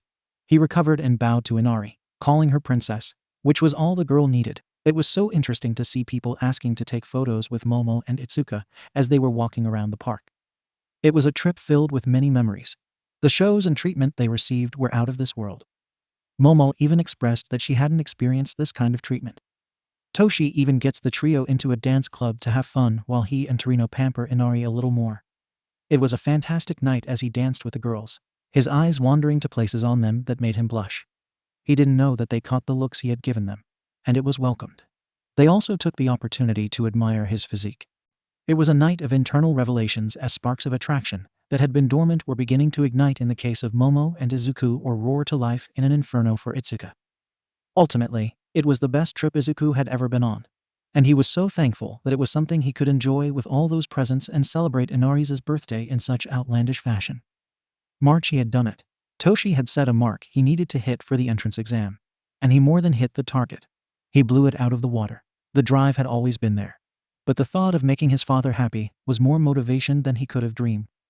The smile and joy on Toshi's face were more prominent and brighter than when he finished cleaning the beach. He was at 45%. Not 30%, but 45%. "I knew you could do it, son." No sweeter words could have reached Izuku at that moment. Mrs. Asui informed him that her visits would decrease soon. It was almost sad as the two had grown close over time. With a bright smile, though, she leaned in and told him she would recommend that he take the exam. All he could do was hug her. It was surprising to them both. Hound Dog sat with him, congratulated him on his progress, and said that he would also receive his recommendation. Izuku sat back before asking if they could continue his sessions. The counselor just smiled. "I was going to offer that myself, but with you doing so, I just reaffirm my decision." Nezu, well, Nezu unleashed hell. Izuku had to take a personalized test that lasted 5 hours. Then, he had to compete and engage in a mock battle versus the third-year training robots. He passed. He still had to take the entrance exam, but he felt good. If he could do all this, he could pass the exam. Momo revealed that she would be taking the recommendation exam. She had been afraid that Itsuka and Izuku would be mad at her, or that jealousy would tear them apart. She was relieved when they were just proud of her, and how they supported her as she prepared to take her test a few weeks before theirs. She felt great pride when Izuku asked if she would babysit Inari on the day of their exam. The fact that he trusted her so filled her with warmth. When the exam morning came, he woke early, dressed himself and Inari, picked up Ituka, and drove to Momo's. After they said goodbye to the princess, he and Ituka made their way to UA for the day that would define the rest of their lives. After parking, they walked in together. Both were a bundle of nerves. Even though Izuku had just gone through what he was positive was a more difficult exam, courtesy of Nezu, his mind was plagued with thoughts of what might go wrong. Ituka slipped her hand into his not only to calm him but herself as well. They stood there momentarily before breaking their grip and stepping across the threshold. After checking in, they embraced tightly. "See you at the auditorium. Save me a seat," he said. As they broke apart, she kissed his cheek. "For luck," she said, turning and leaving so he couldn't see her blush. He reviewed his preparations after entering the room and settling into his seat. Suddenly, he heard someone taking the seat beside him. Upon looking over, he saw 𝗵𝘃𝗀𝐻, the last person he wanted to encounter. They shared a tense moment when Izuku noticed 𝗵𝘃𝗀𝐻 clenching and relaxing his hand. Eventually, 𝗵𝘃𝗀𝐻 sat down without uttering a word, though Izuku could hear him grinding his teeth. As the room filled up and the instructor arrived, Izuku put the encounter out of his mind and focused on the test, much different from the one Nezu had given him.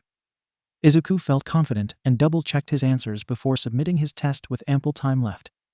As he left the room and headed towards the auditorium, he accidentally bumped into Midnight. She smiled at him and handed him his favorite coffee drink, wishing him good luck. He took his seat and waited for Ituka. She joined him in time, and they talked about the test. She was happy the written part was over and was ready to hit someone. He saw 𝗵𝘃𝗀𝐻 again. No words were said. "Ituka," and he went over the literature, and we whispered until President Mike took the stage. President Mike tried to loosen up the crowd and failed miserably. A guy with blue hair and glasses interrupted him by asking about what was dubbed the zero-pointer. President Mike explained that the zero-pointer was an obstacle to avoid, and that engaging it would give the student no points. Ituka and he were in different test areas. He leaned down and returned her gesture from earlier, kissing her cheek.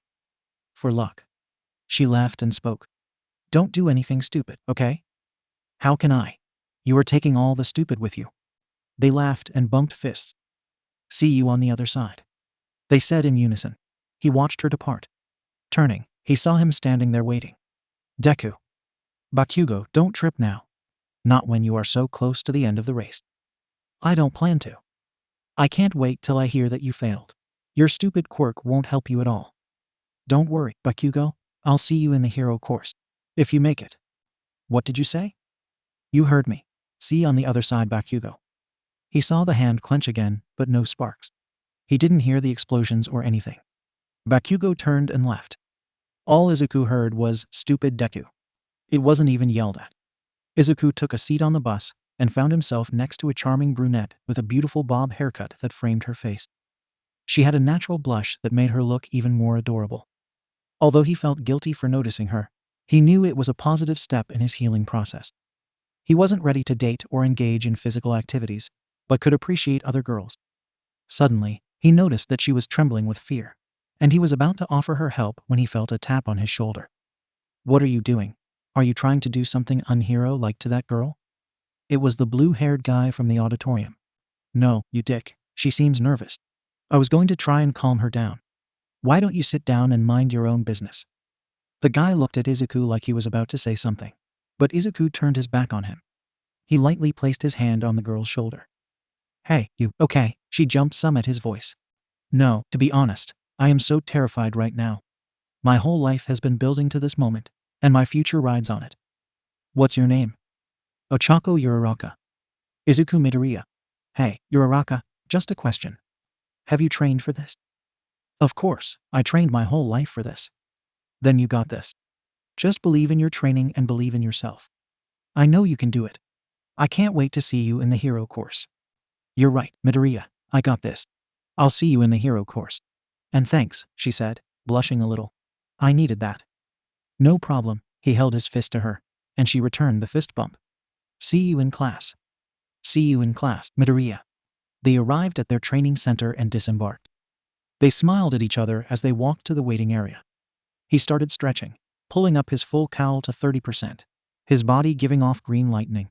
It caught the attention of the other testers. He blocked them all out. He reached into his pocket and pulled a picture of Suijin and his mom. "Keep watching me.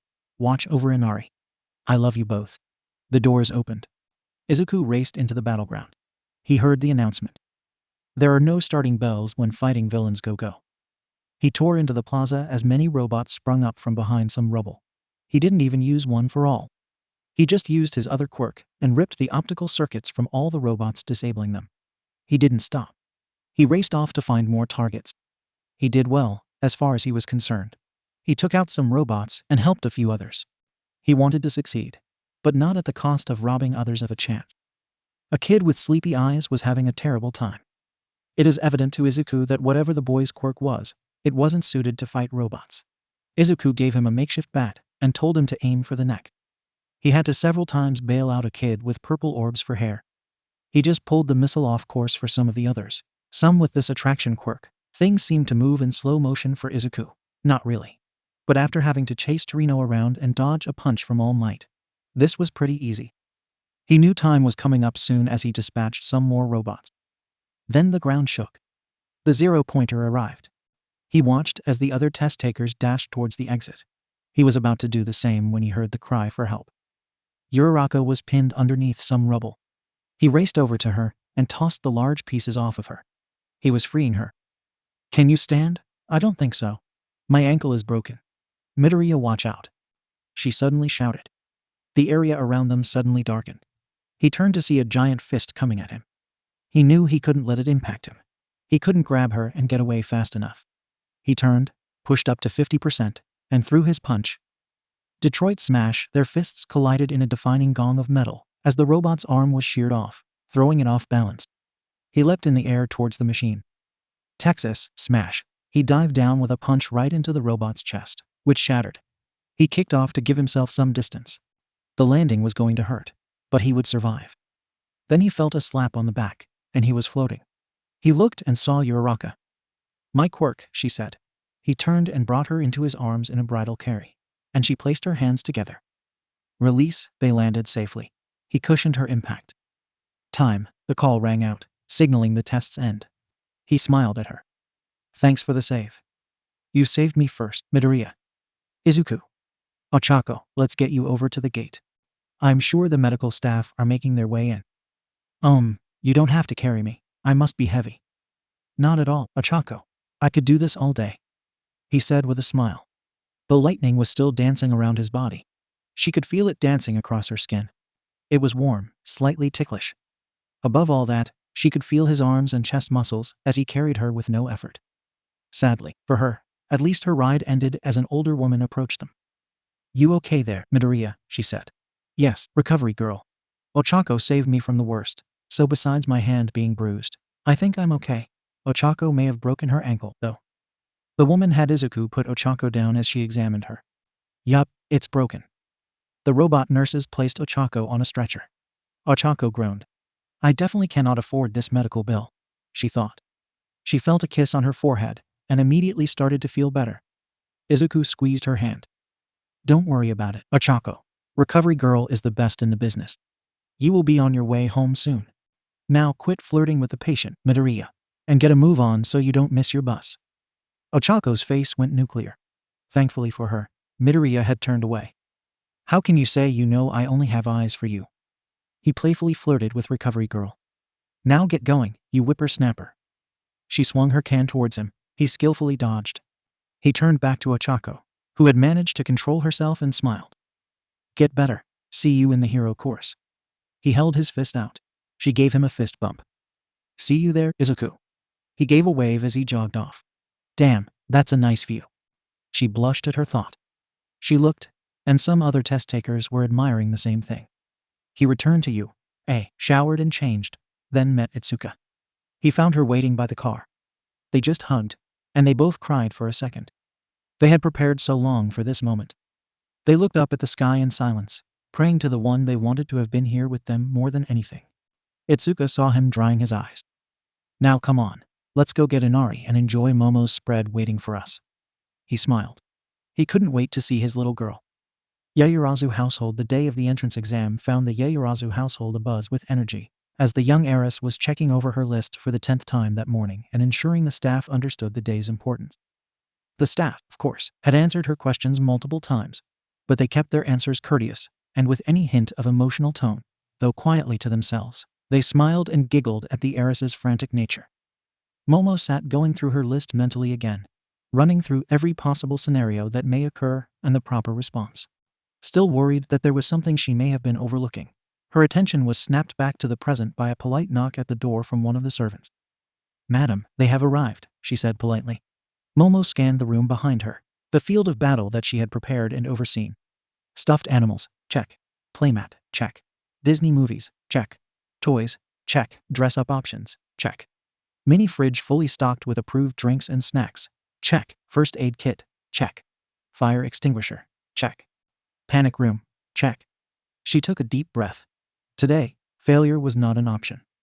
Giving the servant a polite nod, she exited the room and entered the home's foyer. There, she took her position to await her opponent. The butler opened the door. It looked like her opponent was waking from a nap. Their eyes met. "Momo," Inari squealed as she struggled to free herself from her captors, or Dada as he was called. Once free, she ran toddled as fast as her legs would carry her into Momo's open arms. Momo snatched the little girl up and hugged her tightly, kissing her as Inari giggled away. Inari, her father, was saying something, but she was too excited to listen. She would play with Momo today. Momo had promised they would play princess. Her excitement had overridden how early it was. She just turned and looked at her daddy. Bye-bye, she was ready to play. It was time to have fun. Then she felt her daddy kiss her cheek and tell her to be good. Then Auntie Itsu kissed her other cheek and told her to have fun. Oh, she was going to have so much fun. His daddy and Itsu were walking out when Momo whispered into her ear. "Dada, Itza, Flu's Ulta," she raised her fist. "Plus, Ultra," they responded as they walked out the door. "Izuku and Itsuka, are you crying, Izuku?" N. No. Are you?" "No, just got some dust in my eye." Yaoyorozu household. The home was bustling with life, filled with the joyful sounds of laughter. A child's playful giggles echoed throughout as she played hide and seek with Momo and some of the housekeepers. Inari found the perfect hiding spot, a slightly open door, and darted inside to discover the most enormous bedroom she had ever seen. As she scanned the room, she caught sight of a woman who bore a striking resemblance to Momo. The woman met Inari's gaze. "Well, hello, you must be Inari. Is everything okay?" The woman was taken aback when Inari blinked at her and suddenly grabbed her hand, albeit with a few fingers. Inari urged her to hide, and the woman complied, curious about the child's actions. It had been a while since she had interacted with someone so young. The woman was surprised when the little girl led her into a dressing room and a closet that seemed to lead to a spare room. They kept going until they were hidden in the back. The woman found it amusing as Inari hid them, and they played a game of hide and seek, with Momo being it. Inari tugged the woman towards the ground to a sitting position. The woman obliged. She was surprised as Inari settled into the woman's lap and pulled her arms around her. Inari looked up at the woman who was smiling at her. Inari smiled and snuggled into the warm embrace. She heard the woman singing softly. Inari fell asleep. Gio, Momo's father, entered from his closet and looked around to try and locate his wife. As he entered her dressing area, he could hear her faintly singing. He recognized the tune immediately. It was the lullaby she would sing their daughter Momo. He quietly opened the door to her closet and found her standing up, holding a little girl in her arms. Kai looked like a goddess to him. She smiled at her husband and whispered, "We are playing hide and seek." They returned to the bedroom and sat beside each other on the bed, while Kai held the sleeping girl. Momo was in a panic. The household was in a panic, and Inari was lost. The hide-and-seek game had turned into an all-out game of finding Inari at all costs. Maids and butlers were frantically searching for the best hider in the hide-and-seek history. Momo ran to her parents' room to enlist their aid. She was terrified that she had lost Izuku's child, and that Izuku would never forgive her. Itsuka would never forgive her. As she burst into the room, "Mother, father," she froze. There were her parents with the sleeping child.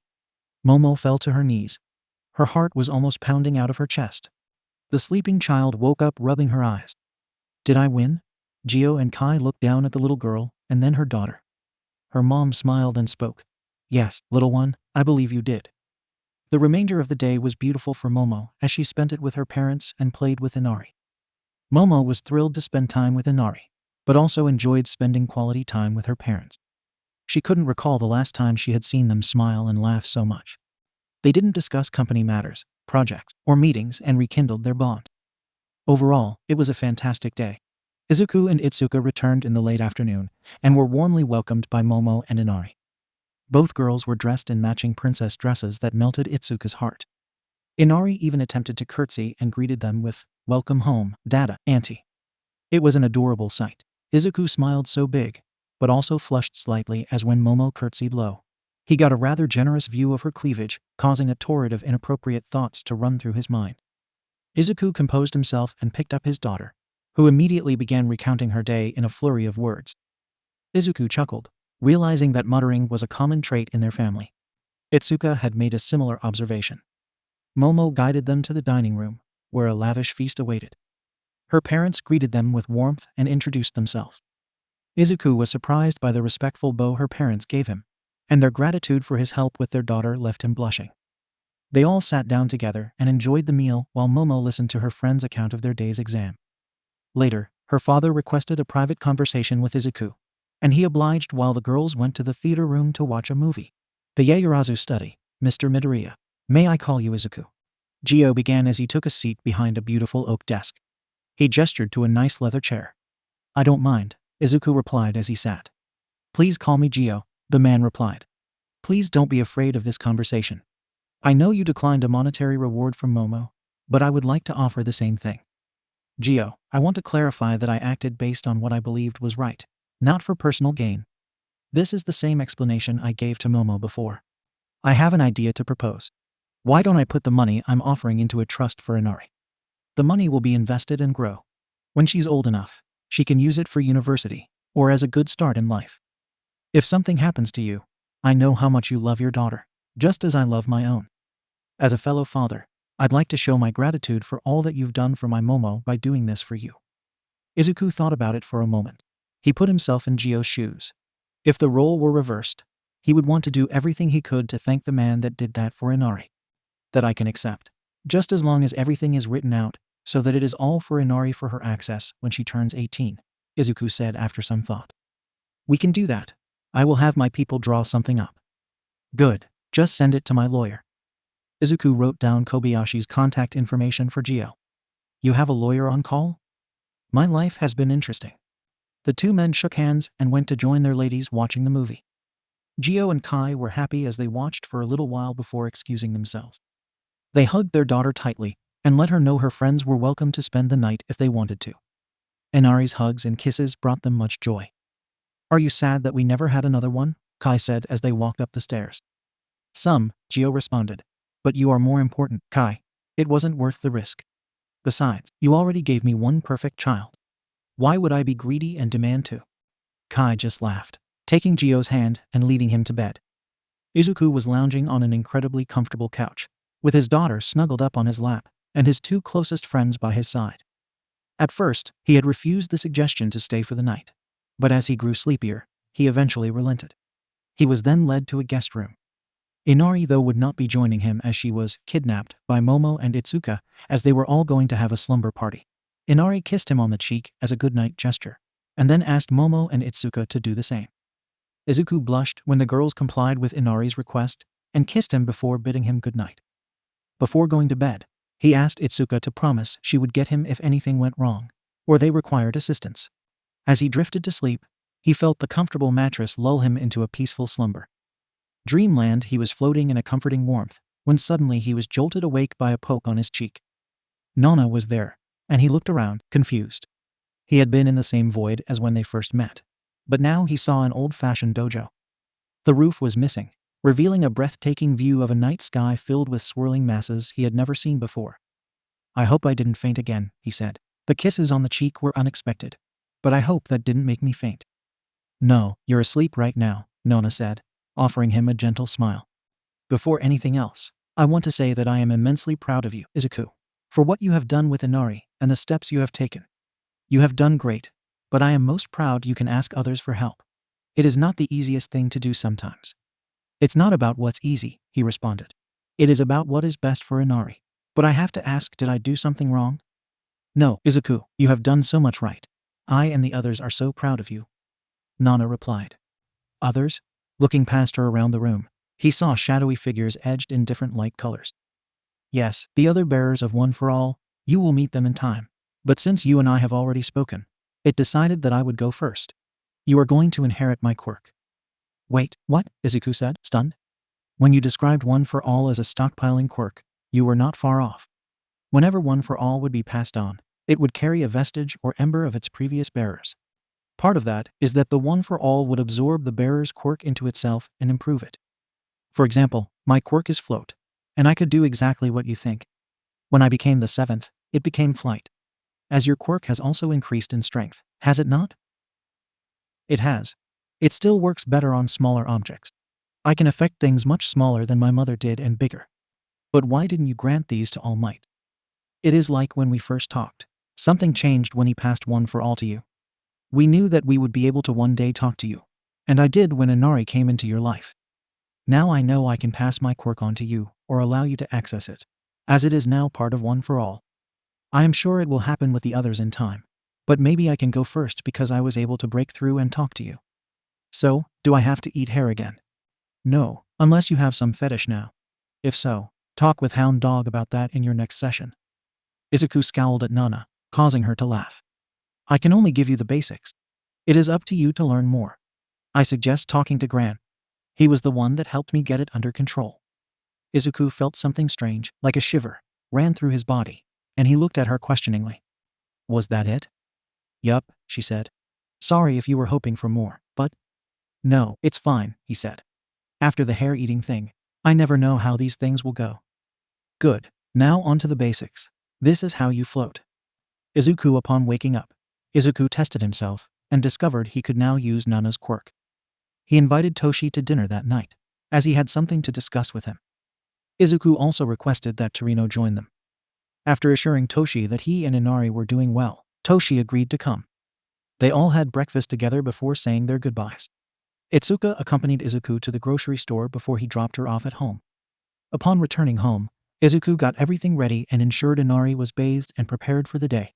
Torino and Toshi arrived in the early evening. Torino picked up Inari, while Izuku led them to the backyard, where he was preparing steaks for an all-American dinner. The menu included steak, baked potatoes, corn, and salad. While cooking, Izuku explained what happened the night before with Nana and One for All. He even quickly demonstrated his new ability, leading to a barrage of questions from Torino and Toshi. Izuku answered as many questions as he could before they sat down to eat. At one point during the meal, Toshi looked up from his plate. You passed your exam, Izuku. The official announcement will be next week. But I was permitted to let you know you have more to prepare than most. Izuku froze. I got in? With flying colors, my boy. Toshi said, beaming at his protege. No, his son. The two roses from their chairs embraced, with Izuku crying joyfully. He had dreamed a fool's dream of this moment. He had dreamed of a shared dream of this moment with Suijin and his mom. He had dreamed an obtainable dream of this moment when Toshi chose him to become the 9th. He had dreamed a dream of determination as he held his daughter. Now it was all coming true, his first step toward his goal. Toshi held him tight and whispered, You did it, my boy, you did it. Do you know who will be my homeroom teacher? He asked after he composed himself. Aizawa, you are going to be assigned to 1A. I don't know much about him. All he has ever told me at work was to, and I quote, leave him the hell alone. Didn't he expel his entire class last year? Izuku said. That seems a little extreme. That he did. As I said, he and I don't agree completely. He is unique. Shall we say he and I differ greatly on the idea of heroics? But I will still see you at U.A. as I teach the heroics class. Lord helps those zygotes, Torino added as he was hovering above the ground slightly with Inari, who was having a blast flying. I have learned a lot from teaching Izuku. I may not be a perfect teacher, but I feel I will be better able to handle it than before. Besides, I wouldn't want to be too far away from my granddaughter in case she needs something. What about you, Torino? Izuku asked. Are you sticking around? That I will. Someone has to keep an eye on this big lug, and this precious little thing, he said, looking at Inari. The rest of the evening was spent talking, and just being a family. Izuku sat back, watching it all. Though none were blood-related, he felt the bond between them all. First, it had been One for All. Now, it was not only that, but the little girl toddling after her grandpa as he ran away only to be tackled. He longed for Suijin and his mother to be here in this moment. Silently, he looked to the night sky and thanked them for looking out for him. Itsuka and Momo were delighted to hear that Izuku had made it in. Itsuka did pout, some as she had to wait for official channels to tell her if she made it. All of them were hoping to be placed in one together. The following week was chaotic, to say the least. Thankfully, Torino had stepped up to help keep Inari on her schedule, as Izuku had so much to do with his job at UA, and being a student himself getting ready to start. He had to get things from his house packed and ensure Inari's transition would be smooth. The little girl seemed to enjoy her room, so he wanted to make sure it was replicated as much as possible. He understood it would be an extra cost for the custom paint job, but he felt it was needed. He ended up eyeing Toshi suspiciously when it turned out there was no cost to the young father. He was working closely with 𝗵𝗲𝗄 as the pro reviewed things for the dorm. The only changes that needed to be made were Izuku's caretaker apartment, as the dorm was unused last year due to the expulsions. Once he could tour it, he was amazed. It was much smaller than he had lived in before, but was also much more extensive than he expected. It had 2 bedrooms, a living area that could fit a sofa, an eat-in kitchen, and a small kitchenette complete with an oven and stovetop. Izuku thanked the pro for adding that extra touch, so he could cook in his room for Inari and himself should the need arise. The most surprising part was the sliding door leading outside to a small patio with space for a couple of chairs, and the small team of workers under the supervision of Midnight, installing a child's play area. Midnight just smiled fondly at him and patted his cheek. "A gift from some of the faculty. We are rooting for you," she said. "Thank you, sensei," Izuku said, bowing to the heroine.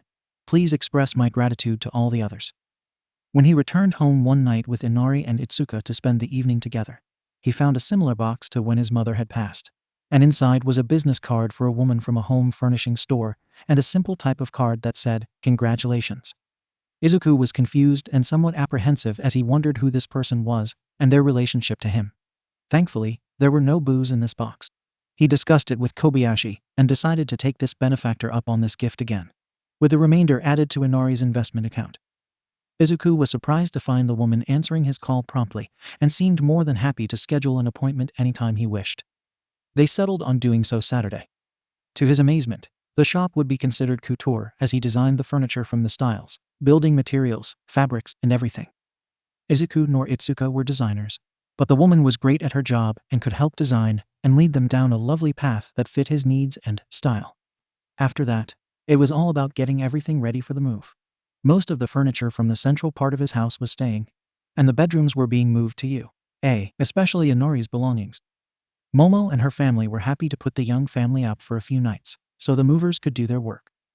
The group all got together when Itsuka's letter came in, insisting they be there when she opened it. They sat nervously as the hologram played before it welcomed her UA. They all let loose a cheer. Even Inari cheered, not sure why, but everyone seemed happy. The only sad thing was the reveal that Itsuka had been placed in 1B. But due to the closeness of the first-year dorms, she could visit freely when time permitted. She could hide her disappointment reasonably well, as she had almost feverishly been praying to be in 1A. Izuku and Inari were granted permission to move in early to allow them to get adjusted, and for Izuku to go through some minor training for his new position, which mainly dealt with paperwork and how to do minor repairs. Inari slept with him the first few nights and found her footing. The little girl seemed to enjoy the sizable standard room. She didn't have to share with anyone but her daddy. On the day the students moved in, Momo's parents stepped forward and offered to take Inari for a few days so Izuku could focus on his job. He was thankful, but it was difficult as this was the most he had been away from Inari since she came into his life. Momo did have to make several video calls, but she didn't mind. He woke early on the morning of the arrivals to triple-check everything was in place. The appearance of his first classmate had him jump to his feet to greet them. When he greeted them, they seemed to react rather coldly, declining all offers of assistance. The guy was tall with blonde hair, well-built, and a tail. The oddest thing was when the boy asked him if he had a girlfriend. When Izuku answered, the Ojiro just walked away. Ojiro he had seen enough photos to realize who was standing in front of him. Was the universe playing some sick prank on him? Itsuka never talked about Izuku's quirk, so he wasn't sure what it was, but it had to be good enough to get him into UA. He sized Izuku up to some decent shape and moved confidently. But why was he here helping? They're probably sucking up to the new arrivals. Well, Ojiro knew what kind of person he was. If Izuku was here, then does that mean Itsuka was as well? Fucking great. Now I get to watch them parade around together, he thought. He sent a quick text to his group chat with Jiroda and Kinoko. Ojiro, you will never guess who is in my class. 𝗧𝗪𝗏. Who? Kanoko. I am curious as well. Ojiro. Izuku fucking Midoriya 𝗧𝗪𝗏. No goddamn way. Be careful, don't kick his ass or anything. They might expel you. Ojiro. I won't. I wait for combat class to show him his place. He even denied having a girlfriend or anything. And I don't see any kid running around. Kanoko. Ojiro, I understand that Ituka hurt you. And she could have handled things better. But is it wise to carry on this anger towards someone you haven't ever met? Ojiro. The guy is a fucking snake, Kanoko. He stole her from me. Fuck him. 𝗧𝗪𝗏. Yay, Kanoko, you know what he did. I got your back. Ojiro. Kanoko, the Mushroom Queen, has left the chat. Ojiro. What the hell is her problem? 𝗧𝗪𝗏. No idea, man. I will talk to her when I see her at the dorms and get it straightened out. One of dorms next to arrive was Shoto Todoroki, the other recommendation student. Momo hadn't said much about him because he wasn't very friendly. His two-tone hair and different colored eyes struck Izuku. While he didn't say much past his name, he seemed nicer than Ojiro. The only help he accepted was Izuku carrying up some tatami mats. Once that was completed, Shoto closed the door to be left alone. A very bubbly, pink-skinned girl with yellow irises and black sclerae, short, fluffy, and unruly pink hair slightly darker than her skin. She also has two thin, pale yellow horns protruding from her head named Mina Ashido. She wasn't alone as she was joined by her horn buddy. The boy shook his head and introduced himself as Ijiro Kirishima, a muscular young man of average height and a rather impressive physique for his age. He had red eyes and pointed teeth. His hair was somewhat long, dyed a bright red, and spiked away from his head at all angles. His appearance made Izuku think of Bakugo, but he seemed much more likable. Mina readily took his help as Ijiro declined it because he was manly. This was the second time today Izuku was confused. Izuku was happy when Ochako arrived next, and they greeted each other warmly with a fist bump, chatting about the exam and what they had been up to. She didn't have much to carry up, so they did it in a single trip. Ochako apologized for it, seemingly embarrassed, but Izuku could put her at ease. It made him feel good when she smiled. They ended up talking in the common room together after she could unpack. After that, Ochako joined him in welcoming new classmates. Izuku was thankful when a recording studio belonged to the next arrival Kyoka Gyro. The girl had purple hair, black eyes, and two headphone jacks coming from her ears. She was a petite, fair-skinned girl with a slender build. She was dressed in black jeans and a deep dope shirt. She was friendly, thanking Ochako and Izuku for their help. 𝗧𝗪𝗏 was next to arrive. A tall, lean young man with chin-length black hair spiked downwards, with jagged bangs coming about halfway down his forehead. His most noticeable feature was that his elbows had the shape of cylindrical tape dispensers. 𝗧𝗪𝗏 was good-natured and friendly, which was pleasant. Aside from Ojiro, who was cold, and Shoto, who just seemed quiet, all his classmates seemed like they were going to be pleased to be around. His nerves about meeting Inari were easing some, but a teenage father and a hero in training would still be a lot for them to deal with. Next to arrive a boy with short gold hair, parted to the right with a black lightning-shaped streak on the left of his side fringe, angled to partially obscure his left eye. He had slanted, somewhat triangular golden eyes with a slim build. He introduced himself as Denki Kaminari and seemed more interested in hitting on Ochako than anything else. Izuku with Ochako went to the kitchen and prepared a large dinner of spaghetti and meatballs, garlic bread, and salad for the first night. Almost everyone sat down and ate except Ojiro and Shoto. They took the food, said thank you, and left. When they asked about it, Mina and Ochako noticed that Ojiro seemed to be eyeing Izuku. He shrugged and told them he had met the guy for the first time today. It wasn't till he talked to Itsuka later that it clicked. Oh, damn, that is Itsuka's ex. Wonder what he is mad at me about. He ended the night with a video call with Momo and Inari. 1B dorms, why did you leave the chat? 𝗧𝗪𝗏 asked. Because I didn't want to read whatever you two were going to talk about. Itsuka was in the wrong, and she owes Ojiro an apology. But that's it. I believe what Itsuka said about them only being friends. She left for valid reasons. Why can't you two see that? Kanoko replied. You just don't get it. You are right, I don't get it, she said. Thank you very much for the food, Ibara. It was delicious, but I am going to bed. It was nice to meet you all. The group watched Kanoko leave before the girl Ibara turned and asked. Is something wrong? 𝗧𝗪𝗏 turned to the girl with green vines for hair and shook his head. It's nothing. A young man of average height with slick blonde hair, which gets shorter the further down his head, is styled so that it's parted to the right, his bangs left hanging over his right eye. His irises are a periwinkle blue named Naito. Monoma tilted his head and smirked. That doesn't seem like nothing. Yes, I must agree with Monoma, 𝗵𝗃𝗧𝗏 said. If you wish to unburden yourself, I will listen. Yeah, dude, we don't want to start the year with bad feelings, 𝐎𝐸𝐽 said, adjusting his headband to keep his long black hair out of his face.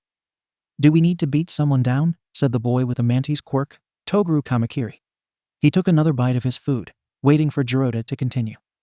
I, like the others, am here if you wish to unburden yourself, though I do not know what help I can be. But I am willing to listen, 𝗧𝗏𝗧, said the pale gray hair and blue eyes. Ryuko tilted her head to the side. I did not mean to pry. Ditto, added Yui Kodai as she tucked her black hair behind her ear to take another bite of the curry. Kinoko and I have this friend Ojiro. The next day one of Dorm's mornings would be a curse, or perhaps the first student he would meet daily would not like him. On the second day, bright and early, Izuku Midoriya was about to greet Katsuki Bakugo. Need some help? Izuku said. No, don't touch my stuff, and don't talk to me, Katsuki responded. Done and done, Izuku said. Katsuki just grabbed his boxes and walked off. When Ochako encountered him on the stairs offering her assistance, he responded with a curt no before moving past her. After he had moved all his boxes, he didn't come out of his room till the end of the day. Next was Yuga Aoyama, the blonde Frenchman who sparkled his way in. By doing so, immediately hit it off with Mina, who, along with Ijiro and Kyoka, came down to join the welcoming committee. When Izuku commented about remembering him from the exam, the Yuga seemed to perk up even more. Of course, you did. Once I have twinkled into your life, none could ever hope to forget moi, he said as he kicked his leg behind himself, twirled, and winked. Today was going to be interesting. Thankfully, Momo was next, and thankfully Ochako was there to remove gravity on the piano for Momo's room. Momo blushed as Izuku teased her about the size of her bed concerning the room. Mina questioned Momo about how she knew Izuku. Momo responded that they had met by chance when she first moved to town and had become friends. Fumikage Takoyami is a short young man with the head of a black bird, possibly that of a crow or a raven. He had a tan, yellowish beak, thin, red eyes with a small black pupil, and a red choker was next. Greetings, fellow travelers, he said, greeting the welcoming committee. It is pleasurable to meet you on this day. Please allow me to introduce myself. I am Fumikage Takoyami. Hi, Izuku managed. We are the welcoming committee, and we just wanted to see if you needed any help with your bags. Yes, that would be most amenable. While Dark Shadow can carry some of the heavier objects, I fear I did bring quite a few tomes with me for this journey. Before anyone could say anything, a sentient shadow bird emerged from Fumikage. Hello, everyone. He is trying to say that he packed many books, so that any help would be great. Everyone was stunned. Izuku tried hard not to go into quirk mode. Ochako was the first to step forward. Are you sentient? I am, Dark Shadow responded. That is cool, she said. Reaching down, negating some gravity on some boxes as that seemed to kick everyone else back into gear. A short boy with purple orbs for hair arrived next, and immediately made the girls uncomfortable with how he looked at them. It didn't help that he licked his lips, seductively, introducing himself as Minoru Mineta. He seemed upset when the boys volunteered to carry his stuff, as the girls felt that water might not be hot enough if they touched them. Izuku recognized him from the exam, but the boy just responded that it didn't matter as Izuku was a boy. The invisible girl in the floating clothes, Toru Hagakure, was next and just a force of positive energy. Mina put his arm around her and declared dibs. It seemed to be a match made in heaven. Mizo Soji is a tall, muscular young man with pale gray hair swept forwards, covering most of his face. He has 6 arms attached by a web of skin. He was genuinely nice, but declined all assistance as he could carry his items independently. Izuku was surprised when Tsuyuasui, or Tsuashi, asked them to be called. He recognized her from the restaurant and her resemblance to Mrs. Asui. She and Kyoko seemed extremely excited to see each other. Kyoko revealed they had gone to high school together after Izuku dropped the last boxes in her room. Excuse me, Izuku, Kiro, she said. Is everything okay, Tsu? Did I break something? Or do you need something moved? No, thank you again for the help. I just wanted to tell you that I am glad to see you here. My mom was thrilled with how well you did. I was just wondering where your daughter was. She is with my friend's parents with all the chaos of people moving in. We felt it would be easier if they watched for a few days. They will bring her later. I plan to tell everyone about her later. Would you mind keeping this to yourself for a bit? Of course, Izuku, ribbit, she said with a smile. I look forward to meeting her. My mom spoke kindly about her and you. Your mom is the best. She helped me so much. Izuku smiled. She is great, 𝗬 said. When Izuku came downstairs, the next classmate arrived. As Izuku stepped outside, he sighed, noticing the uptight young man from the exam. It is fine. Maybe he was just uptight because of the exam. The young man rapidly approached in a somewhat robotic fashion, and immediately blew Izuku's thoughts about the exam being the source of his uptightness. You, he said. You were the one that used the language unbecoming of a hero. What are you doing here? I am the dorm manager. Wait till he meets Bakugo. Surely you jest, there is no way such a fine institution would hire someone with such a foul attitude. Okay, first, before this gets any worse, let me apologize for my language and attitude. I could have dealt with that better. But the fact that you immediately jumped to the wrong conclusion is something you should work on. I did jump to conclusions, but I still disapprove of such language. But are you the dorm manager? Yes, and I am a first-year student like you. That seems interesting. How did you come to find yourself an employee and a student? It's an interesting story, but let us get you settled before the meet and greet. The rest of the welcoming committee emerged, and Izuku excused himself to start on dinner. Once he was in the kitchen, he made homemade pizzas using the multiple ovens to their fullest. As he slipped the last one in, Momo walked into the kitchen, smiling at him. Did you manage to get everything unpacked? No, I still have more to do, but I will finish later. Are you nervous? Yes. I am about to expose much of my life, and, most importantly, Inari to strangers. I have no idea how they will react. Not to mention Bakugo is here. I don't think I have had the pleasure of meeting him yet. Trust me, you would remember if you had. There is history there, I take it. Yes, there is. Too much to go over right now. I promise to talk to you about it tomorrow. Can you start letting people know it is time for dinner? Of course, chef, Momo said, giving him a wink that made Izuku blush a little. Gathering most of the class for dinner was a breeze, except for Shoto and Katsuki, who were more challenging to convince. However, they seemed content once everyone sat down to eat, and Izuku felt pleased. During the meal, people chatted and enjoyed each other's company. As dinner ended, it was time for the meet and greet. Izuku was taken aback when Katsuki stepped forward first. To his surprise, Katsuki spoke calmly without any shouting or explosions. Izuku was impressed. He noticed that he flexed his right hand twice before he started talking. My name is Katsuki Bakugo. I am not here to make friends with any of you. I am here to be the best hero of all time.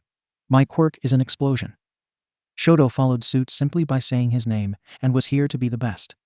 Everyone had stepped forward, introducing themselves, some added hobbies, and their quirks.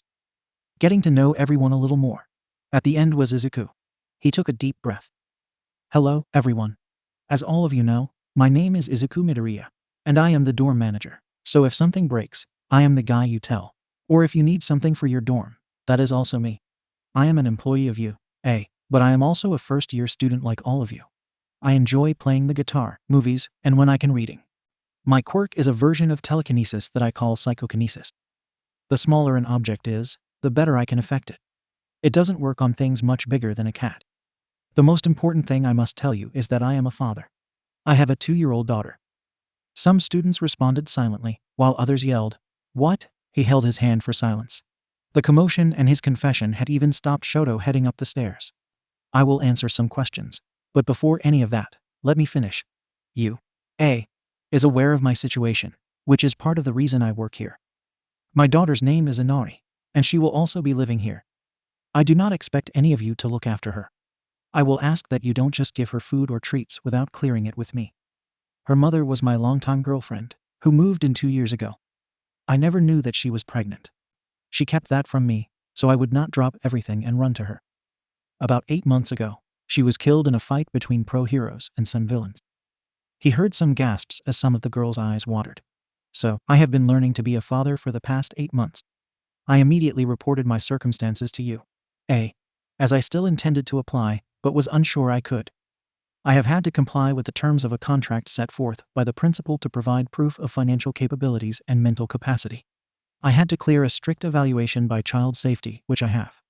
There are a few people who are aware of my situation in class. Momo, whom I met before school, became friends and 𝗬. Her mom was my case manager. The other is Ituka Kendo from Class 1B, whom you will probably see over here often, as she is Inari's godmother and my and Inari's mother's childhood friend. Inari should be herein. He looked to Momo, who held up 10 fingers. 10 minutes. I will answer any questions. Ida's hand went up. Don't you feel that this will be a distraction to yourself and our class? Honestly, I don't see how this will affect the class in any way. Simply put, this isn't your circus or your monkeys. I have a network set up to assist me. I have friends and mentors to do so also. If you or someone else can't handle living in a dorm with a child, it is honestly not my problem. As I said, I am not asking you to look after her or care for her in any way. She is my daughter. Isn't pursuing being a hero dangerous when you have a kid? 𝗧𝗏 asked. When will it not be? You mean to tell me that none of you will ever have a kid? Many of them looked away. Yes, the situation is not ideal, and I wish I were not having this conversation, but that is not an option. Why do you want to be a hero? 𝗧𝗏𝗄 asked. Before or now? Both, she replied. Before I wanted to save people with a smile, like All Might, but now it is for her. I want to make this world a safer place for her. It sounds like a stock answer, but it is the truth. I want the world she inherits to be much better than it is now. But what if something happens to you? Sue asked. I have things already put in place for that. There is her godmother and others. I have already started setting aside funds and have a life insurance policy. So, you're just going to play at being a hero then? Deku? Katsuki spat out. Make no mistake about it, Bakugo. There is no playing. I will reshape this world to make it a better place for my daughter and all those who will come after us. No one will stop me. Both he and Momo felt their phones vibrate in their pockets. She's arrived. If you're interested, I would love for you to meet her. However, I won't push it. We'll spend the next 3 years together, so I hope to become friends with as many of you as possible. He nodded to Momo, and they walked out. Shoto walked upstairs. Katsuki muttered some stuff under his breath and headed upstairs as well. Most boys soon departed, except Ijiro, Koji, and 𝗵𝗃𝗄𝐻. Mina spoke up. Dude, I was not expecting that. I almost cried when he told me her mom was dead. Yay, that was some heavy shit, Jiro added. You knew Tsu? My mom had talked some about the case, never details, though. She placed her finger near her mouth. I saw him at a restaurant where my family and I ate. I asked my mom if that was him, and she said yes. I recognized him when I saw him. He asked me to keep quiet till tonight. I figured I could do that. My mom liked him. She said he worked hard. Ijiro added, that's manly. I just hope I don't scare her. Children sometimes get scared when they see me, 𝗵𝗃𝗄𝐻 added. I respect him, Toru said, catching the group's attention. Imagine how much your life changes when being so young and finding out you have a kid. And it sounds like you, made him jump through hoops, and the child safety division signed off on it. Soon the doors opened, and in walked Momo with Izuku trailing behind, holding Inari. She hid her face and was peeking at the group. Tsu and 𝗧𝗏𝗄 walked up. Inari leaned out of his arms toward Tsu. Azui, she said. Tsu looked at Izuku, who nodded. Tsu extended her arms, and Inari leaned over to her. Azui, Inari said, looking at Tsu's face. Tsu, she replied, looking at the little girl. Azui? Tsu, Inari said hopefully. That will work, Tsu said with a smile. Inari giggled, and the girls started to come closer. Inari looked at 𝗧𝗏𝗄 and hid her face in Tsu's shoulder before peeking out. Inari, the little girl said. 𝗧𝗏𝗄 leaned in and smiled. 𝗧𝗏𝗄. Okako? 𝗧𝗏𝗄 smiled and thought for a moment. Acha. Inari smiled. Acha. It took some time, but eventually, she introduced herself to all of them. It took her a few moments with 𝗵𝗃𝗄𝐻. She ran and grabbed Mina and made her come with her to meet 𝗵𝗃𝗄𝐻. Mina smiled as the little girl took her fingers and pulled her over. After Mina showed her that 𝗵𝗃𝗄𝐻 was safe, he became 𝗵𝗃. Everyone found seats and started talking, asking about Inari and what I was like as the little girl ran around, finding herself playing with Koji. The conversation flowed, with everyone beginning to ask about each other and their quirks. They expected Inari to be very afraid of Dark Shadow, but instead, her eyes widened, and she said, Peter Pan, and started asking 𝗵𝗃 for Tinkerbell. This caused the class to get a good laugh. After that, she asked for dessert from her dad, and when he said yes, she ran to the bag to produce a very fancy pudding. She insisted that Momo feed her. After dessert, Izuku had her say goodnight, and walked off to put her to bed. Most of everyone dispersed after leaving 𝗧𝗏𝗄𝗄, Tsu, and Momo in the common area. You seem close? Tsu asked. I would not like to go into details, but I ended up in a precarious situation when I first moved here. But Izuku saved me, My family offered him a sizable cash reward, and he said no. He did not want anything. How could you not want to be a friend to someone like that? After that, we became friends, and Inari is adorable. I get that, 𝗧𝗏𝗄 added. He saved me at the entrance exam. He calmed me down before the practical, and when I was trapped, he smashed the 0-pointers and took me to get medical. He did not try anything or cop a feel. I was not expecting the kid thing. Do you know anything about the mom? Not I know her name and what she looks like. I have heard some stories from Ituka. From what I can tell, she was rebellious and didn't take anyone's crap. Momo giggled. Izuku emerged from the room, carrying a monitor. And how is the princess? Momo asked. Sleeping. She tried to hustle 2 songs, but was asleep before the first one finished. I think your parents wore her out. You sing to her? Sue asked. When my mother taught me how to handle her tantrums, she would sing to Inari, which always calmed her down. I realized that Inari's mother might have done this, so I made it a part of our nightly routine. 𝗧𝗏𝗄 giggled. That is cute. So does she look like her mom? Izuku pulled out his phone and pulled up a picture of Suijin. The blue in Inari's hair, but Inari's eyes are like a mixture of mine. They talked for a little bit more before Izuku stood up. I am going to head to bed. I just wanted to thank you all for being so cool with this and Inari. Let the other girls know for me, too, please. Honestly, I was terrified of how people would react. Sue and 𝗧𝗏𝗄 told him it was fun as they headed off. He motioned for Momo to linger for a second longer. Itsuka will be by at 7, if you want to join us for breakfast. Sounds good. Good night, Izuku. Good night, Momo. After he was alone, he proceeded to pick up the remaining bits of trash and walk the floors before returning to the common room. Making everything locked up, he turned off all the lights and headed to his apartment. He stopped and looked at his shrine. Keep watching over us. We miss you. Itsuka arrived at the dorms. She took a deep breath and looked up at the building that would be home for a bit. She glanced across the way, seeing the Wana dorms silently. She cursed her luck, but it was much closer than she had been yesterday. Walking in, she watched as everything was bustled with activity. A girl with blonde hair, a pair of horns, and big Prussian blue eyes skipped to a stop in front of her with a significant smile. Greetings, I'm called Pony, the girl began in Japanese. I would like to help with your boxes. Yes. It took Itsuka a second before she responded. I can manage, she began to say, only to see the girl deflate some. But it would be much easier with some help. The girl perked up. Itsuka pointed to a few boxes. If you could grab those, that would be a huge help. Itsuka Kendo, she added. Pony Tsunotori, I am pleased to meet you. Forgive my Japanese, it is not very good, but I practice. Pony said, picking up the boxes. A chubby young man with short blue hair and black eyes stepped forward with a clipboard.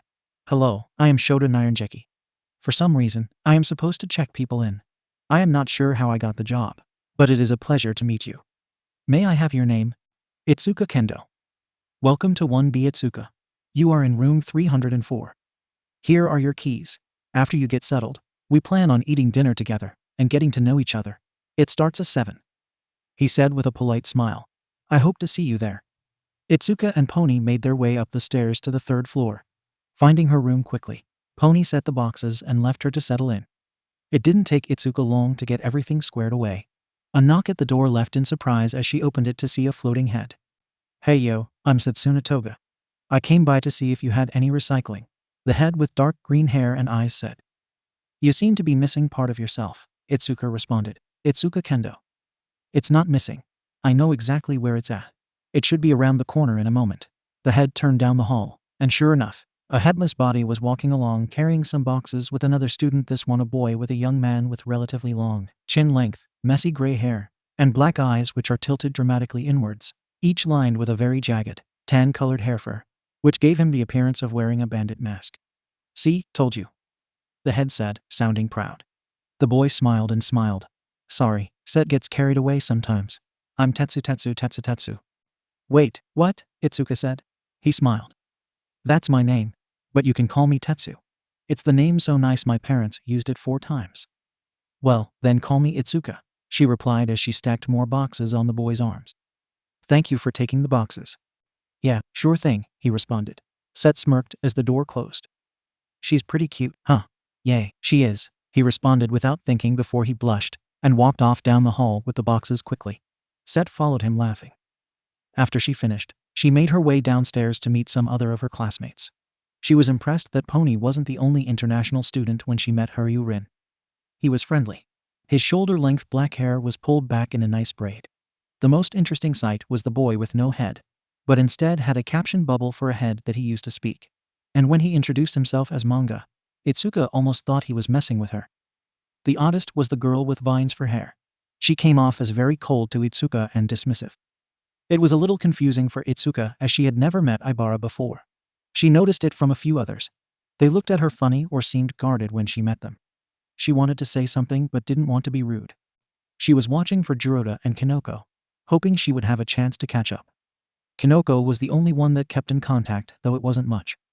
Kinoko had told her they had made it in with Ojiro, and Ituka knew from Izuku that Ojiro was in 1A. She knew she was going to cross paths with Ojiro soon, as if she wanted to be around Izuku or Inari. It was inevitable. She just hoped that they could be civil.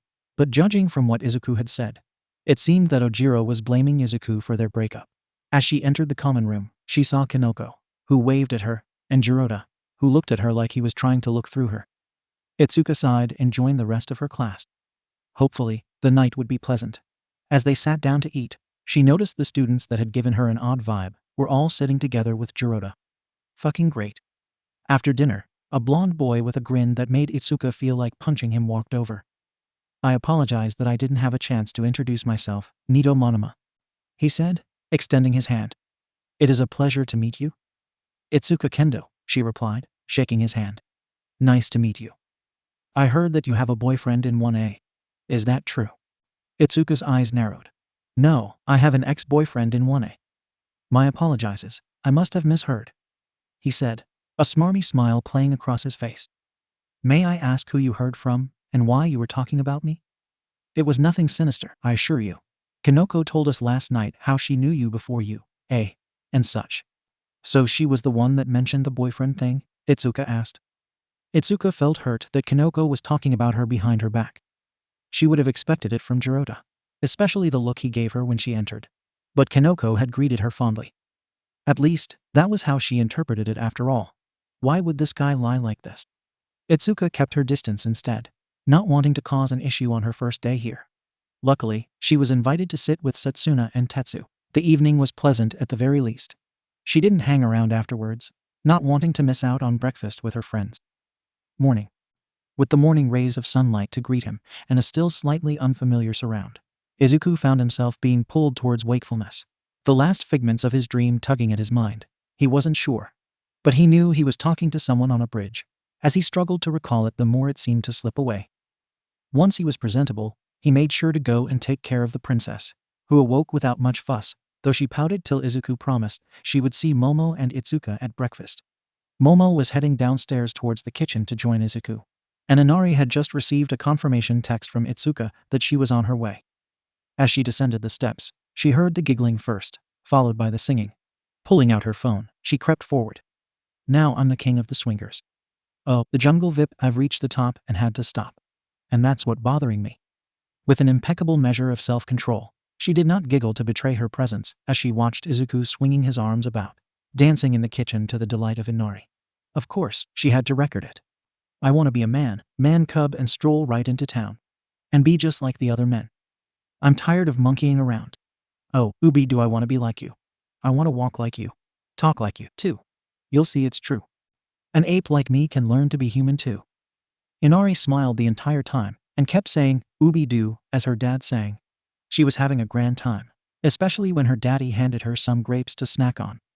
She liked it when her daddy was silly. Now don't try to kid me, man cub. I made a deal with you.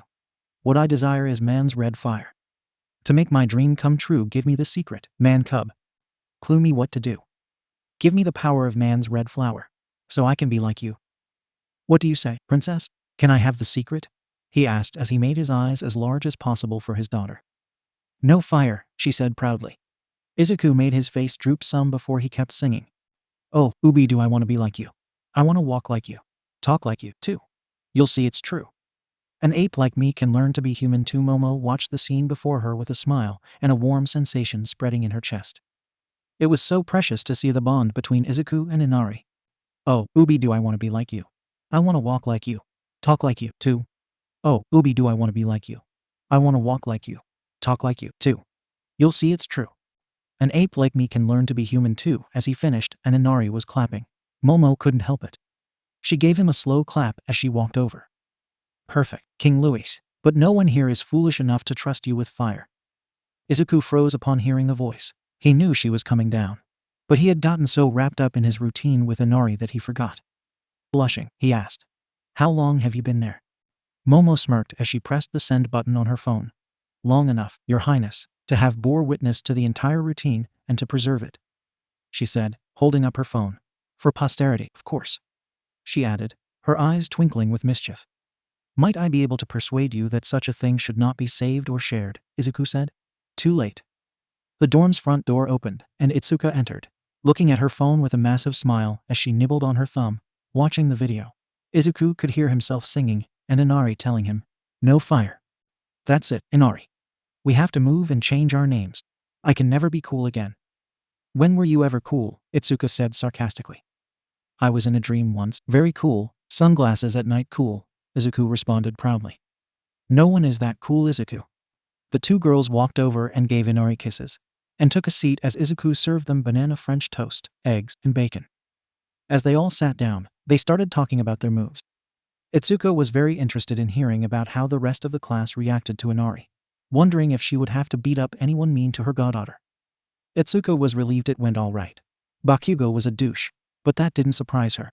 Once they were all done eating, "Now that I have plied you with breakfast, I want to talk to you two about something," Izuku said, directed at Momo and Itsuka. The two girls nodded. "I would like your permission to put you two down as having permission to sign Inari out of daycare. In case I get tied up with something or something happens. She has to be picked up by 6 p.m., or they will report it to child safety. It might be a lot to ask, but I trust you both. I am her godmother, Izuku, of course. If I am willing to raise her if something happens to you, picking her up from daycare is a no-brainer," Itsuka said. "I would consider it an honor that you would trust me so," Momo added. He smiled. "Thank you both. Second, would you two be willing to help me potty train? I watch videos and read books, but I figure girls." Itsuka and Momo started laughing. "What? It's not funny?" Itsuka wiped a tear from her eye. "You are such a dork." "We will do our best," Momo added. "And I agree with Itsuka that you are a dork." "Well then, I will get things cleaned up here. Please mind the princess," he responded. Momo grabbed a damp cloth to clean Inari before freeing her from the high chair. The three went to the living room to relax and play. Reunited Ojiro was making his way downstairs when he heard the sound of a child laughing, and another voice he couldn't forget. He took a deep breath. "Hello, Itsuka." A voice from the stairs sounded into the common room. Itsuka looked, seeing Ojiro. "Hello, Ojiro. It is good to see you again," Itsuka responded, doing her best to sound polite. "How are you settling in?" "Well enough," he responded, doing all he could to stay calm as his emotions fluctuated wildly. "I was fairly sure when I met him, but now I know for sure. So this is really that Izuku." Itsuka, who was bouncing Inari in play, handed her to Momo. "Maybe you should take her to the kitchen," she said, getting to her feet. "Yes, it wasn't like I hid him from you. Is there a problem?" "Problem," he said. "Oh, I can think of a few. He gives you jewelry, calls you all the time, and God only knows what else. So what after you broke up with me? You just ran home to play house together." Itsuka calmed herself momentarily. "I did not run home to play house. I came home to help out my best friend and bury another. I apologized once, Ojiro. I didn't mean to hurt you, and I know what I did was wrong." "Damn right, it was wrong. You dump me, disappear, and next thing I know, I make it to you, and get stuck with him in my dorm. I know you just didn't run home to help. How long were you home before you spread your legs for him? The two of you just getting your rocks off at how you made me look like an idiot." "How fucking dare you, Ojiro," Itsuka responded, her voice full of anger.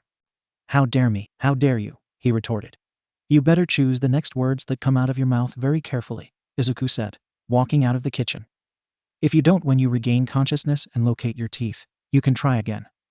Oh, now you want to get brave, trying to be tough in front of your girlfriend." "Ojiro, I have been brave long before this day. Itsuka is not my girlfriend.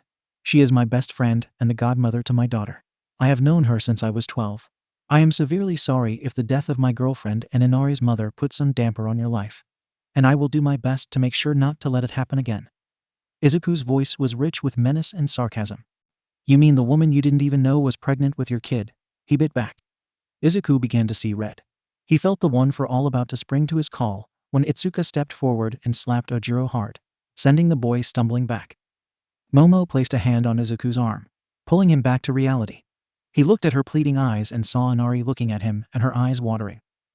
"You fucking listen here, you asshole, you be mad at me. I am the one who wronged you, not him. I am the one that should have broken up with you much sooner. If you ever talk about Suijin like that again, I would like to see you survive long enough for someone to pull me off you. And you better pray that I get a hold of you first, not him." Ojiro stood there seething. He wanted to lash back out instead. He shot a glare at the group and stormed out of the dorms. Itsuka paced some as she calmed herself. Izuku took Inari into his arms, the little girl hugging him tight. He could hear her little whimpers as she began to calm down. Momo walked over and placed a hand on Itsuka's shoulders. "I am not versed in relationships unless they are fictional, but if you want to talk, Itsuka, I will listen," she said gently. Itsuka calmed her breathing before looking at Momo. "Thank you, Momo. I just messed up and strung him along when I knew I didn't feel the same way he did. I just thought that something was wrong with me. That all the teenage fantasies about relationships were clouding my judgment." "Itsu?" Inari's little voice rang out. The little girl's trembling lip broke Itsuka's heart. She walked over, holding her arms to Inari. "I am sorry, Inari, I just got mad. But I am okay now, I promise." Inari seemed to think it over before leaning into Itsuka's arms and patting Itsuka's back like her dad did when she was upset. It took a little doing, but eventually, the little girl smiled again and played. She began to yawn as her nap time got closer. Itsuka took the opportunity to take her leave. Hot heads combine. "I bet she is over there right now, probably getting freaky with her boyfriend." Jirota sneered when Kanoko told him that Itsuka wasn't in her room. After not getting the opportunity last night, the mushroom girl had gone by to talk to her friend. "Why do you say things like that?" Kanoko said. "If you don't want to be friends with her, that is fine. It doesn't mean you must talk ill and make up rumors. Why do you always defend her? Listen, Jirota, you and Ojiro have been my friends for a long time, but if this is how you two are going to be, then I don't want to be around you. Let me know if you two decide to grow up," Kanoko said before walking away, leaving Jirota stunned. With a frustrated growl, he decided to leave the dorm. As he exited the dorm, he spied Ojiro, who seemed agitated. Jirota jogged over to his friend. As he got closer, he saw a red mark on Ojiro's face. "Who hit you? I bet that bitch Izuku sucker punched you," Jirota said. Ojiro scowled. "No, it was Itsuka." "What the hell happened?" "I come downstairs, and they fucking are playing house and shit. So I tried to be calm and shit. But then I just called them on their bullshit, and she fucking slapped me." "Dude, are you fucking kidding me? What did that little bitch do?" "Nothing, just talk tough." Itsuka had to defend him. "I can't wait to get my hand on him during training," Ojiro said, punching his hand. "I can't wait for cross-training now. I want a piece as well." Momo and Izuku, the two, sat in his apartment as Inari just went down for her nap.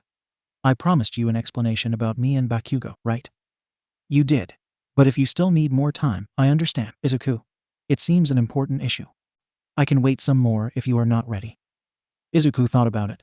"Why don't you sit down? The barest of explanations is that he was my friend until he became my bully. He took great delight in tormenting me for my lack of quirk." "But you have a quirk stockpile," she said. "Yes, but it took time to manifest as the energy had to accumulate. And for the longest time, I was quirkless. That is how I met Suijin." Momo was shocked, outraged, and wanted to punch Bakugo in the face. It was a new feeling for Momo, not prone to acts of violence. Elaborate and intricate revenge plots danced through her head. Momo was aware of the passing of Inko and Suijin, but not the other parts of the story. It was like she had enough puzzle pieces to get an idea, but only part of the picture. The absolute abysmal actions of Bakugo just angered her. Momo knew Izuku was a friendly, caring, and good person, that someone would make his life a living hell, attempted murder, callous disregard for Izuku's mother's death, because it inconvenienced him in some fashion. The thought was beyond her, and here he was in training to become a hero.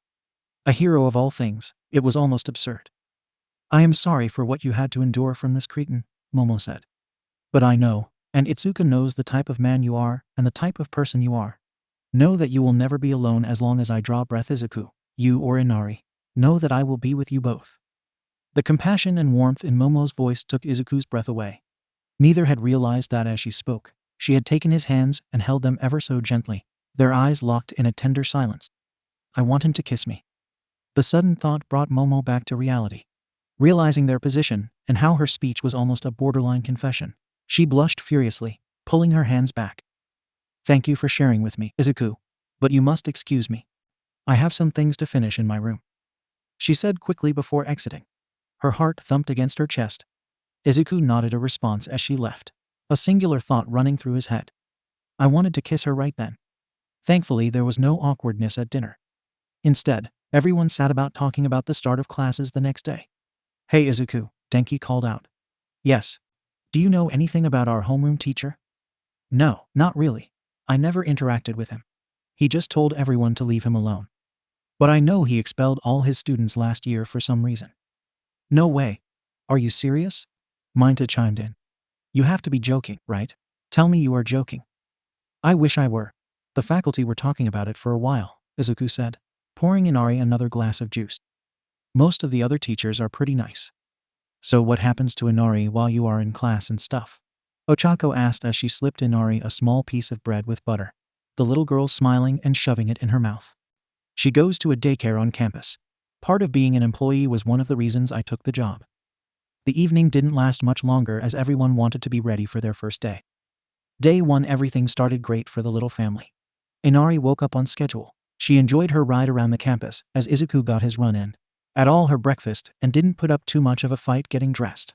But she was still not happy about the part of the shoe. As he stepped out of the dorms, Itsuka was walking up. "Itsu!" Inari yelled, running over to her godmother. "Good morning, princess. You look so cute today," Itsuka said as she scooped Inari up and peppered her with kisses. "You look handsome today as well, Izu, but for the love of God, what happened to your tie?" "Look, it and I had a disagreement, and it won all right, and you look very pretty as well, Itsuka," he replied. Itsuka blushed and twirled. "You are just saying that because I am wearing the skirt." "A bet is a bet," Izuku said. "But you look good in skirts, you have nice legs." "Shut up," Itsuka said, hiding her blush, but turning around and walking down the path with Inari. Izuku laughed and jogged a few steps to catch up. It was the first day. How stressful would it be? The athletic field. You are not here to have fun. Whoever scores in the bottom quarter of the assessment will be expelled. And whomever I deem has no talent will be expelled from the UI. Will not waste my time or yours, Aizawa said. "That's not fair," Ochako said. "Is life fair? Natural disasters, villain attacks happen all the time. Good people, innocent people die for simply being in the wrong place at the wrong time. You believe you have the right to be here since you passed a biased entrance exam. Teachers here at UA have the leeway to run our classes how we see fit. And if I see that your being here is a waste of my time, I will remedy that right away." "That is bullshit," Izuku said. "What did you say, Midoriya?" "You heard me. What in the hell gives you a right to judge whether someone has potential from some quirk test? And the bottom quarter of the class? Life isn't fair, but we all earned our right to be here and the chance to prove that we belong here. Not to have that snatched away just because you are too damn lazy to teach us. Based on a quirk test, for that matter." "You watch your tone," Aizawa bit back. "This is my class, and if I say you or any of you don't have the talent, then that is final. If you want to keep talking, Midoriya, I can expel you now." "Then expel me. What kind of teacher are you? So you will get rid of Toru, Minoru, Denki, Kyoka, or anyone that doesn't have a physical enhancement quirk? What about Koji or Yuga?" he argued back. "If that was the case, would you have even made it through UA? All you do is negate quirks. If someone is a better fighter than you or a mutant quirk, you are potentially screwed. If UA decided that you get to sit there and take away something we have all been fighting for all our lives, then I'd rather go somewhere else. Over a quirk test? Fuck you. I bet there are 5 to 10 of us that could score better than you. I hope you learn to be an actual teacher instead of a pompous ass." "That is enough," Aizawa roared. "Get changed, pack your shit, and get out." Izuku took a deep breath. He had been bullied and put down. He was not going to stand by and let it happen again. "With pleasure, go fuck yourself," he said as he walked towards the tunnel. "Hey, Izuku." Izuku turned and saw Kyoka jogging toward him. "Yay, fuck this guy. I don't like bullies, and I am sure not going to get taught by one. I thought better of you, I guess I was wrong," Momo added as she joined them. The students looked at each other. Ochako started to walk towards them, followed by Mina and Ijiro. Soon most of the students were standing with Izuku. Much to Izuku's surprise, Shoto even joined them. Ojiro was conflicted. He didn't like Izuku, but he respected that the guy was willing to throw it all away for what he believed. Lastly was Bakugo. He walked over to Aizawa. I don't need to learn shit from you to be the number one. He clicked his tongue and walked to the group, who exited the field as one. Aizawa was pissed. He grabbed his computer pad and began marking all the students for expulsion when it froze, and his phone rang. What do you want, Nezu? I have paperwork to fill out. Yes, I did. It is my prerogative to run my class as I see fit. Last year had no potential, and this year would rather follow some idiot. Then I fail to see how that is my problem. Yes, sir, on my way. Everyone changed in silence. They had just walked out of U.A. Some panic set in, with some guys freaking out a little. Shut up, your extras. You made a decision. Now stand by it, Bakugo yelled, slamming his locker closed. They exited as a class. They walked down the halls, out of the building, and towards the dorms. Nezu's office. You wanted to see me, sir? Yes, Mr. Aizawa. Would you mind telling me what happened there? I ran the class how I saw fit. Some students had no business there, and I was weeding them out. So, passing scores on the entrance exam mean nothing. Not in my class. I see, Mr. Aizawa, you're fired. What? You told me I could run my classes as I saw fit. Nezu opened a file. Now let us see. Last year you expelled your entire class, 8 students, in the first week of the year before that. I believe Midoriya was one on the chopping block, was he not? You have expelled more students in your tenure here than all the other professors combined. Now you are threatened to expel 5 students on day 1, and any others you deem unworthy. Now tell me what general studies students you have picked to call up this time. We are here to train heroes. If they don't have the potential, they shouldn't be here. Are you a teacher? I was till about 2 minutes ago. Silly me. I thought teachers were here to nurture and help these young adults become great adults. Not just take a single look at them and toss them aside. Your judgment is clouded due to your loss. You blame the teachers and the hero for your friend's death, and you dismiss those you see who do not meet some invisible standard you have in your head. Mr. Aizawa, you need to seek help. You are no help to yourself, this institution, or anyone else in your state. If you seek employment at another university without seeking help, I will tell them the same. Send in Miss Kayama on your way out. Aizawa walked out of the office, seeing Inari waiting outside. Don't let them run to their death, Nimu. Save them from themselves. He walked away, ignoring her calling after him. She walked into the office. Inari, Aizawa has been relieved of his duties. You are now the homeroom teacher for 1A. I want you to accompany me to the dorms to see if we can avert a walkout of your students. He hoped on her shoulder. I will fill you in on the way. One a dorm, the class entered solemnly. They all sat in the standard room. Well, that happened, Mina said. No kidding, my mom is going to be pissed, Denki added. They all sat in silence when the door opened, and in walked Midnight and Nezu. Awa, good you are all here. May I have your attention, please? I would also ask that any phone calls to parents or moving companies be paused till I speak, Nezu said. The class turned and looked at him. Mr. Aizawa has been relieved of his duties. Professor Kayama will be assuming the role of homeroom teacher. While it is within the purview of teachers to expel students, I disagree with Mr. Aizawa's method. You are all on your first day in your first year. It is our job as educators to get you ready for the world. If you do not try or put forth effort, we can expel you after we have exhausted our extensive resources. Please reconsider your decision to leave. The class looked at each other, and some looked at Izuku. He stepped forward. Midnight Sensei, all we want is a fair chance. A chance to learn, fail, grow, and be better. We understand that we are training for a harsh world, but want a chance. I promise all of you that I will give that to you if you wish to become my students. The class all broke into cheers and cries if they were in. Midnight smiled. All right, kids, get back in your uniforms so we can do this test. What? They yelled. The purpose of the quirk assessment test is to have you not just use your quirks on a test that sweet them, like Mr. Bakugo's explosion, and say the ball throw. It is to get you to think about other ways to use your quirks in tests. It may not be immediately apparent on how they would apply. It also will give me a baseline of some of your physical capabilities, so we can teach you to improve. As long as you all give me 100% of your effort, I will give you 100% of mine. Because, after all, this is you. And we go beyond. Plus ultra.